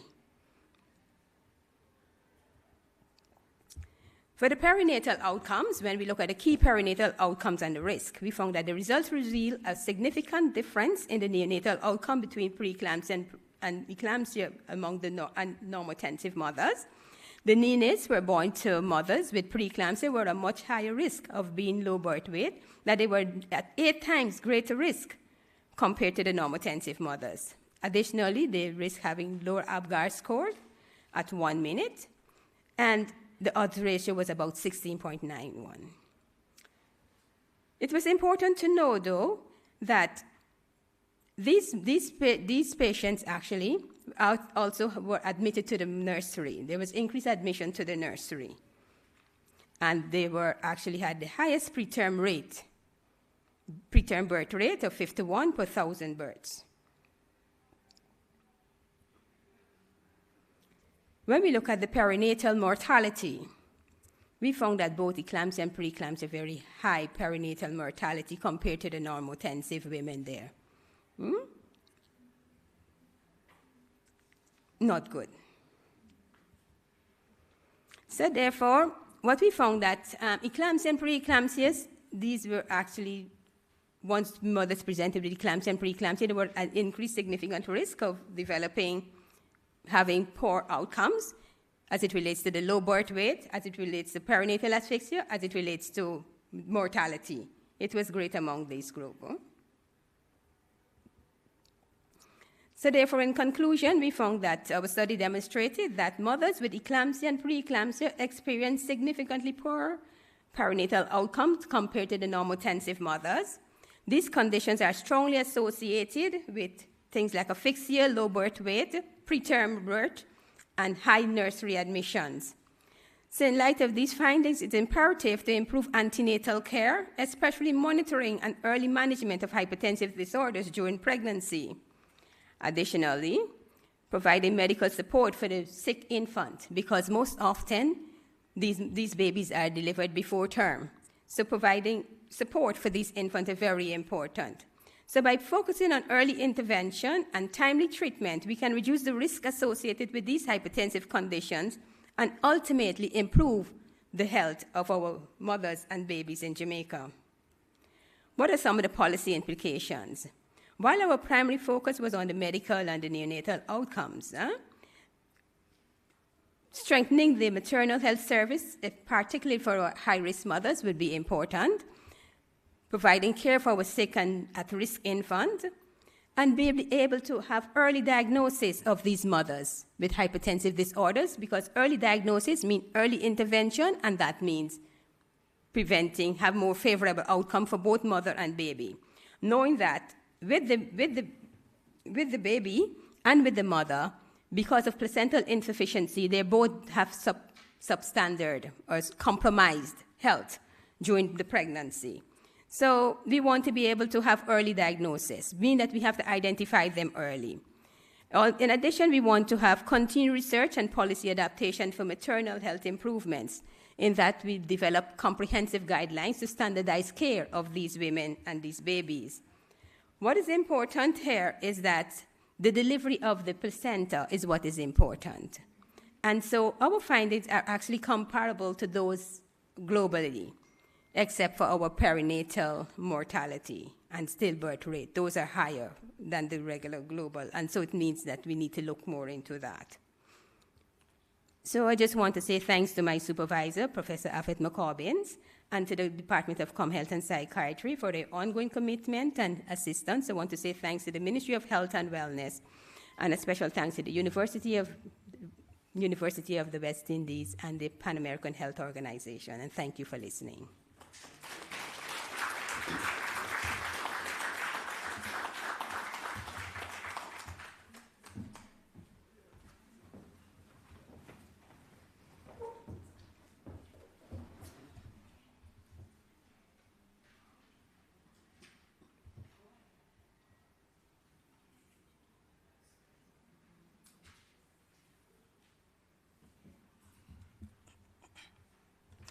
Good afternoon, everyone. Let me first just take this opportunity to thank the NHRC for allowing me to present my thesis findings, assessing dietary predictors of anemia in women of reproductive age, utilizing findings from the Jamaica Health and Lifestyle Survey 3. Anemia is an issue of not having enough healthy red blood cells or hemoglobin to carry oxygen to the body's tissues. As a result, anemia leads to symptoms such as fatigue, weakness, and shortness of breath, and it is seen that broader health effects of anemia include increased morbidity and mortality, which in turn decreases work productivity, thereby hindering social and economic development. Now, anemia is a significant public health problem, and it affects over 1 billion people globally.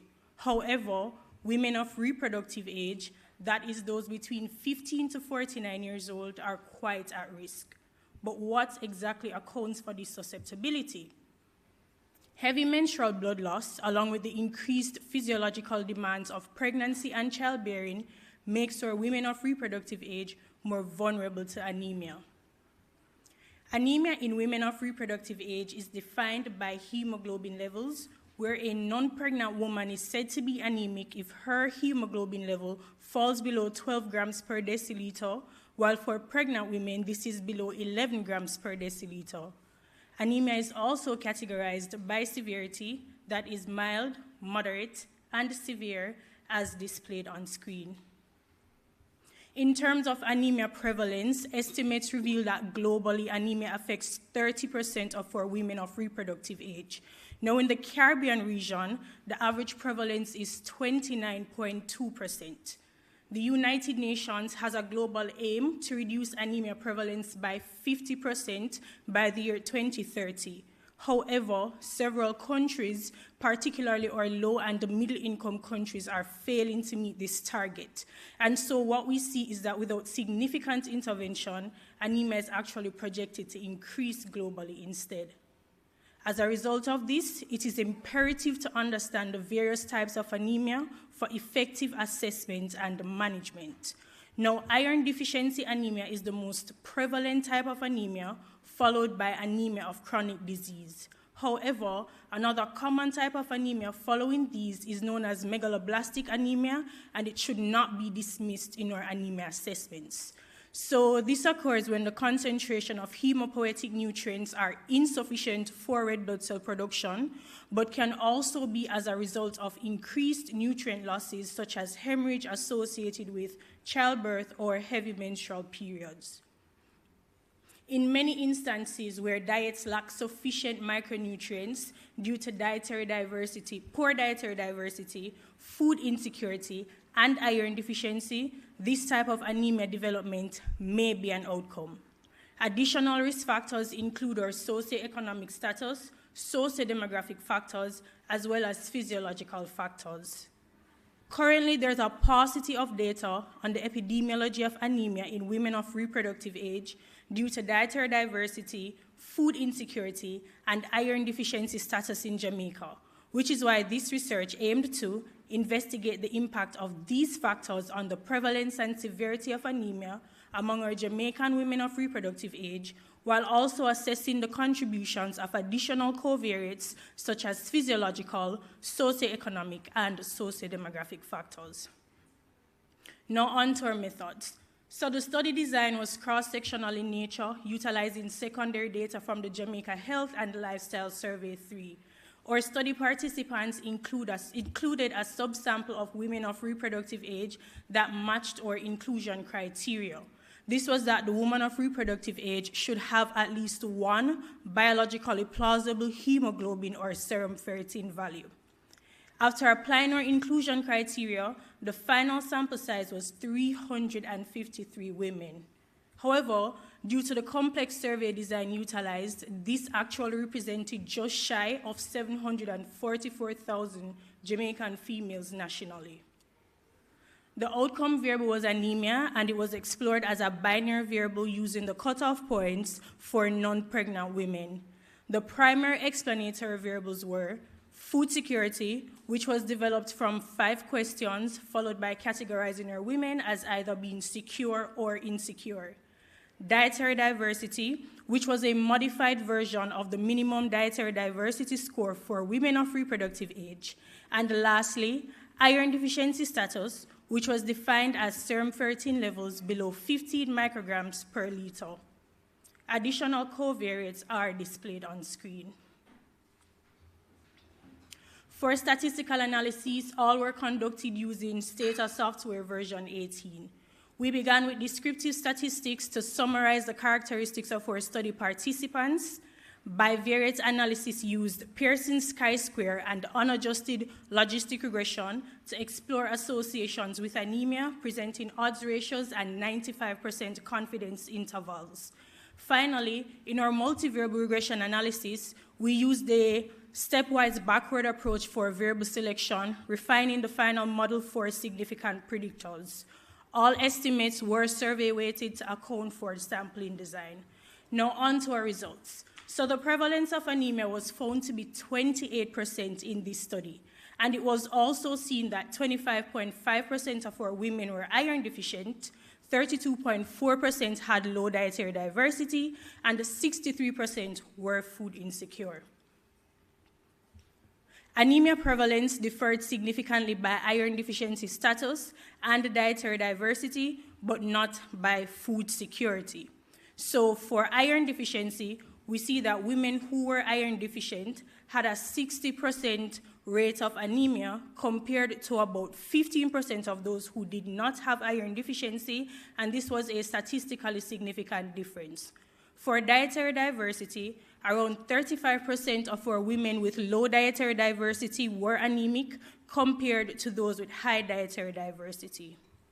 Although food insecure women appear to have higher rates of anemia, and we see that's about 29% compared to about 23% of women who were food secure, this was not a statistically significant finding.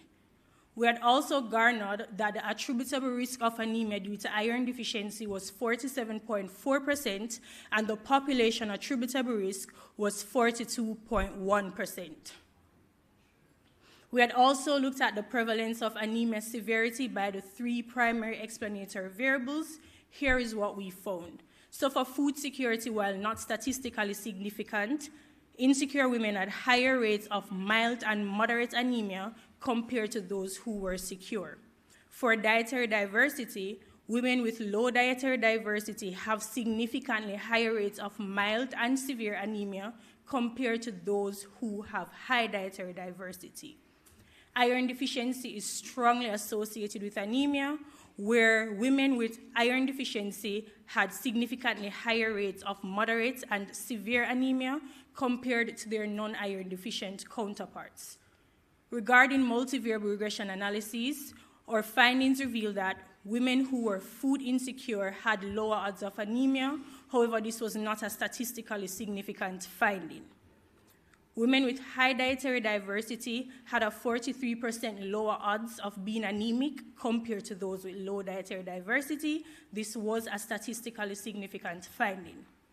For iron deficiency, these women had a 8.47 times greater odds of being anemic compared to their non-iron deficient counterparts.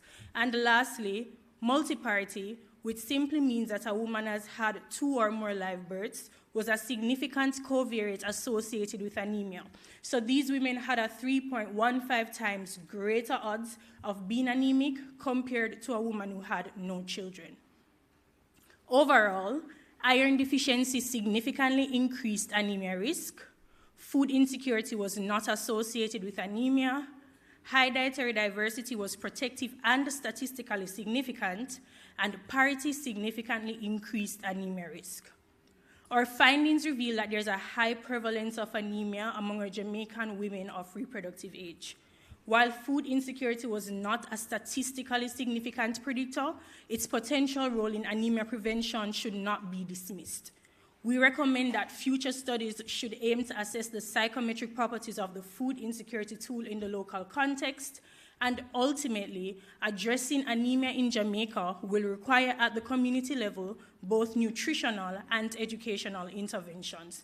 Thank you so much for your attention, and a special thank you to my supervisors and co-authors of this paper, as well as my mom. Thank you, everybody.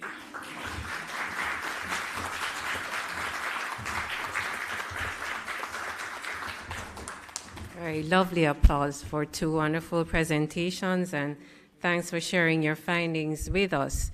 I wonder if we have any questions, and of course, as indicated before, we'll limit it to 1 question per presenter.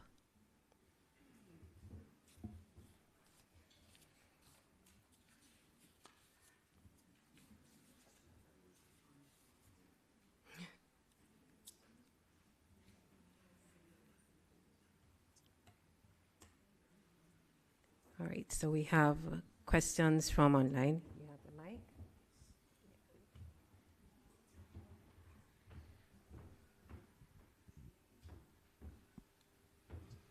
For Dr. Lord, what is the maternal mortality rate at this time?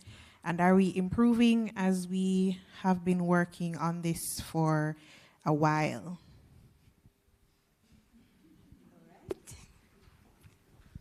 Even though this is not, that data is not actually part of the presentation, I can say to you, our maternal mortality rate is 136 per 100,000 live births. We have actually decreased from 2020 and 2021, where we went up to as high as 211 per 100,000 live births. So we're decreasing, but the general trend from within the last 2 decades is that it was going up. And so we are working very hard. We are trying to do things differently to decrease our maternal mortality ratio, because we can't do the same thing and expect different results. So we have actually developed guidelines. We are trying to get more messages out, because what we recognize, the gap in when we analyzed the death was really delays 1 and 4. 1 is that mothers not recognizing what are the red flags to go seek care. And so educating the mothers would be very important. Educating our population generally would be able to help, because grandma can help, mommy can help, cousin can help. And the other area is the care when they reach the institution, being able to receive the adequate care. And so the guidelines would help to standardize that care, and so we'll be having lots of training on the guidelines so as to standardize care. So we're working on that, and we expect to see a difference before 2030. Over. One more for you, Dr. Lord. Do your findings do the findings from your study align with global trends in hypertension in pregnancy? Okay. Actually, as it relates to poor outcome, because of the whole pathophysiology of hypertensive disorder in pregnancy, yes, in terms of low birth weight, because their placental insufficiency. So it offers, it gives mommy a substandard outcome as well as the infant.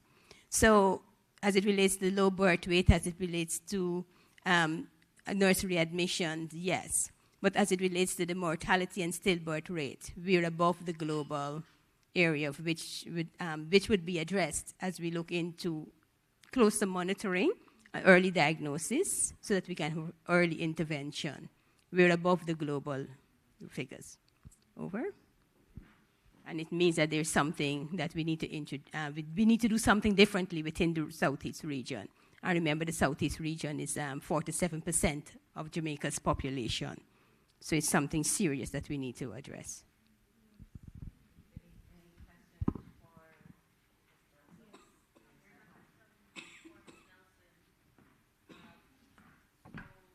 It says community and home education is the way to fix the problem. Children don't know the basic nutrients that prevent dietary iron deficiency, and by the time they become teenagers, they hate iron-rich foods such as callaloo, etc. It's more sociable to order fries and burgers as they generally acquire taste for sugars and fats. So the question here now is, does your study support that as an intervention? Thank you for that question. Most definitely it does. I do agree that to a wide extent our children are not educated properly in terms of nutritional interventions as well as just nutritional facts overall that they need to consume in order to prevent anemia and by extension other diseases. And a part of potential intervention strategies could actually be implementing just guidelines or bulletins or just some form of teachings as early as basic school.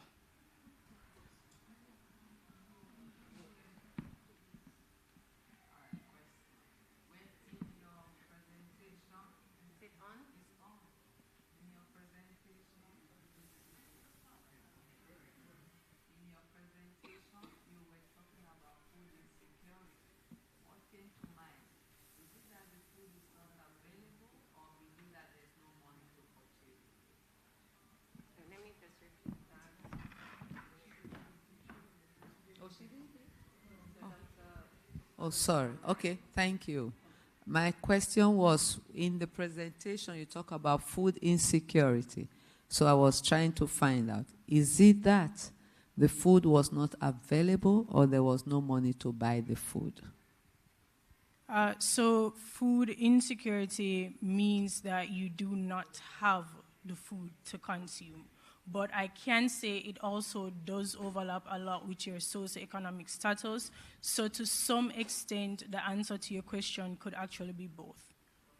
Okay, so the food is there in the market. You don't just have the money to afford to buy it. Okay, that's one aspect. Okay, now the next question is, based on your findings, what will you say as a researcher to a teenager? A young people. Yes. Okay, so if I were to give advice to someone who is young, I'd first off start off by saying something similar which Doc said here. The only thing in life that is constant is actually change. And if you want to see changes in your life, in your dietary patterns, in how you operate as a human being, you have to be willing to go through that change and accept that change. So it's not going to be a very easy road, because with social media now, it's very, very easy to, put out a lot of fictitious information, and it's so easy to corrupt our young minds, especially our teenagers. So My thing is, I think I would just start. It only takes such a small step to make a big difference, and I can say, speaking from experience and even having conversations with my peers, having a post come from, let's say, somewhere like the ministry's Instagram page versus an unofficial, blog or side page on Instagram makes a big difference. So it's not easy to just go out and be like, hey, you need to eat this, you need to do this. But what I can say is that if we take the step, it is actually possible to educate our youths. And the good thing about information, and the good information, is that when it is ready to spread, it will spread.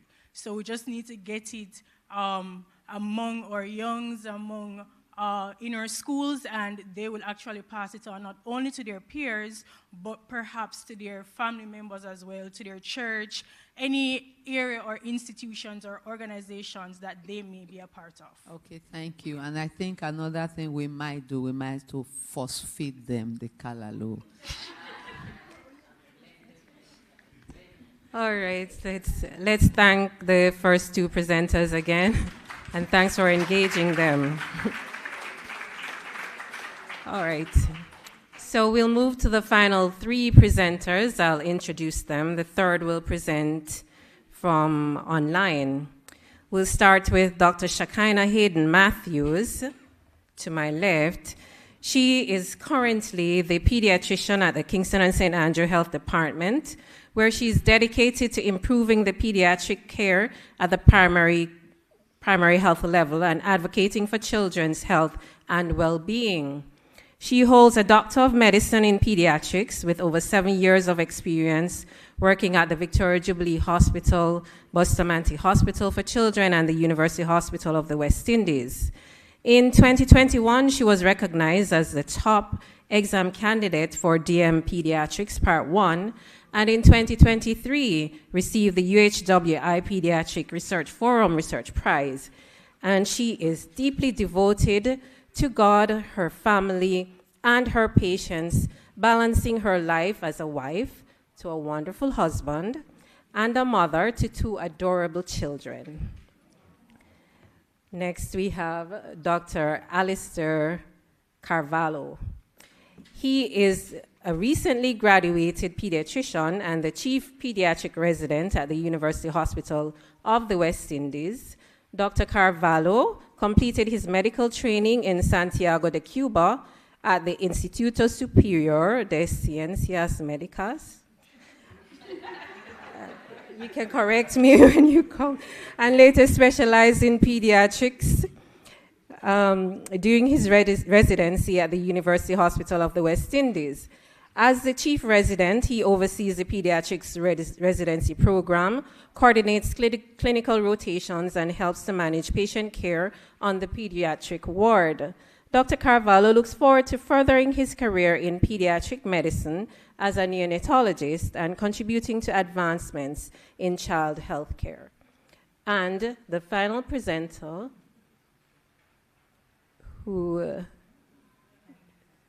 I'll introduce, but she's not yet online, so we'll see. Okay, do you want her to go first, though? Okay. I'll introduce her, but we'll see if she will be able to join us. Dr. Venicia Cruikshank Reynolds is a child of God, wife, and mother. She's a proud graduate of the St. Andrew High School for Girls and the University of the West Indies, Mona, where she recently completed her graduate studies in pediatrics. She enjoys the performing arts and currently serves as president of the Health and Wellness Committee at the Duraney Park New Testament Church of God. She fervently believes that the most important thing that our society needs is world peace and a safer environment for our children. So we'll have the first presenter now, Dr. Shekinah Hayden Matthews.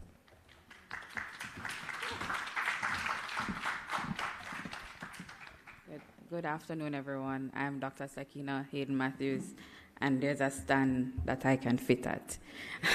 Right. So I'll be presenting on the early clinical outcomes of neonates born to mothers with severe acute respiratory syndrome, coronavirus 2, SARS-CoV-2 or COVID-19 at the University Hospital of the West Indies. Other authors are Dr. Campbell Mitchell and Professor Trotman Edwards. December 2019, China declared a COVID-19 outbreak caused by the novel SARS-CoV-2. March 11, 2020, WHO declared a global pandemic due to the virus' highly transmissible nature leading to global spread. And I know I remember, I don't know if you remember, March 10, 2020, Jamaica had its first case of COVID-19. Mommy called me, everybody called me worrying. After that, there was just a series of waves of COVID-19. So over the several years, there's increased morbidity and mortality rate that justify the need for us to identify and protect vulnerable populations in society. And as you know, vulnerable population are our children, and they comprise less than 2% of the diagnosed cases, and typically they tend to present with mild disease compared to us as adults. Infection is recognized as a leading cause of death in neonates worldwide who are prone to sepsis due to their immature system. There is particular concern about the effects of this virus at the time on the neonatal population because I was young at that time. SARS-CoV-1 outbreak caused high case mortality rates and severe complications in neonates. Several studies from developed and developing countries reported no difference in the birth parameters, the need for respiratory support, morbidity and mortality between neonates born to positive women and those born to SARS-CoV-2 negative women. However, few studies reported that neonates born to SARS-CoV-2 positive mothers required respiratory support post-delivery and were likely to be born preterm. Most studies reported no or low positivity rate of COVID-19 amongst exposed neonates. 2 studies from Saudi Arabia and Spain reported that majority of neonates born to mothers with the virus were admitted to the NICU due to primary maternal infection with COVID-19. Numerous studies highlighted that the neonatal deaths among neonates born to positive mothers were low, and there are still no published studies done within the English-speaking Caribbean on the clinical outcomes of neonates born to mothers with COVID-19 infection. So our rationale was that the literature on vertical transmission of this virus and neonatal outcomes among exposed neonates is emerging, but findings have been inconsistent. And we believe it was important to provide information regarding the clinical characteristics and outcomes of neonates born to mothers with the virus compared with mothers without the virus in the local setting to help our neonatologists in providing optimum care for neonates born to women who are positive. So our aims and objectives. Our aim was to compare the clinical manifestations and outcomes of neonates born to women with the virus with those of neonates born to mothers without the virus. The objectives were to describe the demographics of neonates born to positive women, describe the clinical manifestation and outcomes of neonates born to women with the virus, to compare the clinical manifestations and outcome of neonates born to SARS-CoV-2 positive women with those born to SARS-CoV-2 negative women, and to compare the outcomes, admission, low birth weight, preterm delivery, and death of neonates born to positive women than those born to negative women within each COVID-19 wave. So it was a retrospective docket review, all neonates born to women with or without the virus at the University Hospital of the West Indies between August 2020 and January 2022.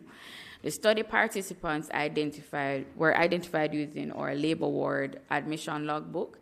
The case was a neonate born to a positive woman, and the control was neonate born closest in time to the index case to a SARS-CoV-2 negative woman. So the maternal and neonatal demographics, neonatal clinical manifestation, morbidity, and outcomes of cases and controls at the hospital discharge were recorded using a data extraction sheet. Thank you.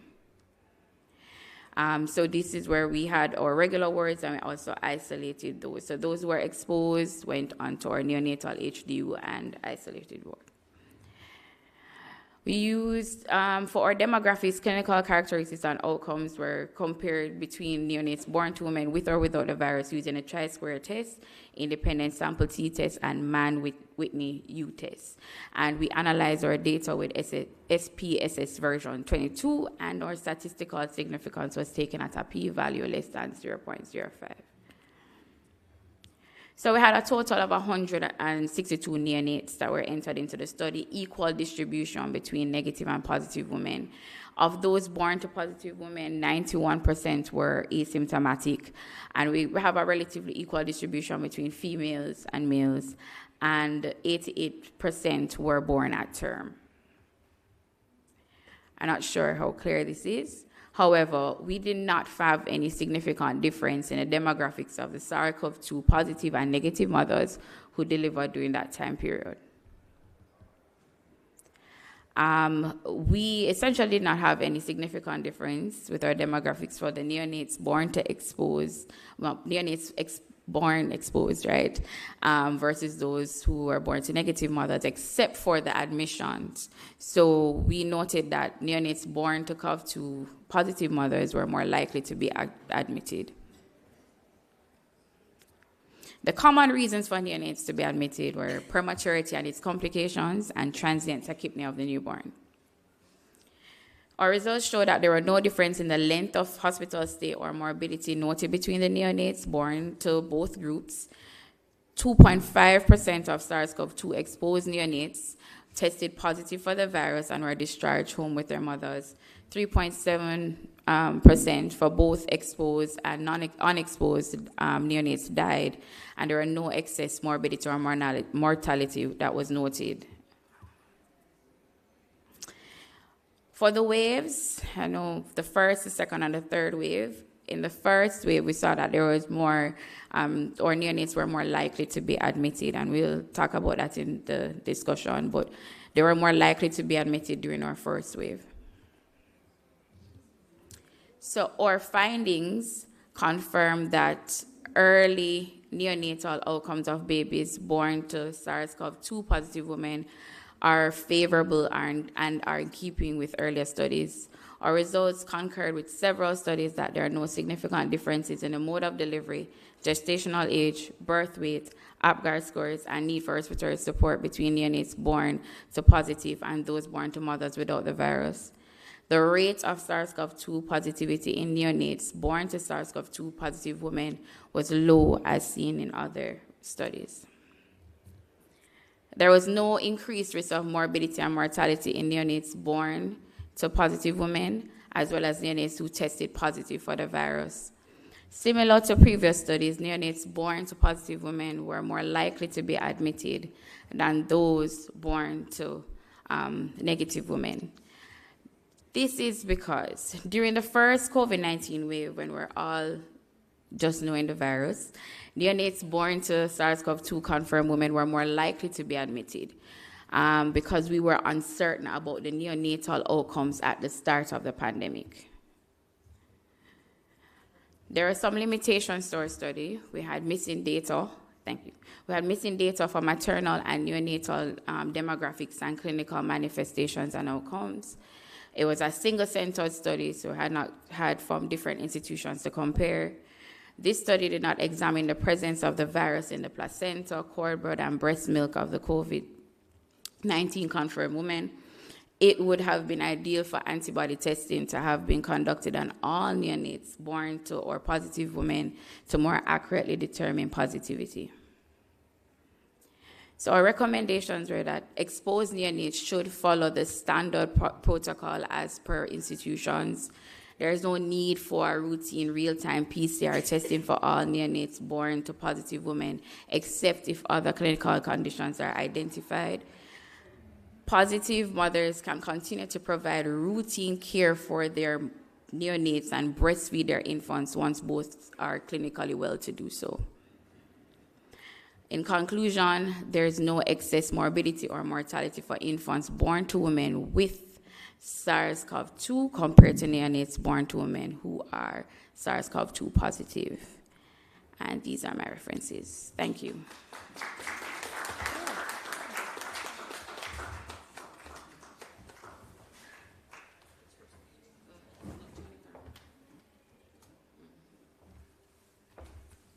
Hello, everyone. Good afternoon.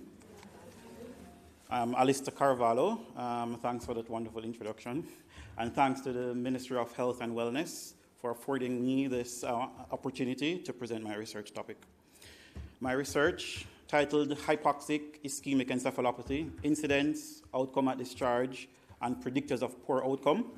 It was a retrospective study of a Jamaican cohort. Thanks to my advisors, Professor Helen Trotman and Dr. Gillian Lewis. I have nothing to disclose. Hypoxic ischemic encephalopathy, basically it's a form of brain injury in newborns resulting from restricted blood flow and as a result, reduced oxygen supply. It is characterized by diminished consciousness, so there are varied symptoms, which is based on the organ system that is involved, and symptoms may vary from altered consciousness, seizures, decreased muscle tone, and reflex responsiveness. It is a global problem, and we see it having significant morbidity and mortality in newborns in many countries, including our low and middle income countries. Several studies conducted across the globe have provided insight into the incidence, the outcome, and predictors of poor outcome diagnosed with hypoxic ischemic encephalopathy, HIE.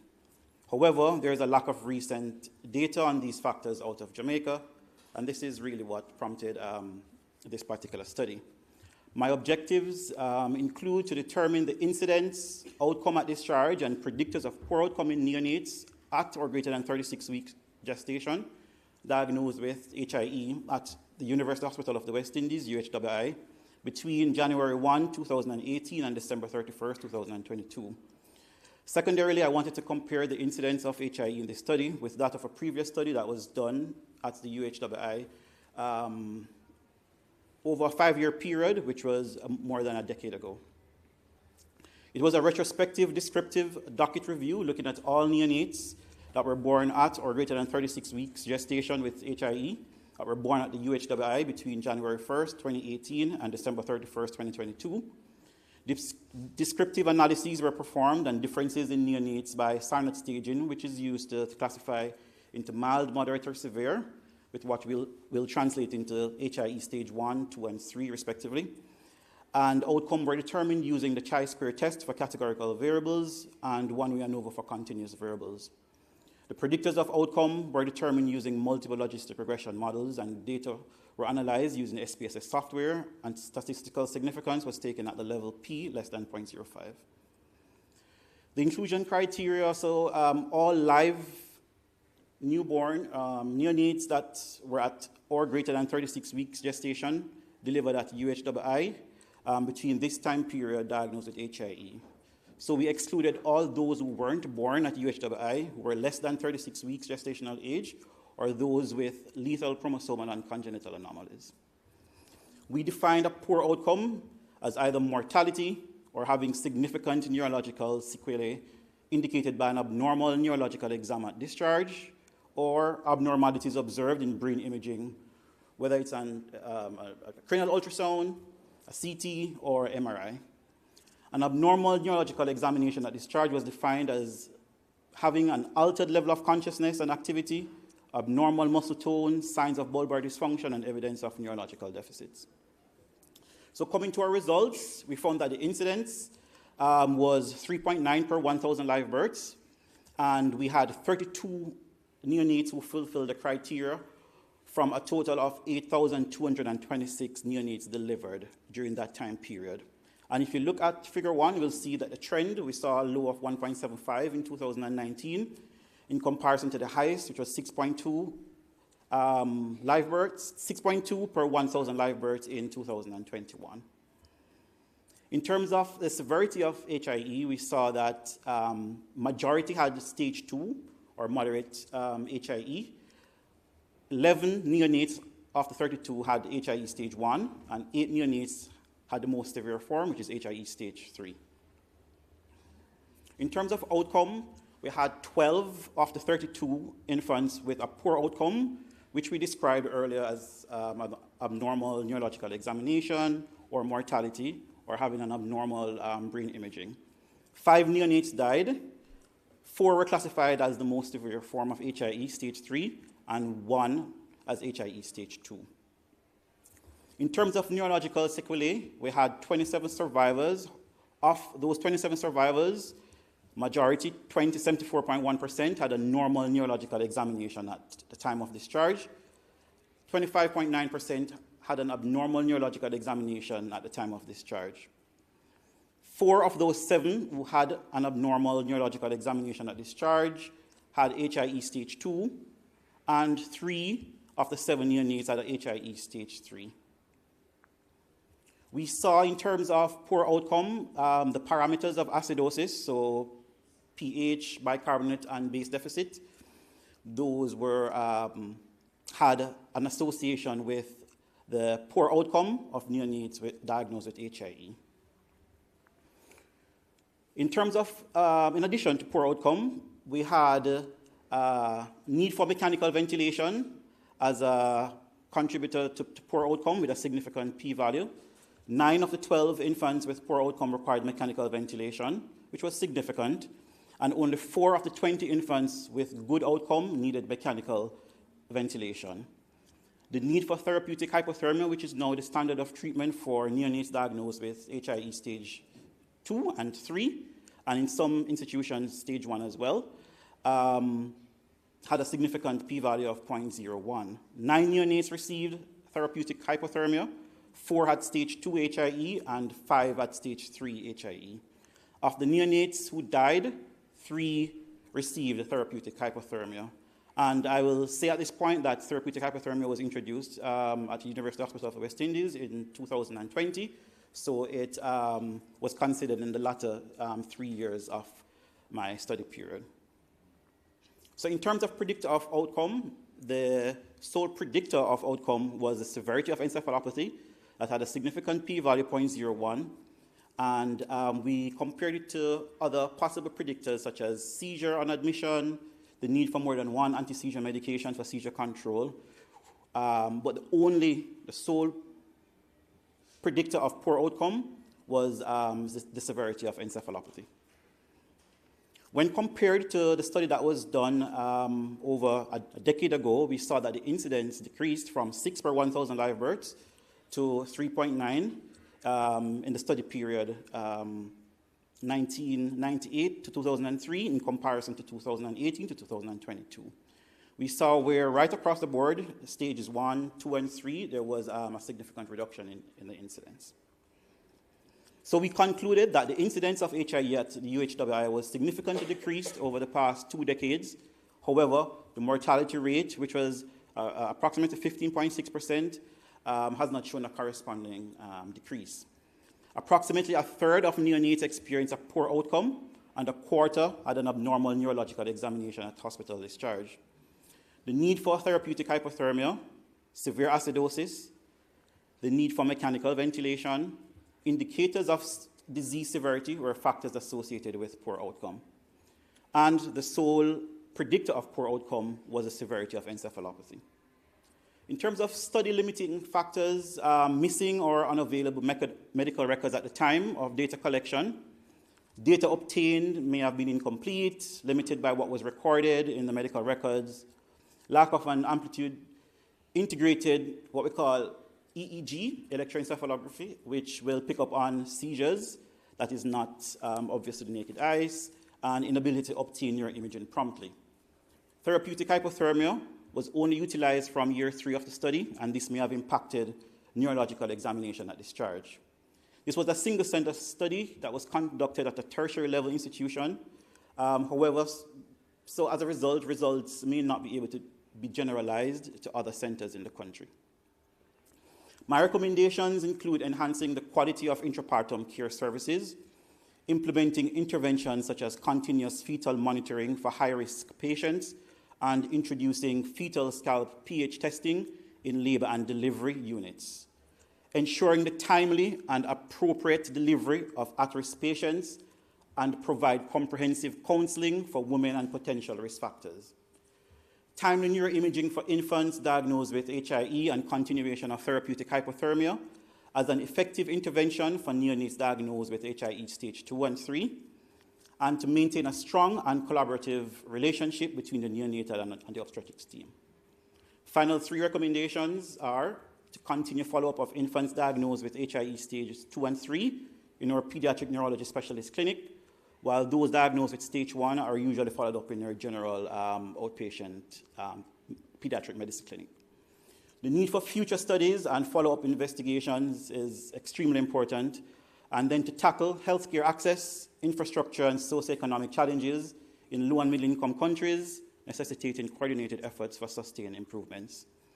Special thanks to Dr. Oligui, who is our pediatric cardiologist at UHWI, and of course, thanks to my friends, family and colleagues who made this possible. These are my references.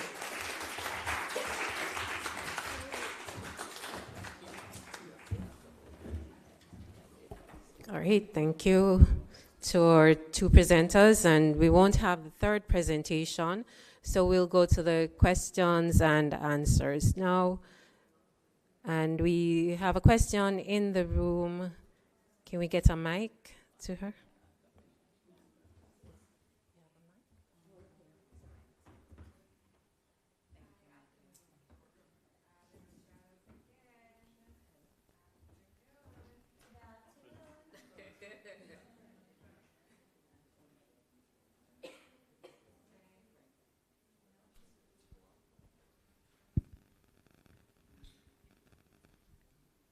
Hello. All right.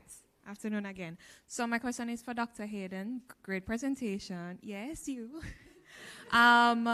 It's kind of like akin to the study. I was wondering if while you were doing the study, if you picked up on any patients who presented with Miss C later on, like, you're just looking through the docket. And also, what about breastfeeding? Meaning, was breastfeeding encouraged for those COVID? Okay, all right. So I guess just one question then, because you answered the second one. It's on. Okay. So the first question. So there was one case that the patient was negative. That was neonate was negative, but the mother is positive, but had all respiratory conditions and everything. And then I think we found that they did an antibody testing on the baby, and the baby was COVID positive. So that was just one case, but everybody else. That was one of the cases that died. But everything else was no Miss C or following up. But I want to piggyback on what you said, that if anyone out there would like to, in pediatric residency land, would like to take up where we can look on our kids like 2 years after this study or like a year after this study to see what's happening with them, how are they respiratory wise, or if they needed admission post this research. And yes, we encourage breastfeeding. Breast is best. That's what the ministry says, so we continue that.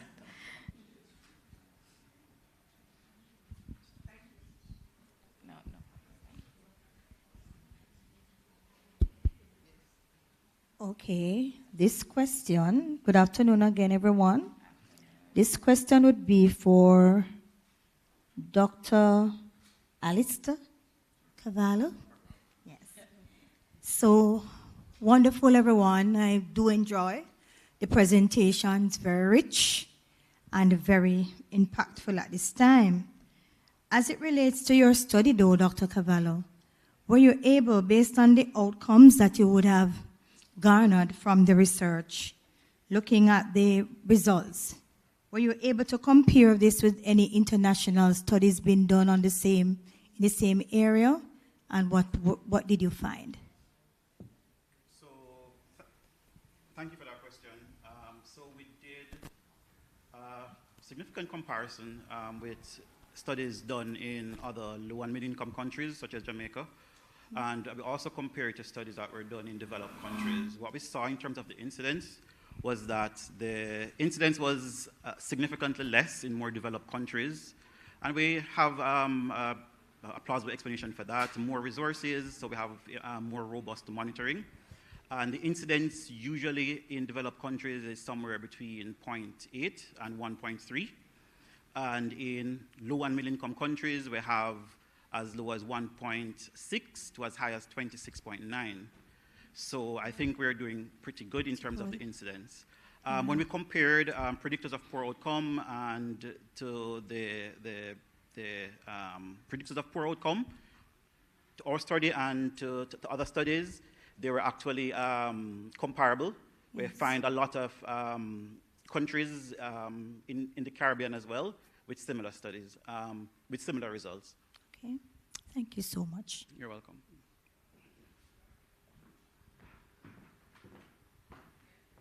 Harris? Sorry. I know you said one question, but just the last one. We have one more. Oh, we do? Okay. Yes, just the last one. Dr. Carvalho, just one question. You mentioned the study 2 decades ago. We're not seeing any real change, right? That's what you said. No. So the incidence significantly fell from 6 to 3.9. To 3.9. Which is but remarkable. The mortality, was similar. Similar mortality. Right. Correct. But in your graph, you had a blip in 2021, like it went sharply up. Mm-hmm. And I think that was round about the COVID era, and you just started your hypothermia. Do you think that might have impacted your results somewhat? I would say there is a possibility. There are multiple factors which could have contributed to that. And what you suggest in terms of the association with the pandemic that happened around that time, so there is a strong possibility. But I want to say in terms of the incidence that there was a significant reduction, but in terms of mortality, we think that, of course, there is more room for improvement, and we hope to get our incidence down to the rate of a developed country, and we will definitely work on the mortality. We have postulated that this could have been because of lack of specific resources. Maybe during that time, a baby may have needed mechanical ventilation, and if there isn't a ventilator available, then unfortunately, it's not available. There's also a need for parenteral nutrition, total parenteral nutrition, which oftentimes isn't available, and that's a significant part of, it has a significant impact on the outcome nutrition for a baby diagnosed with HIE. You're welcome. All right, thank you very much for all the presentations and all the information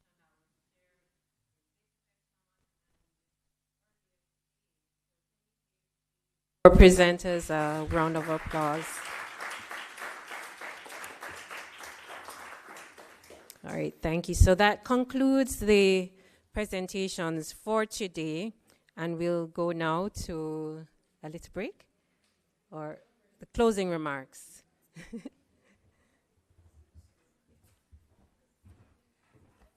Before we go to the closing remarks, we want to thank Dr. Harris for ably leading us through our last presentation. So at this point in time, we'll just invite Dr. Harris forward.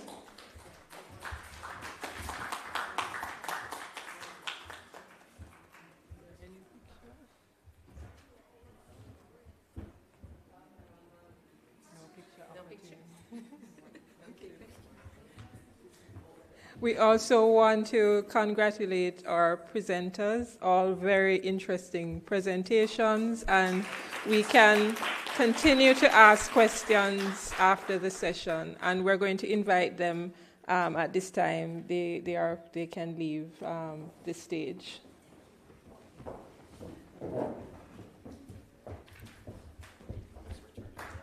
Thank you.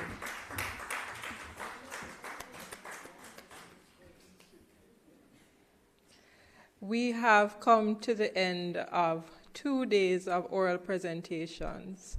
It is hard to believe, but we have been blessed with many thought-provoking presentations, all excellent, and all have the opportunity for further interrogation in terms of policy implications or further exploration. We would encourage you to further explore the findings, and you can do so by exploring on our conference webpage. You will find the abstracts in our booklet, and those are available online.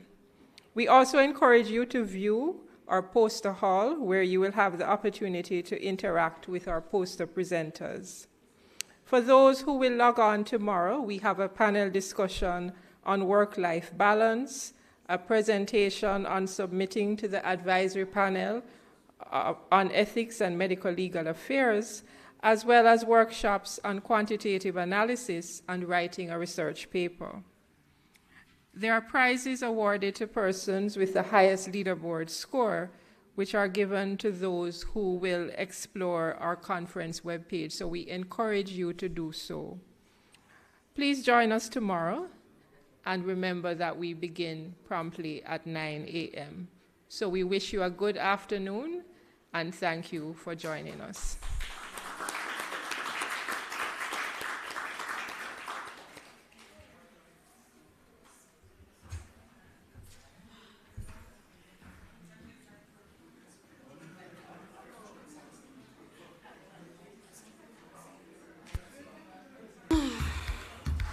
What you got? I feel stressed out. 2 months from my baby and a peer problem with breastfeeding. The baby not get enough milk like when I'm there at the hospital. So why you never tell me? I didn't even know. I not rest. A peer problem with breastfeeding. People keep on telling me something to give the baby bush tea and say it good for him. Then my friend them tell me say if I breastfeed, my breast are go drop. No go so. A 5 I want me breastfeed. I don't know my breast them. No make nobody stress you out. Because if you stress, you're not going to produce enough milk. I better ask your nurse or your doctor. Me hear the matter about breastfeeding support group in the clinic. Then teach the young mothers how to breastfeed properly. And take care of the picnic. Then teach our family to, you know. I don't eat Friday when I go clinic. And make sure you ask about the breastfeeding support group and join. Thank you, Mommy. I don't know what me to do without you. Breastfeeding is an act of love that bonds mothers and babies and provides mothers protection by lowering their risk of developing cervical and breast cancer. Breast is best. This is a message from the Ministry of Health and Welfare. If you no want pop down and fenke, you fi burn mosquito and run with dengue. So no make water Sickle in open container. For them we read up under the danger. Usher them out, run them away. Zap them with the zapper and down them with spray. Use mosquito net and mosquito screen. Protect your household, now make them come in. If you no want pop down and fenke, you fi burn mosquito and run with dengue. A message from the Ministry of Health. COVID has stressed